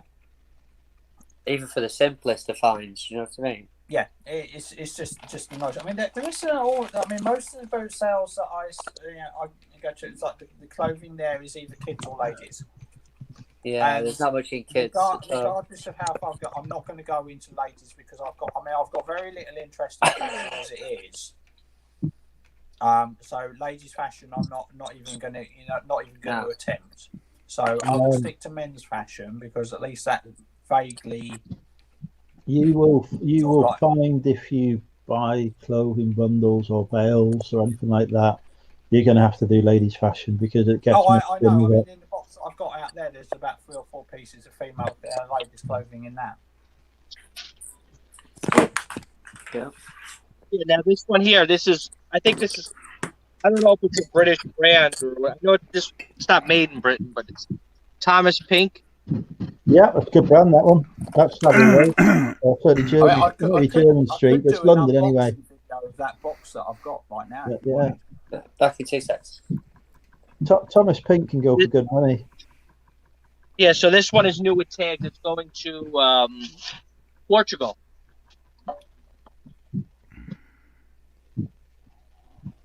New with tags jacket.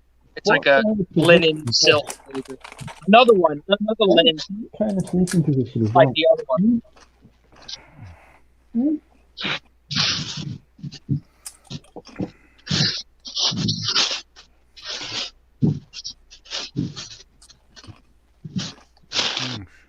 So going back to Europe, and actually this was actually made in Portugal, and it's going back to Portugal. Yeah, it's a strong British brand made in a European country. Yeah, that's another thing, Damien. Like when you look out for things, obviously, if you look out for stuff that's made in Europe, that's usually a better sign. Stuff if you see, made in England, made in Portugal, made in. But because I've not had the facility to be able to deal with it, I haven't really put the effort into learning it. As I say, in 2 weeks I'm moving into a bigger unit where I will have the space to be able to process it. So my mindset will be a little bit more sort of towards actually being able to learn it and pick stuff up. Because at the moment all I'm really picking up is things like football shirts that I find. And just the odd little bit here and there. I mean, I picked up a Tommy Hilfiger jacket, which is worth like £80 to £100. It's really nice. Okay. Good. That I've seen. So I'm just picking up into it. I'm not really, I'm giving it a cursory look when I go in there, and I'm just like, I'm picking out the really obvious stuff. But because I'm not really in a position to be able to deal with it at the moment. So any clothing I buy just ends up sitting there for months and months and months. Yeah, I know. I'm with you.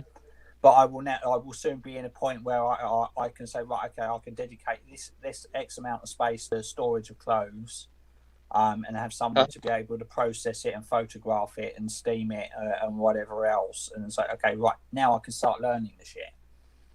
Yeah, that's exactly the point. You don't have nowhere to process and do that bit by bit across the summer. So when the boot sale season closes in September, October, I can then focus on that. I can start looking at online arbitrage and retail arbitrage, things like TK Maxx or TJ Maxx that you call it, and actually be able to look into it and say, I know that brand.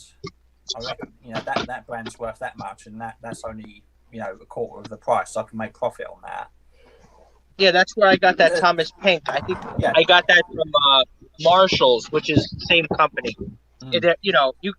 Same thing. And I think I only paid like $25 for it. Believe it or not, I think it was like real cheap. And I got lucky, and I just sold it now. I got like almost 100. So, I mean, the way I see it, I'm about 18 months behind Andrew. With the whole reselling, the amount of stock that he's got, the amount, the size of the premises, the way he's doing it, I'm about 18 months behind him with his knowledge, with the stock that he's got, with the turnover. I think I'm starting to close the gap a little bit, sort of like 12 to 18 months, and I'll catch up with you by next summer. But I follow Andrew, so I'm about a year to year and a half behind you, aren't I, mate? Yeah, I'd say so. Yeah. Yeah. So by next summer, I should be like, by this time next year, I should be around about where Andrew is now, with the level of knowledge and the level of stock, because you really only got into clothing about a year and a half ago, didn't you? Yeah. Because No, it was at that point, it was much like, I'm not doing clothes. I do media. I do that. I'm shit at clothes and not do it. And then all of a sudden, you just like, hang on a minute, I'm good at this. I can retain the knowledge. I can do the brands, and now where are you? You're picking up bundles and you're going through the bundles and going, right, this is worth 20 quid, this is worth 40 quid, this is worth 100 quid, this is fake. Picking out fakes is like just by looking at it. See, now this one here, this is Eddie Bauer. I don't know if you guys had that in the UK. Yeah, He started in 24, didn't he? Yeah, that's Jack Bauer. Jack. Yeah. That's his brother Jack. Yeah, this one here is made in USA, and it's a leather jacket, but it's down feather filled, so that's a very unique. Do you have the same things over there? Yeah, like for us? I mean, things like that I understand. Things like that I know that increases value. So like if it's duck down, feather in it, then that's what. So I've got some little bits of knowledge here and there that I know to look out for. As opposed to brands, it's like, okay, well, if it's it's like duck down, that's going to be worth more than polyester. Yeah. Yeah, but of course, that other jacket's going to Portugal, and guess what? This one is going to what other country? Canada, because it's they're always looking for duck down jackets in Canada. Miss Kitty needs to go to bed. Rob, do you find over there that a lot of the made in the US stuff sells better for you? What's the matter? Yeah, made in US stuff. Yeah, definitely. It's definitely a selling point. Yeah, we have English. Yeah, made in UK, made in US, made in Japan. That's what you want to look for. Now, were you watching yesterday when I was in that small little thrift store, right? You saw those Turkish jerseys. Yeah. I found. I found that lady. She doesn't really speak much English, but I kind of didn't want to, say much. But I found about a year ago in that small little in that mountain she has a game worn jersey. The New York Knicks. Yeah. New York Knicks. A guy wasn't a popular player, but still, it was still a match worn jersey. I got like $500 for it. Jesus. How did you authenticate that then? Well, first of all, when you pick it up, it's the real deal. Like, they're not the same ones that they sell to the.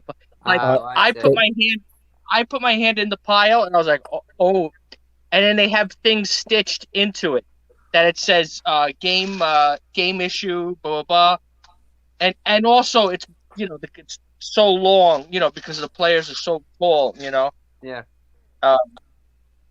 But it was really cool. I was so you ever find those items that you're like sweating when you find it. You're like, oh my god, because I didn't know what she would want for it. She only wanted like $5. She's like, oh, give me like $5 or something, whatever, Yeah.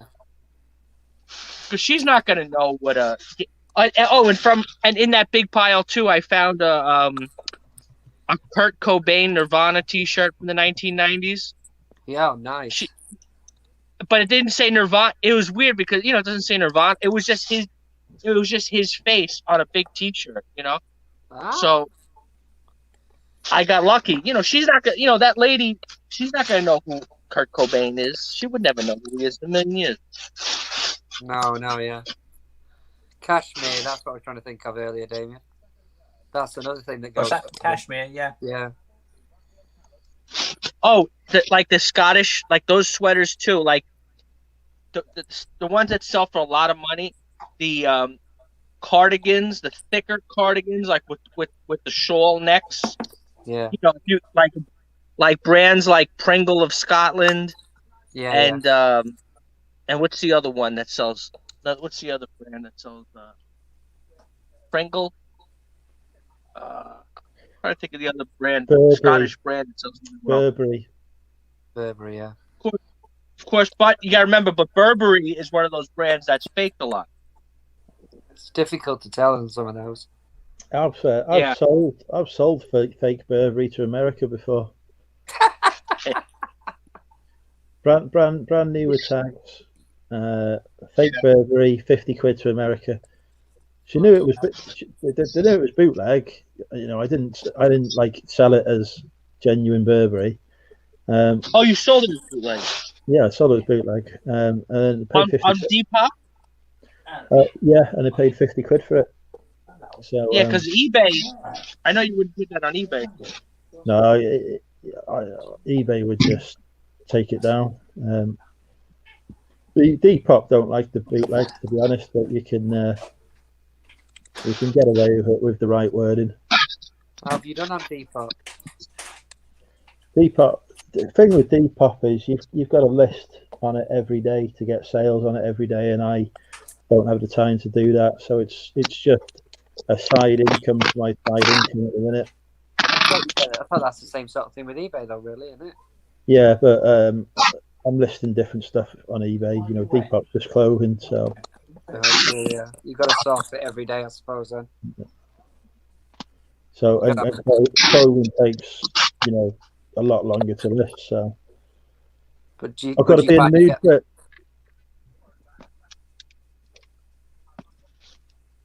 I can list 20, 30, 40 items an hour that aren't clothing. Yeah. But clothing is like 5 to 10 an hour. So. Oh, you have to take time with it. I'll have to get you to teach me Depop, Andrew, when I start doing clothes. So obviously, if I'm going to start doing clothes, then I'll have to start doing Depop as well. I wouldn't even bother until you've built up your knowledge and whatever on eBay, because you'll just not immediately. I'm talking next year kind of thing. Yeah. Oh, Steph's off. Take care, Steph. Night, Steph. See, I do like the 4-picture limit. I only do 4 pictures for clothes on eBay now. I'm quite happy to not have to take a shitload of pictures. I'll just do 4 pictures. I'll do front, close up, show the design and pattern, picture of the tag, and then a picture of the back, and it's job done. I do that on eBay and Depop now, so it works. Started doing flat lays now as well, and they're going well. So even though I'm not even bothering to iron them at the minute, because surely it looks better on a mannequin. Don't do mannequins on Depop. They don't like mannequins there. They'll not promote the listing. Really? Yeah. Picky bastards. So yeah, no. Flat lays of the future. Say so. No.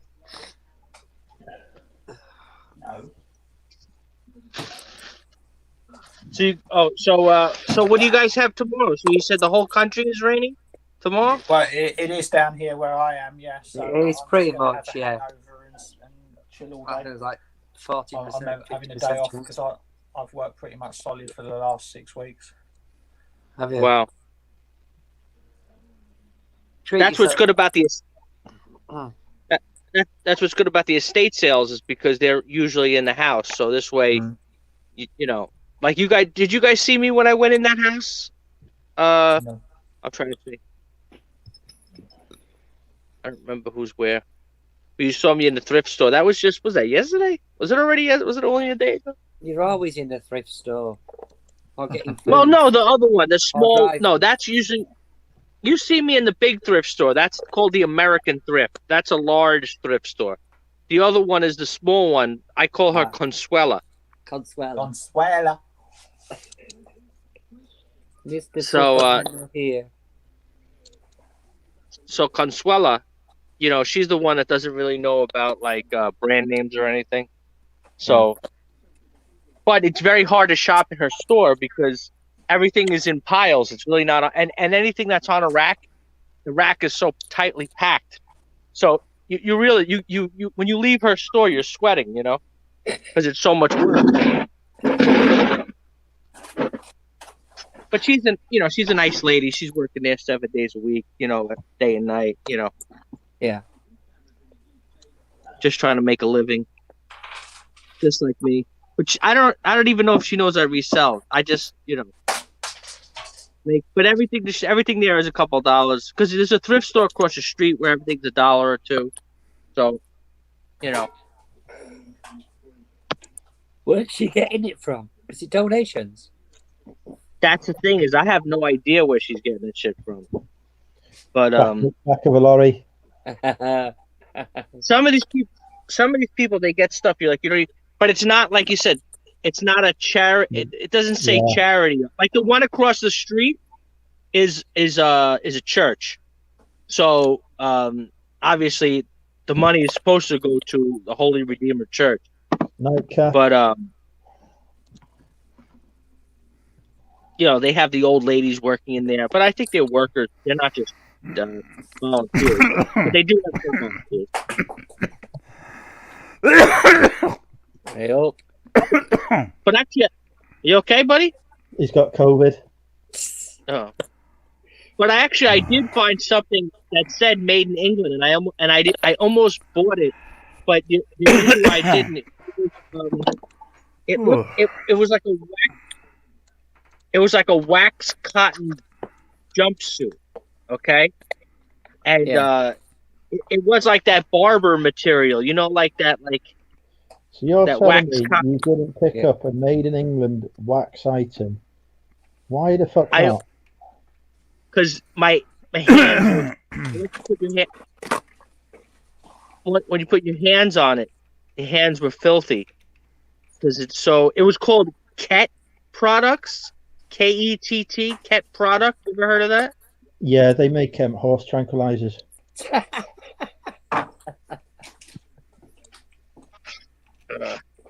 No, you was gonna break fucking balls. It's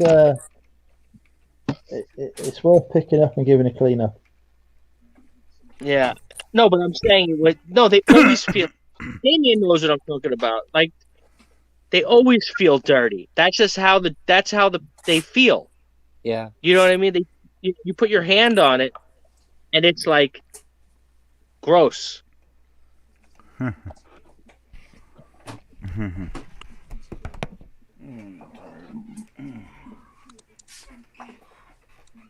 I think I'm ready for my donation. What do you think? I was just about to say, you're going to get that chopped. Yeah, but I asked that other guy, what's his name, Zahir. I said, what do? You go to a place? He's like, oh, no, I just cut it off, and that was it. I was like, well, you didn't actually give it away for the donation? I thought the whole idea is that they cut it, and then they give it to somebody with cancer or something like that, and they make isn't that the whole idea? Generally, I think. I don't know. We have you different. Need a haircut, though. Is that what you're trying to say? No, but I'm saying I'm gonna. But I have to wait till it's a certain. I think you have to wait till it's like 12 inches or something. So.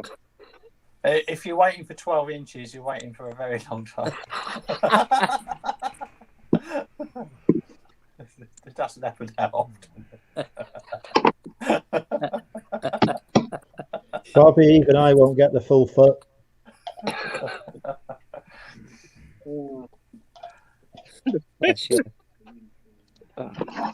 That time of the evening. Yeah, I was gonna say it's late for you guys.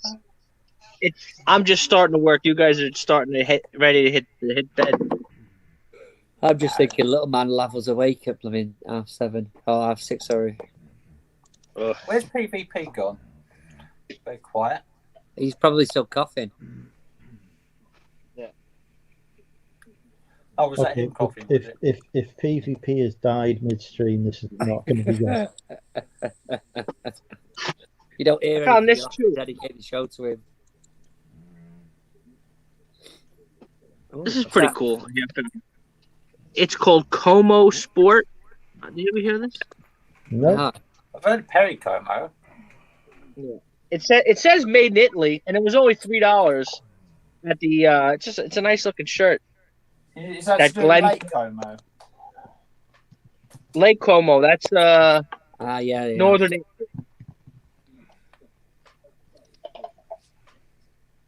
I figured for $3, I'll pick it up.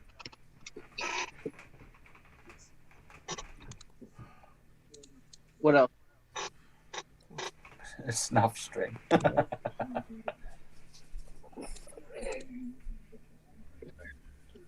What else?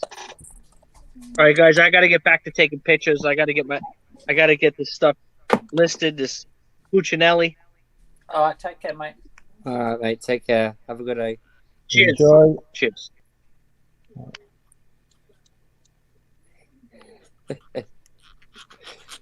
Bless him. He's always busy. So let's just have a look to see how many future wives we've got here, because quite a few people type 1. Sarah is agreeing to be a future wife. Thank you, Sarah. There we go. Sarah, Kath is a future wife. Thank you, Kath. Shuggy, not a future wife. Phil's a future wife. Sean's a future wife. Every time they fall for this. I think you said type 1 if you're still watching, didn't you? Matt, not a future wife. Erin, a future wife. Job done. I've rebuilt the harem.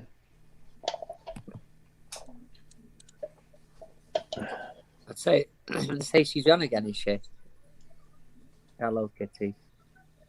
Anyone seen how many extra things you have to put into this toy now? Yes, been at it all bloody week. Item specifics. Mine are all done now.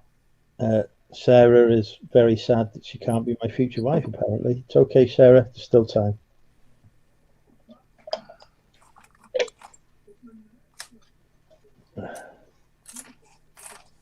Shitty kitty. Yeah, unfortunately, I deleted that one, TKs. Shitty kitty. It was getting boring. Here's a The thing is, I'll give trolls, they are persistent. You know, they've obviously got nothing better to do with their lives other than masturbate and prat around on fucking social media. So basically, you've just described my life. You literally just said that. She's strumming her pain with her fingers.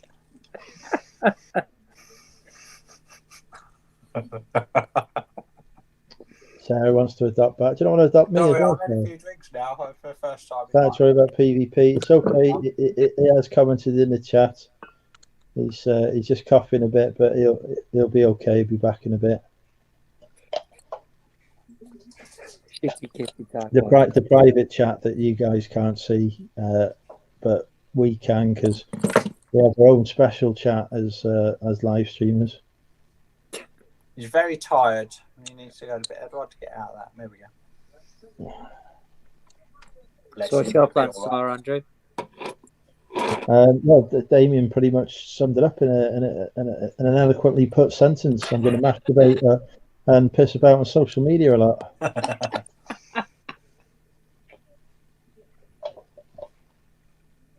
I've got to. Sounds like a plan. What else are you going to do? It's raining out. I've got to move some stuff out of my container, and I've got to reorganize the HQ and try and do some listings, because I only listed 2 things today. So when have you got a container till the end of the month?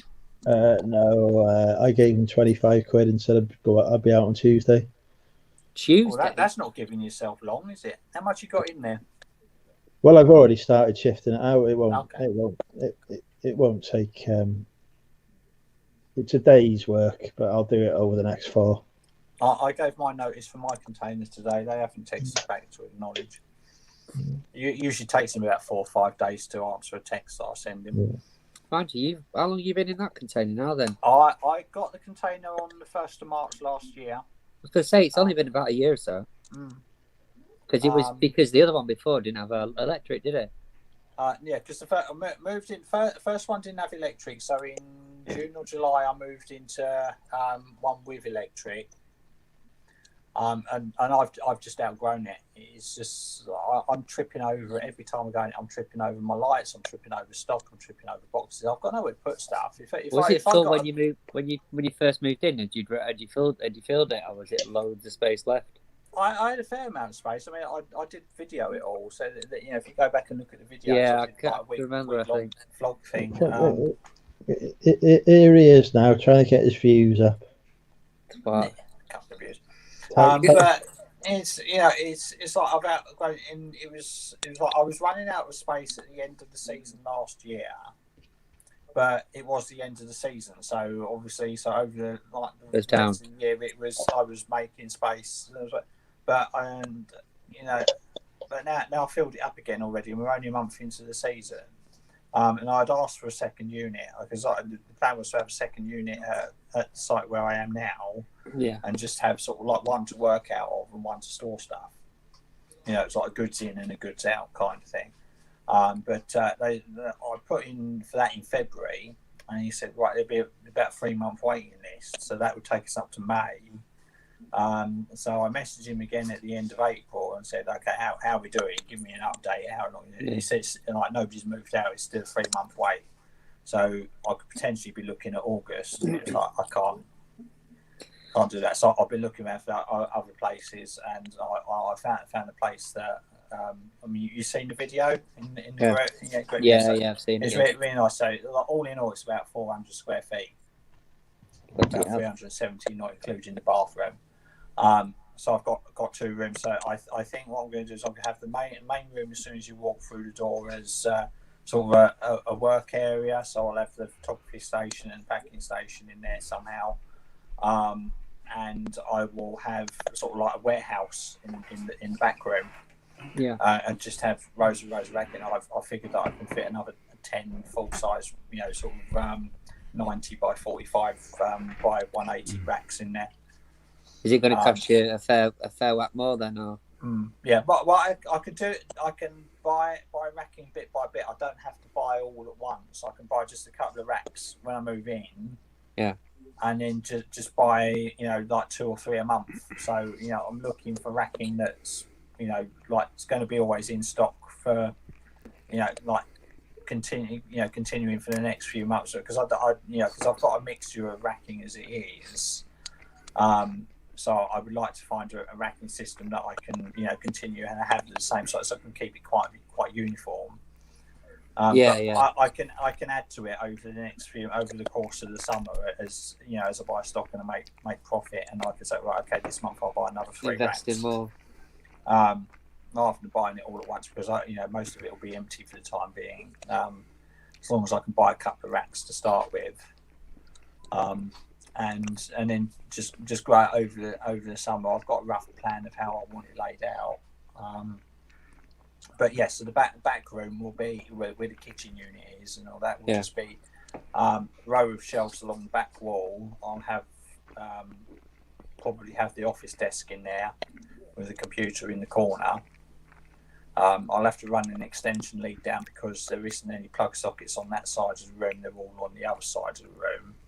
Yeah. And like just have a row along the back wall, have some across the other wall where the other window is, and then have another row sort of going straight down the middle of the room, so that I can and have sort of two lots of racking together, so I can have like racking on one side, racking on the other, and I can just go either side of it, so I can access the kitchen. So I think I could fit 8 in there, like two rows of 4 back to back. So I can so have a nice wide row, because it's 12 foot wide and 90 centimeters is about 3 foot. Oh dear. So I can have space either side. So I'll have so much room there. That's good news then. And it'll be like a mini warehouse, and then I'll just have a work area out in the main. It'll be the rival in the MMUK, won't it? Yeah, I'm working with 160 square foot at the moment, so to go from 160 to 370 effectively is quite a big jump, and I can do so much more with it, and I'll be able to grow over the next couple of years. I mean, I don't intend to grow any more than a one-man band kind of thing. I don't want to sort of like 2 or 3 employees. I don't want to turn into Rally Roots. I love Rally Roots. So it's about as much as I love them. So I don't think I'll ever get up to that sort of scale thing. So I want it to be manageable for me, So I think 370 square foot should be more than manageable for, to have the stock that I need to have and be able to manage it as a one person operation. So I think that would be quite good. And we'll see how we go. And I think I'll probably be there for, intend to be there for probably 2 to 3 years. And then see how I grow before that, because if I'm going to scale up beyond that, then I'll be looking at somewhere that's probably closer to 1,000 square foot, of which case I'll be looking at probably closer to £1,000 a month. So obviously the business would need to be huge because I'm in southeast of England, so everything is really pricey. Where are you say? By which point then I would need employees because that would be more than what I can. You say southeast of England? Did you say? Yeah, I'm in Kent. Yeah. And where I am in Ashford, it's basically the main junction for Europe. So warehouse and industrial space is really, really expensive because because it is such a hub for England and Europe, even with Brexit. It's just prime location, so it's top dollar. 164 miles away. Bloody hell. I can't getting space in Wrexham's just ridiculously hard. I don't like the first times, when I was looking for storage a couple of years ago, it didn't seem to be much of a challenge. But I noticed last year when I got the HQ, like it was tough to get somewhere. And then when I started looking this year for somewhere else, it's impossible. Yeah. Because you've encouraged all these resellers in Wrexham now. The Wrexham rivals. The Wrexham rivals. Fights over the tills. They go out and they say, not been able to find anything in the car boot or the charity shops. There's nothing about. And I just send them a picture of the fucking car full. Yeah. And I'm like, really? I don't particularly rate the resellers that are in my local area because they miss a lot of stuff as well. And I know they've been in there before me, and because I see them walking away from the charity shops and whatnot, and then I go in after them and I'll still find stuff. It's when they find the obvious stuff and they walk out with it, and it's like. I watch them pick up stuff, put it back, and I'm like, you've just put back a 20 quid item that's going for £1. What are you doing? Yeah. Obviously, I just grab it myself then. Yeah, well, everyone's interested in different things, So it's like, they'll miss stuff they might not, So if I followed you into it, went into a charity shop before you and looked at all the clothing, I might walk out with one item because of my my knowledge isn't as good as yours, and you'll go in and you'll pick out 6 items that I've looked at and gone, I don't know. So everyone's got different knowledge in different areas. I might not be looking for the same thing as you are. But... What I particularly like is when they buy stuff off me, and I'm sat here at Carver, and I'm clearly a reseller who's just looking to get rid of the crap he can't sell, and you're giving me a tenner for it because you think, and I'm like, fucking take it. I'd have given it to you for £1. Like, why am I sat here with a load of football shirts and not listing them on eBay? Could it be because they are actually fake? And then I'm like, oh, can I do a bundle deal on your football shirts? Yeah, if you want, mate. Yeah, you can have all 5 for 20 quid. Oh, brilliant. I'll take those. Fair enough. Thank you. I'm 20 quid richer. Well, technically, I've probably paid about a £5 for them, so we're about 15 quid richer. I've got some fake football shirts at the moment. They find out the fake, send them back to charity shop, and in goes Andrew again. I think they're fake. I'm going to get them out. Actually, they've been sat in the wardrobe last year because I think they're fake. Hang on. I got an Everton shirt I was going to give to Steve, but it was fake. So I was like, it was his size. It was like, he's not going to want a fake one. Well, it cost me £1. I was fucking selling a car boot for £5. Job done. Yeah, I did. I picked up an Everton shirt. I sent it down to Chris, and he flogged it off for a decent bit of money. It was a vintage yellow one. It was pretty good. Right, these have been sat in my wardrobe for the last year because I don't know what to do with them. But... Oh, go on then. Right, hang on, let me get you on the big screen. Yeah, fucking hell, yeah, that's clearly fake. Well, actually, no, yeah, it is a replica. Goal. Yeah, it's a replica AEK Athens shirt for some reason. Yeah. How the fuck's anyone done replica AEK Athens? I don't know, but this is it. You just don't understand where they come from. It's Turkey and that usually. This one. AC Milan. By Munich. Bayern Munich. Yeah. What's on the tag? Yeah. No. What size is it? That is probably medium at best. Bloody hell. There's no inside care label. Yeah, that's very, very fake. Yeah. Team like that, it's going to be Adidas, it's going to be Nike, it's going to be a brand you've heard of. But it's old.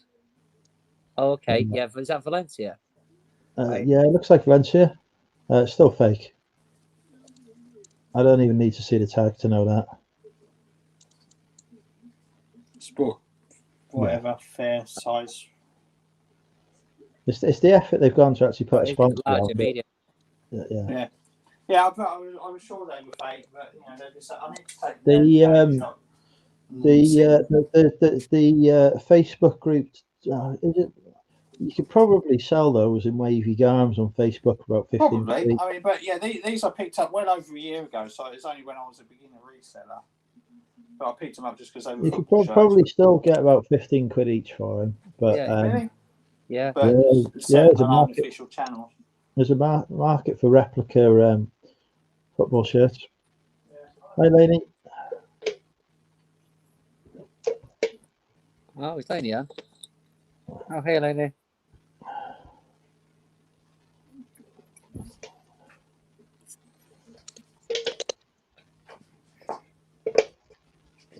Yeah, but lots of people buy bootleg clothing. I'm surprised at that, to be honest. Yeah, I'd say 10 to 15 quid a piece on them. Yeah. Oh, there it is. The fuck is looking for my phone.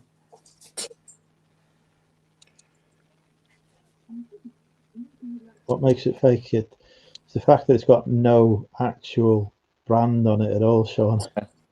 Like brand one, that was the easy giveaway straight away. Mm. Yeah, I was, you know, so I've not actually looked at them for the best part of the year. I put them in there because I thought that. Pretty nice, to be fair. They, like you say, if they sell, won't they? Then. Yeah. There's definitely a market for bootleg football shirts. The problem is getting your product in front of it, because you can't put it on eBay. You can put it on Depop, but you've got to be careful how you word it so it doesn't get delisted. But there are Facebook groups for it. You can join and sell them on Facebook groups. I'll do something with them eventually. Oh, sure.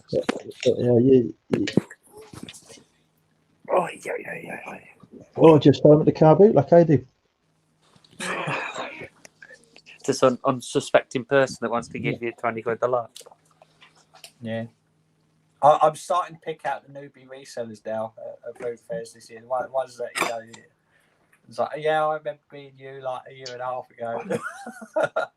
And they're picking up stuff, and it's like, yeah, I'm not touching that with a barge pole. And they're like, oh, how much is this? It's like, he's like, yeah, you're a reseller because you see what else is in your bag.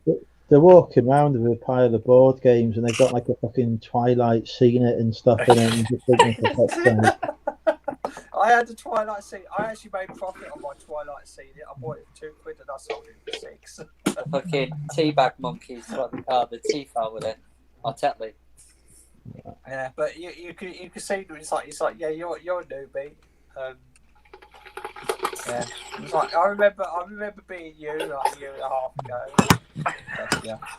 Well, that's when they're there haggling on a fucking FIFA bundle. Yeah. Hey guys, I'm back. Took a little break. Need to make some supper. It's starting to fade there if I didn't eat something, so. So around just about 5 p.m. here, so I needed a little bit of food. 5 p.m. Bloody hell, I remember that. It was a few hours ago. Yeah, you guys are 8 hours ahead of me. Like you're like what, 1 o'clock there or something, I guess. It is 1 o'clock exactly. Yeah. Yeah. I'm surprised actually that the big car boot near me is still going, because that's getting raided by trading standards, or was getting raided by trading standards on a weekly basis. But I think it was Romanians that were I selling. wish they'd come to mine. It'll get rid of half the stalls there. Oh, they're just There's so so much much fucking counterfeit fakery shit. going on at the one I've got. You know, it's like all laid out on the floor, three stall pitches worth of like fake Dolce Gabbana and fucking Nike and all that. It's like fake. You know, rows and rows and rows of it. It's like trading standards would have a field day with them, and they're there every week. The owners are supposed to kick them out, but they just seem to not give a shit. But yeah, so I don't think they intend like they're so I'm painting, but I don't think they're selling it as genuine stuff. It's like, yes, this is fake. It says Dolce. We're catering to the market of like people that just want the name and couldn't give it. Couldn't give a shit whether it's real or not.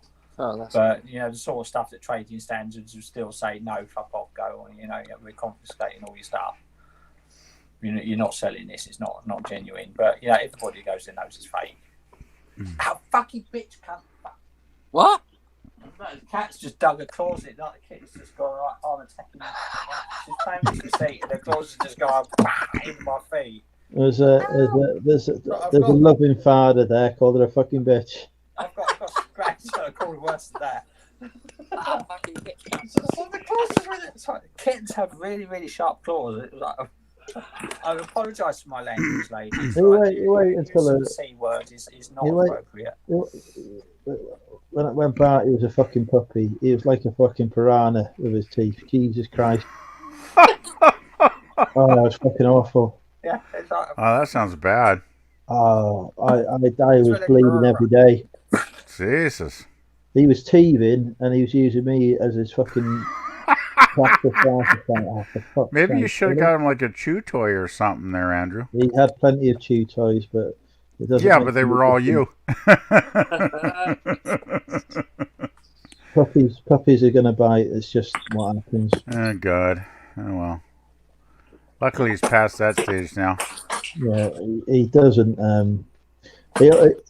He don't bite me anymore. He just if I piss him off too much, he snaps his jaws at me. Ouch. He doesn't touch me with him, he just threatens to. And then he gets shouted at, and then he regrets it instantly and hides in the corner.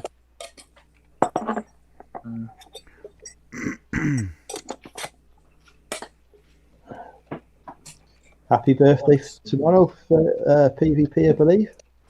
Yeah, it's my birthday tomorrow, guys. Happy birthday. How old are you? 30. Thank you, guys. Yeah, I wish I was 30. I know what I don't think I'll actually. I don't think I'll actually say, but let's say I'm not 21.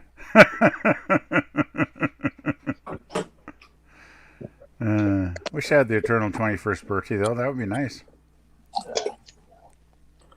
I've had a few 21sts. Just got another one this year. Unfortunately, I'm a few years too past my 21st to remember it. Oh well. This year will be my 23rd anniversary of my 21st birthday. Oh God. Yeah, somehow those years have a way of flying by, don't they? Oh, damn. I remember it wasn't that long ago. I was just a young buck looking forward to the future, and now I'm an old buck still looking forward to the future. That's the thing. As long as you're young at heart and young in mind, you'll get by okay, you know. Yeah, once you were a young buck, now you're an old buck. You're looking for a young buck. Yeah, but I'm an old buck, but I've learned a few tricks along the way, so sometimes an old buck can be more entertaining than a young buck, if you know what I mean.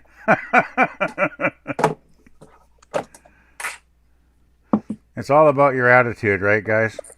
Yeah, definitely. It is. You know, like some people can be 20, 30, get out of bed every day and hate the day. And I'm a lot older. I get out of bed every day, and even when it's a work day and I'm not looking forward to work, I still think, damn it, I'm going to make the best day out of it and I can, and often it turns out okay. Life's too short to worry. Absolutely. It is. It's like when I was younger, No. I used to worry a thought about me.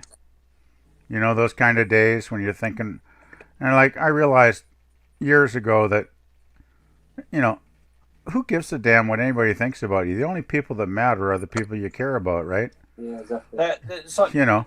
the best advice I heard is like, what other people think about you is none of your business. Exactly. You know, it's like they can think what they're going to think what they want to think, right? So it's like I can't control people's minds. So I just go about my day and, you know, make the best of it.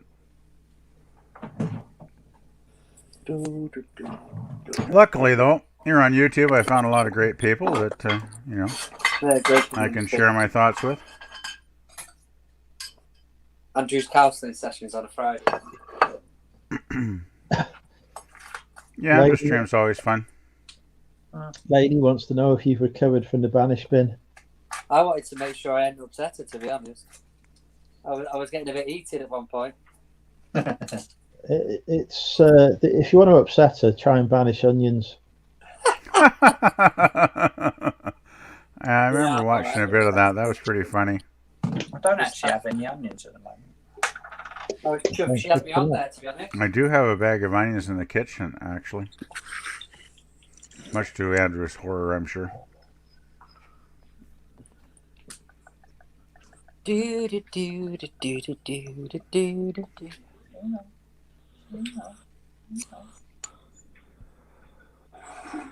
Oh God!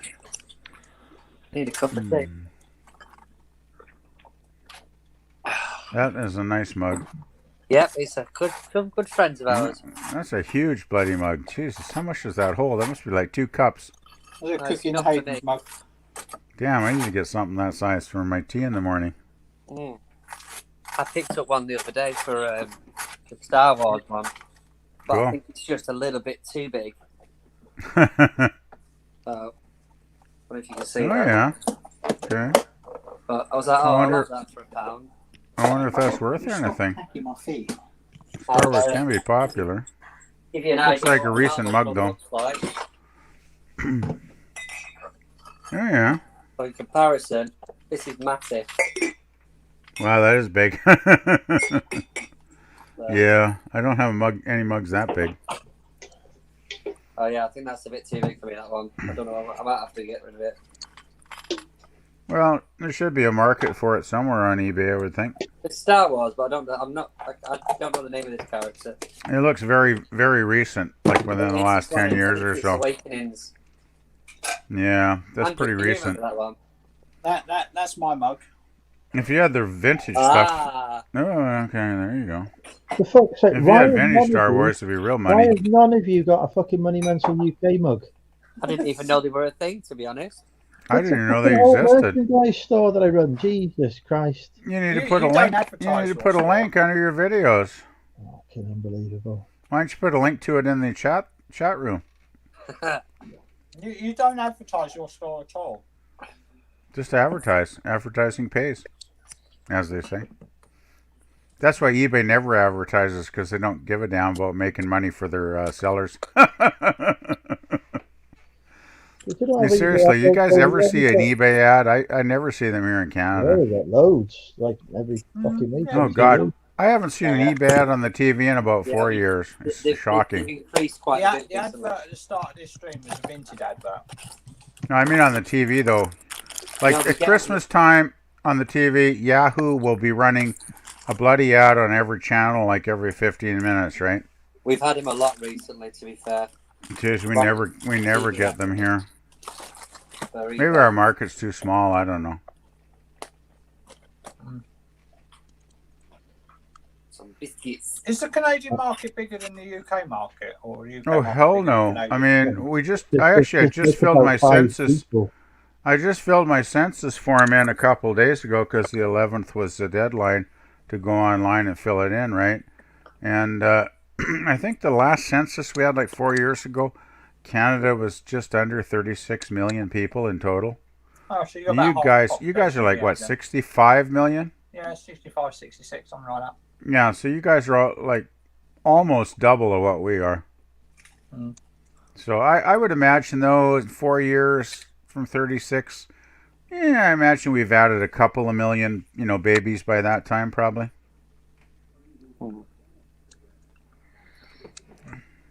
So, I mean, we're probably getting closer to 40 million by now.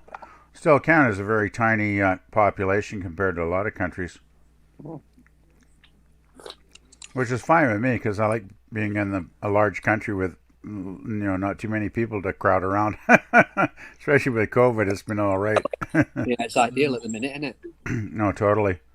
Yeah, we've never gone into lockdown here. We have to wear masks everywhere, but other than that, life is still pretty normal. Like Ontario's really gotten bad, apparently, in the last month. That they're, I think they have a curfew or something, I heard. So, yeah. What? Things are getting better, though. I got my vaccine a week ago and another one in 15 weeks. So life will get back to normal maybe by the end of the year here. What's now? You hungry? Well, yeah, it's been a weird year, really, hasn't it? Like, I never thought I'd be living in a world where I had to wear a mask every time I went out my door. It's like some bad sci-fi movie or something.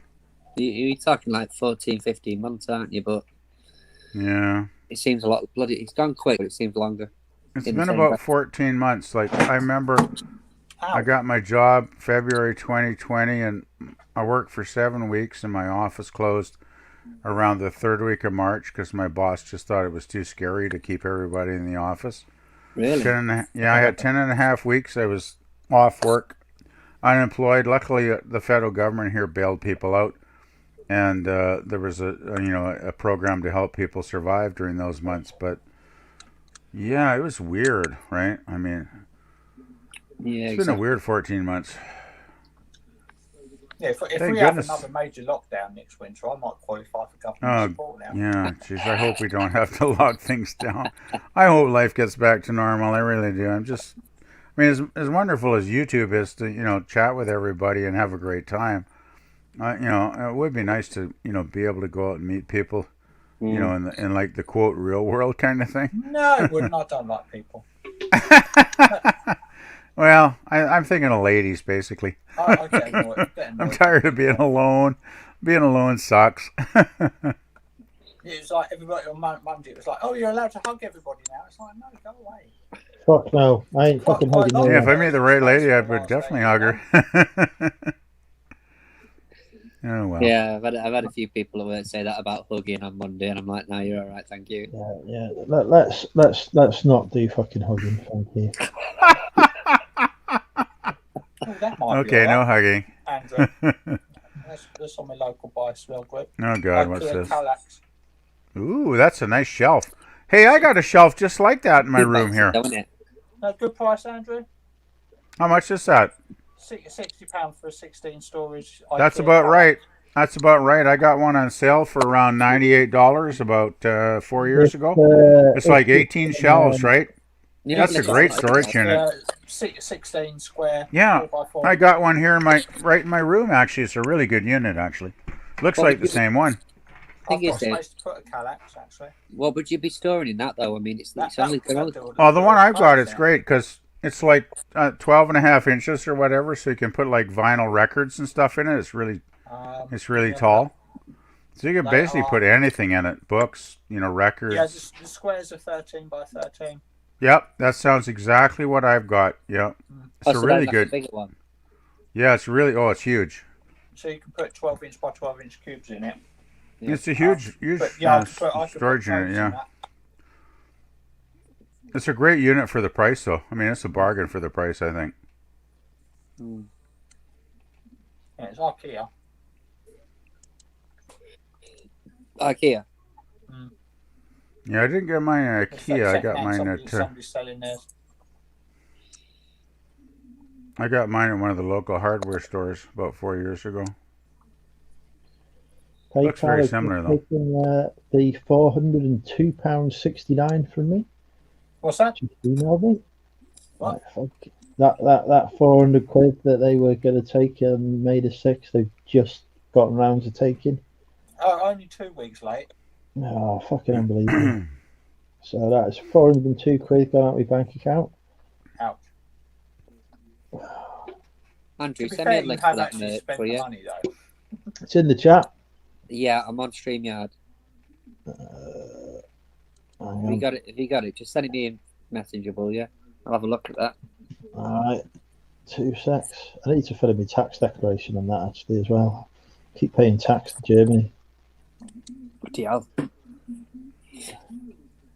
you not think we're going to get to a point like in this country where they're just going to turn around and say, right, you remember all that money we gave you as businesses during the pandemic? We want some of it back now. What money they gave us as businesses? I got fuck all. All right, then you aside. I didn't get anything. I took a bounce back loan, but that was it. I've got to start paying that from next month.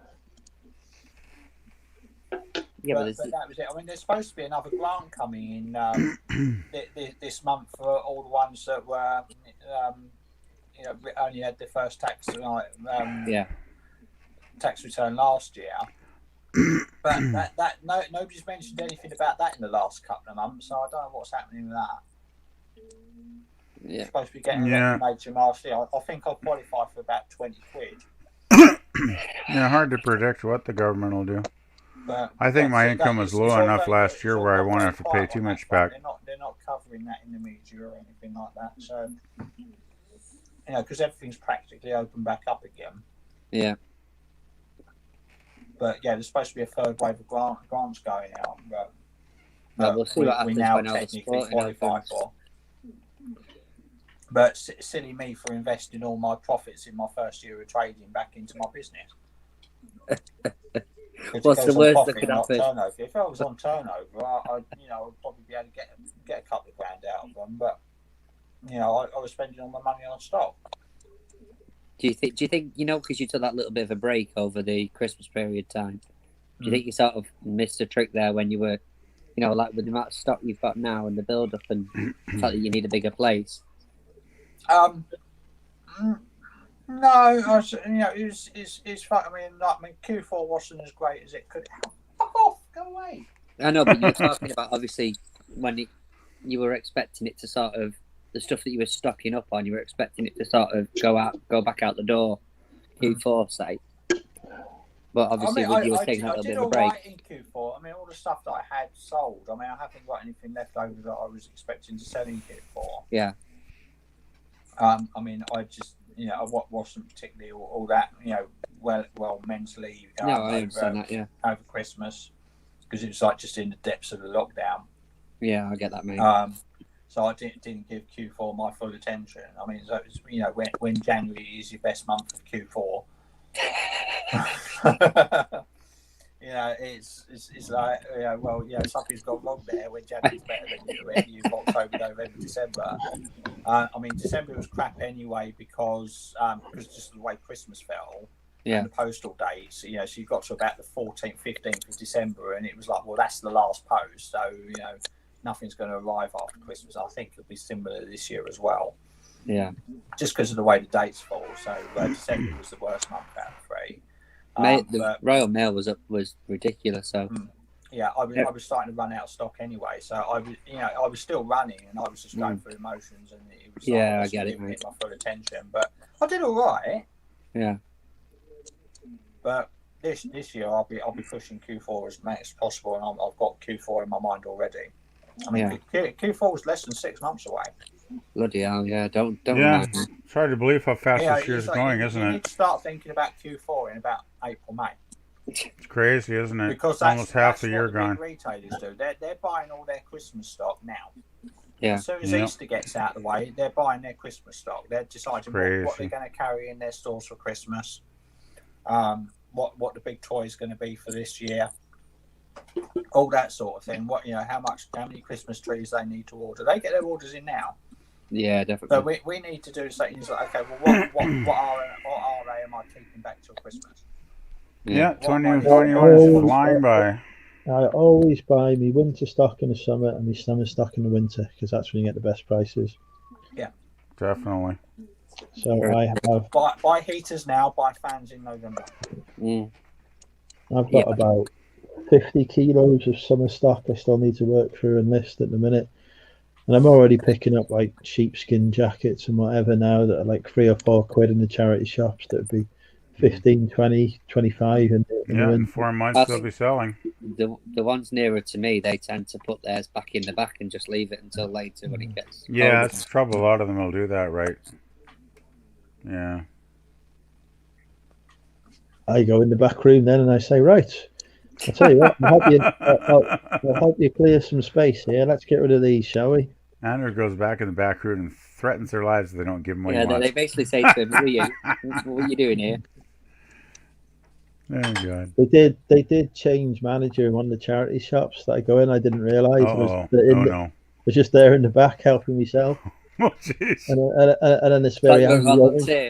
This very angry I'm woman. dreading the day they change managers in my charity shop. Mine's just done it today. Did you get your life threatened, Andrew?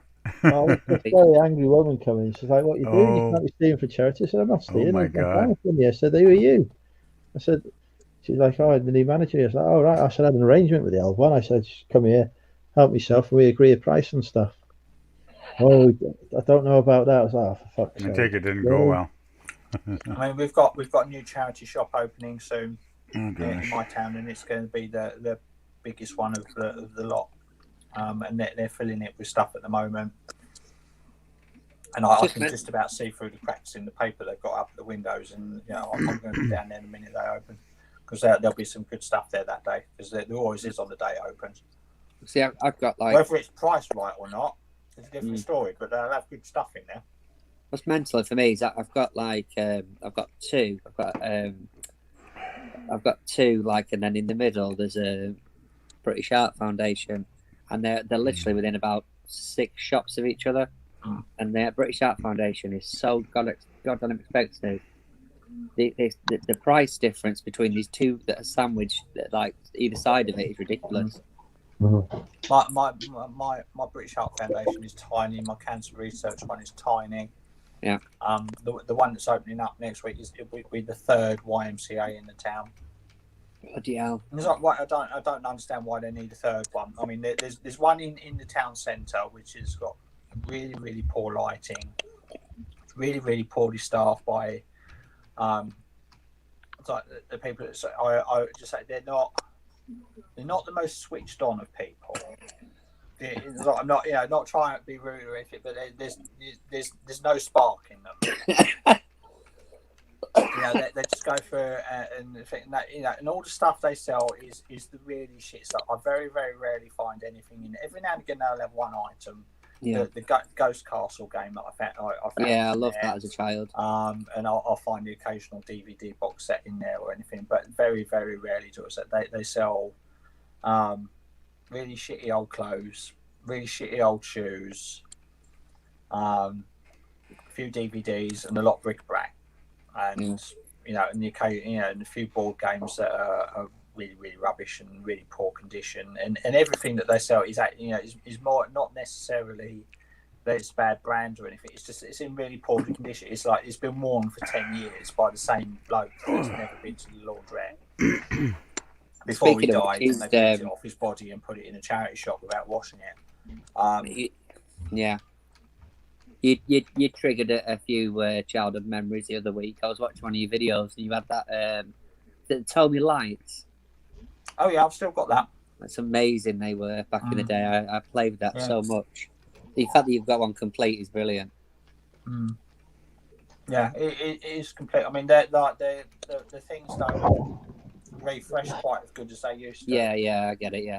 But that's just the age in it. But yeah, it's boxed, and I think I've probably got it priced a little bit too high, because I keep sending out offers to watchers and nobody's taking it. So I might need, I've got it up for 35 quid at the moment. I might need to drop it down to about 25, 30. I think I paid £2 for it. Mate, it's just, I used to play with that so much when I was younger. When I saw it, I was like, I completely forgot about it. Do you want to buy it? Well, don't tempt me, because to be honest with you, my little man does that. The other YMCA is one that's out of town, but they're even worse. So, but the new one it's in the shopping centre. It's in the main town shopping centre, so it's all brightly lit. It's all like round big chain stores either side of it. So it'd be interesting to see what they put in there and how they run that one and what sort of staff they put in there. because that it's got it's primary, be the most expensive rent they pay. Yeah, it's prime retail space. So there must be think they've got a reason to put it in there. I'm hoping they do some electricals in there as well, because the other two don't. It's big enough. But I'm seeing them put all their clothes up, and I can see their toy section that they've got doing and all that. So it would be interesting. I know when they're opening, but it's not common knowledge when they're opening. Oh, aye. Because I asked somebody who knows. So I said in my video, if you want to find out when it's opening, you go and find out yourself. I'm not giving away every little secret that I find out, but it's opening soon, and I'm going to be down there at 9 o'clock. I'm going to be their first customer. Queuing up first customer inside the charity shop. I never thought it'd be like that. Well, I think a bit of a PR nightmare if they've not advertised when they're opening, and you're the only stood there. It was advertised. There was an article in the local rag that they were opening one. Yeah. But it didn't say when they were opening. And I just asked one of the workers that I know in one of the other charity shops when they're opening. They're not opening on next day. It's like, okay. So I'm going to check on a couple of other dates just in case they got it wrong, because they look, if they're opening up on the date they said they're going to open up, then they've made very good progress for that date, so they might open up sooner. So I'm going to check sooner. Fair enough. Just pitch a tent. Especially in a shopping centre, they lock the doors at night time. They don't know. We'll pitch a tent outside the doors then. Jesus Christ, why do you have to make these things difficult? Make a bit of money while you're out there. Pitch a tent, job done. No, I'll go down there. I mean, so to be fair, I don't think the reseller competition in my town is all that much. I mean, there are resellers about, and I recognise faces, but I don't think they're that all that much. I think they're only like the ones that are only sort of part-timers, half-assed ones, and the ones that are mostly Amazon focused. Yeah. As opposed to eBay, because the ones I do see I see them scanning using Amazon more than I do see them scanning on eBay. You know straight away what they're doing, don't you? Now it's weird. Yeah. And you know when you're in a charity shop, you know which ones are in there looking for stuff for themselves and which ones are looking to buy on eBay. You can tell them a mile off, the same as I'm sure they can tell me a mile off. And there's not many about, and they do miss quite a lot. And my localist competition and does close. He will message me on Instagram and say, "Oh, they've got such and such down the charity shop." It's like, fucking buy it then. It's worth £100. It's like the Live Aid DVD series. I mean, he messaged me and said there's a den on Stereo because he does mostly toys and games. Yeah, and he's got a YouTube channel as well. And he does toys and games, and he messaged me on Instagram. This was probably about September, October last year before we ended up in lockdown again. And he said that there's a stereo system in charity shop, and he sent me a photo of it, and it was like £3.50 for his bloody Denon stereo system. I've got it's like, why did you buy it? And it's like, right, great, okay, so I got in the car and I drove down there. I was there in 5 minutes, and I picked it up. And on the shelf, on the thing, look, it was a sealed copy of Live Aid for £2. Wow. Wow, Live Aid. I said to her, he said, "Did you get the stereo?" I said, "Yeah, and I got this Live Aid." He said, "I saw that and I put it back." And I said, "Why?" He said, "Because I don't do DVDs." I was like, you serious? You've just I sold that for £120. I got the Live Aid is worth gold. I listed that for $119.99 and I got full asking within a month. And it's like you've just left 118 quid's worth of profit on there because that's not your niche. Because you've looked at it. Damn. He knew what it was. He knew that there was money in it. He probably didn't know it was 120 quid. Oh, God, no. It was about 40 quid in it. Yeah. And it was £2. You had it in your hands. and you put it back on the shelf, that's the quality reseller I've got here. Oh my God. They're literally knowing that they've got profit in their hands and they're putting it back on the shelf. I'd grab Live Aid anytime I found it. That's just money. Oh my God. He knew it was profitable and he put it back. That's just because sad. it's not his niche, because he focuses on toys and games. I don't care if it's my niche. If I know I'm going to make that kind of money, I would grab it. Yeah, dodger.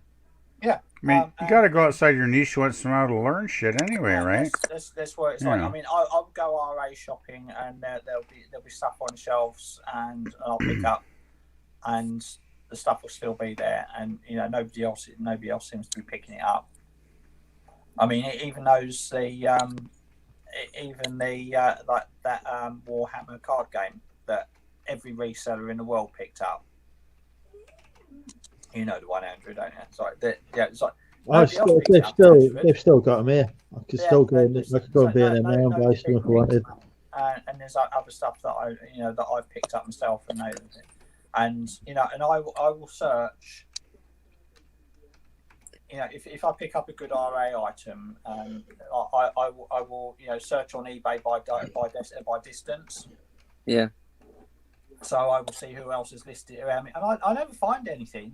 Nearest site, I'll find the occasional seller 20 miles away in Canterbury. There's nobody. I never find the same item in this 5 mile radius. Mm-hmm. So I don't think there's that many that are all that quite on top of it on eBay in my local area, which is quite good. RA is retail arbitrage. It's buying stuff in shops and then selling it more expensive on eBay and Amazon and anywhere else. Sarah was asking. So when you hear RA, it's retail arbitrage. It's like buying a toy for 10 quid and then selling it online for 30. Discounted and like end of line stuff. Yeah, no money in retail arbitrage. I wouldn't bother with it. No, do not bother going to TK Maxx. Yeah, they definitely do not go to that store that you just mentioned. We don't talk about that store on this channel. So I know resellers. There are resellers in the area because I see them, but I haven't worked out what they're actually doing. They're either doing Amazon, or they're doing eBay really, really poorly. Do you ever get stuck behind them? Like literally every shop you walk into, they've just gone in. There have been a couple of times where they've come out and I've seen them. They've got a couple of nice cool games or something like that, and it's like okay. But you get to know because of the way the town's laid out. You know where they're going. If you know which store they've just been in, and which one they know where they're going, so you skip ahead. You go up the top and you work your way backwards. Because usually you start at the bottom of the town at Cancer Research, and then you work your way up to Bernardo's at the top, or you start at Bernardo's and you work your way down to Cancer Research because it's all in a line. So. Depending on which so when you see them come out of the store, depending on which way you see them heading. If they're heading up towards Bernardo's, then you go back, go that way. And if they're going down, then you go up. The military operation, that's not bad. Yeah, you can skip over them, and you see it. But there's not so many bad. The ones that are the foreign ones, they tend to stick mainly to clothes. Yeah. Yeah, so like all the Eastern Europeans, they're buying to resell and all that. They tend to stick to clothes. You got that choice to come, haven't you? Yeah, but they do a lot of ladies' clothes. Hello, yes, hello. What's that? All right, lads. Well, I've had my break, so I'm going to get off. All right, mate. Yeah. Thanks for chatting. Okay. Right, man. Have a good one. We're going to finish now anyway, because I'm going to go to bed. So, nice weekend, lads. Oh, is that it? Thank you, everyone, for joining us. 5 hours. Oh, well. That's pretty good. Bye. Night, everybody. Have a good one. Good night.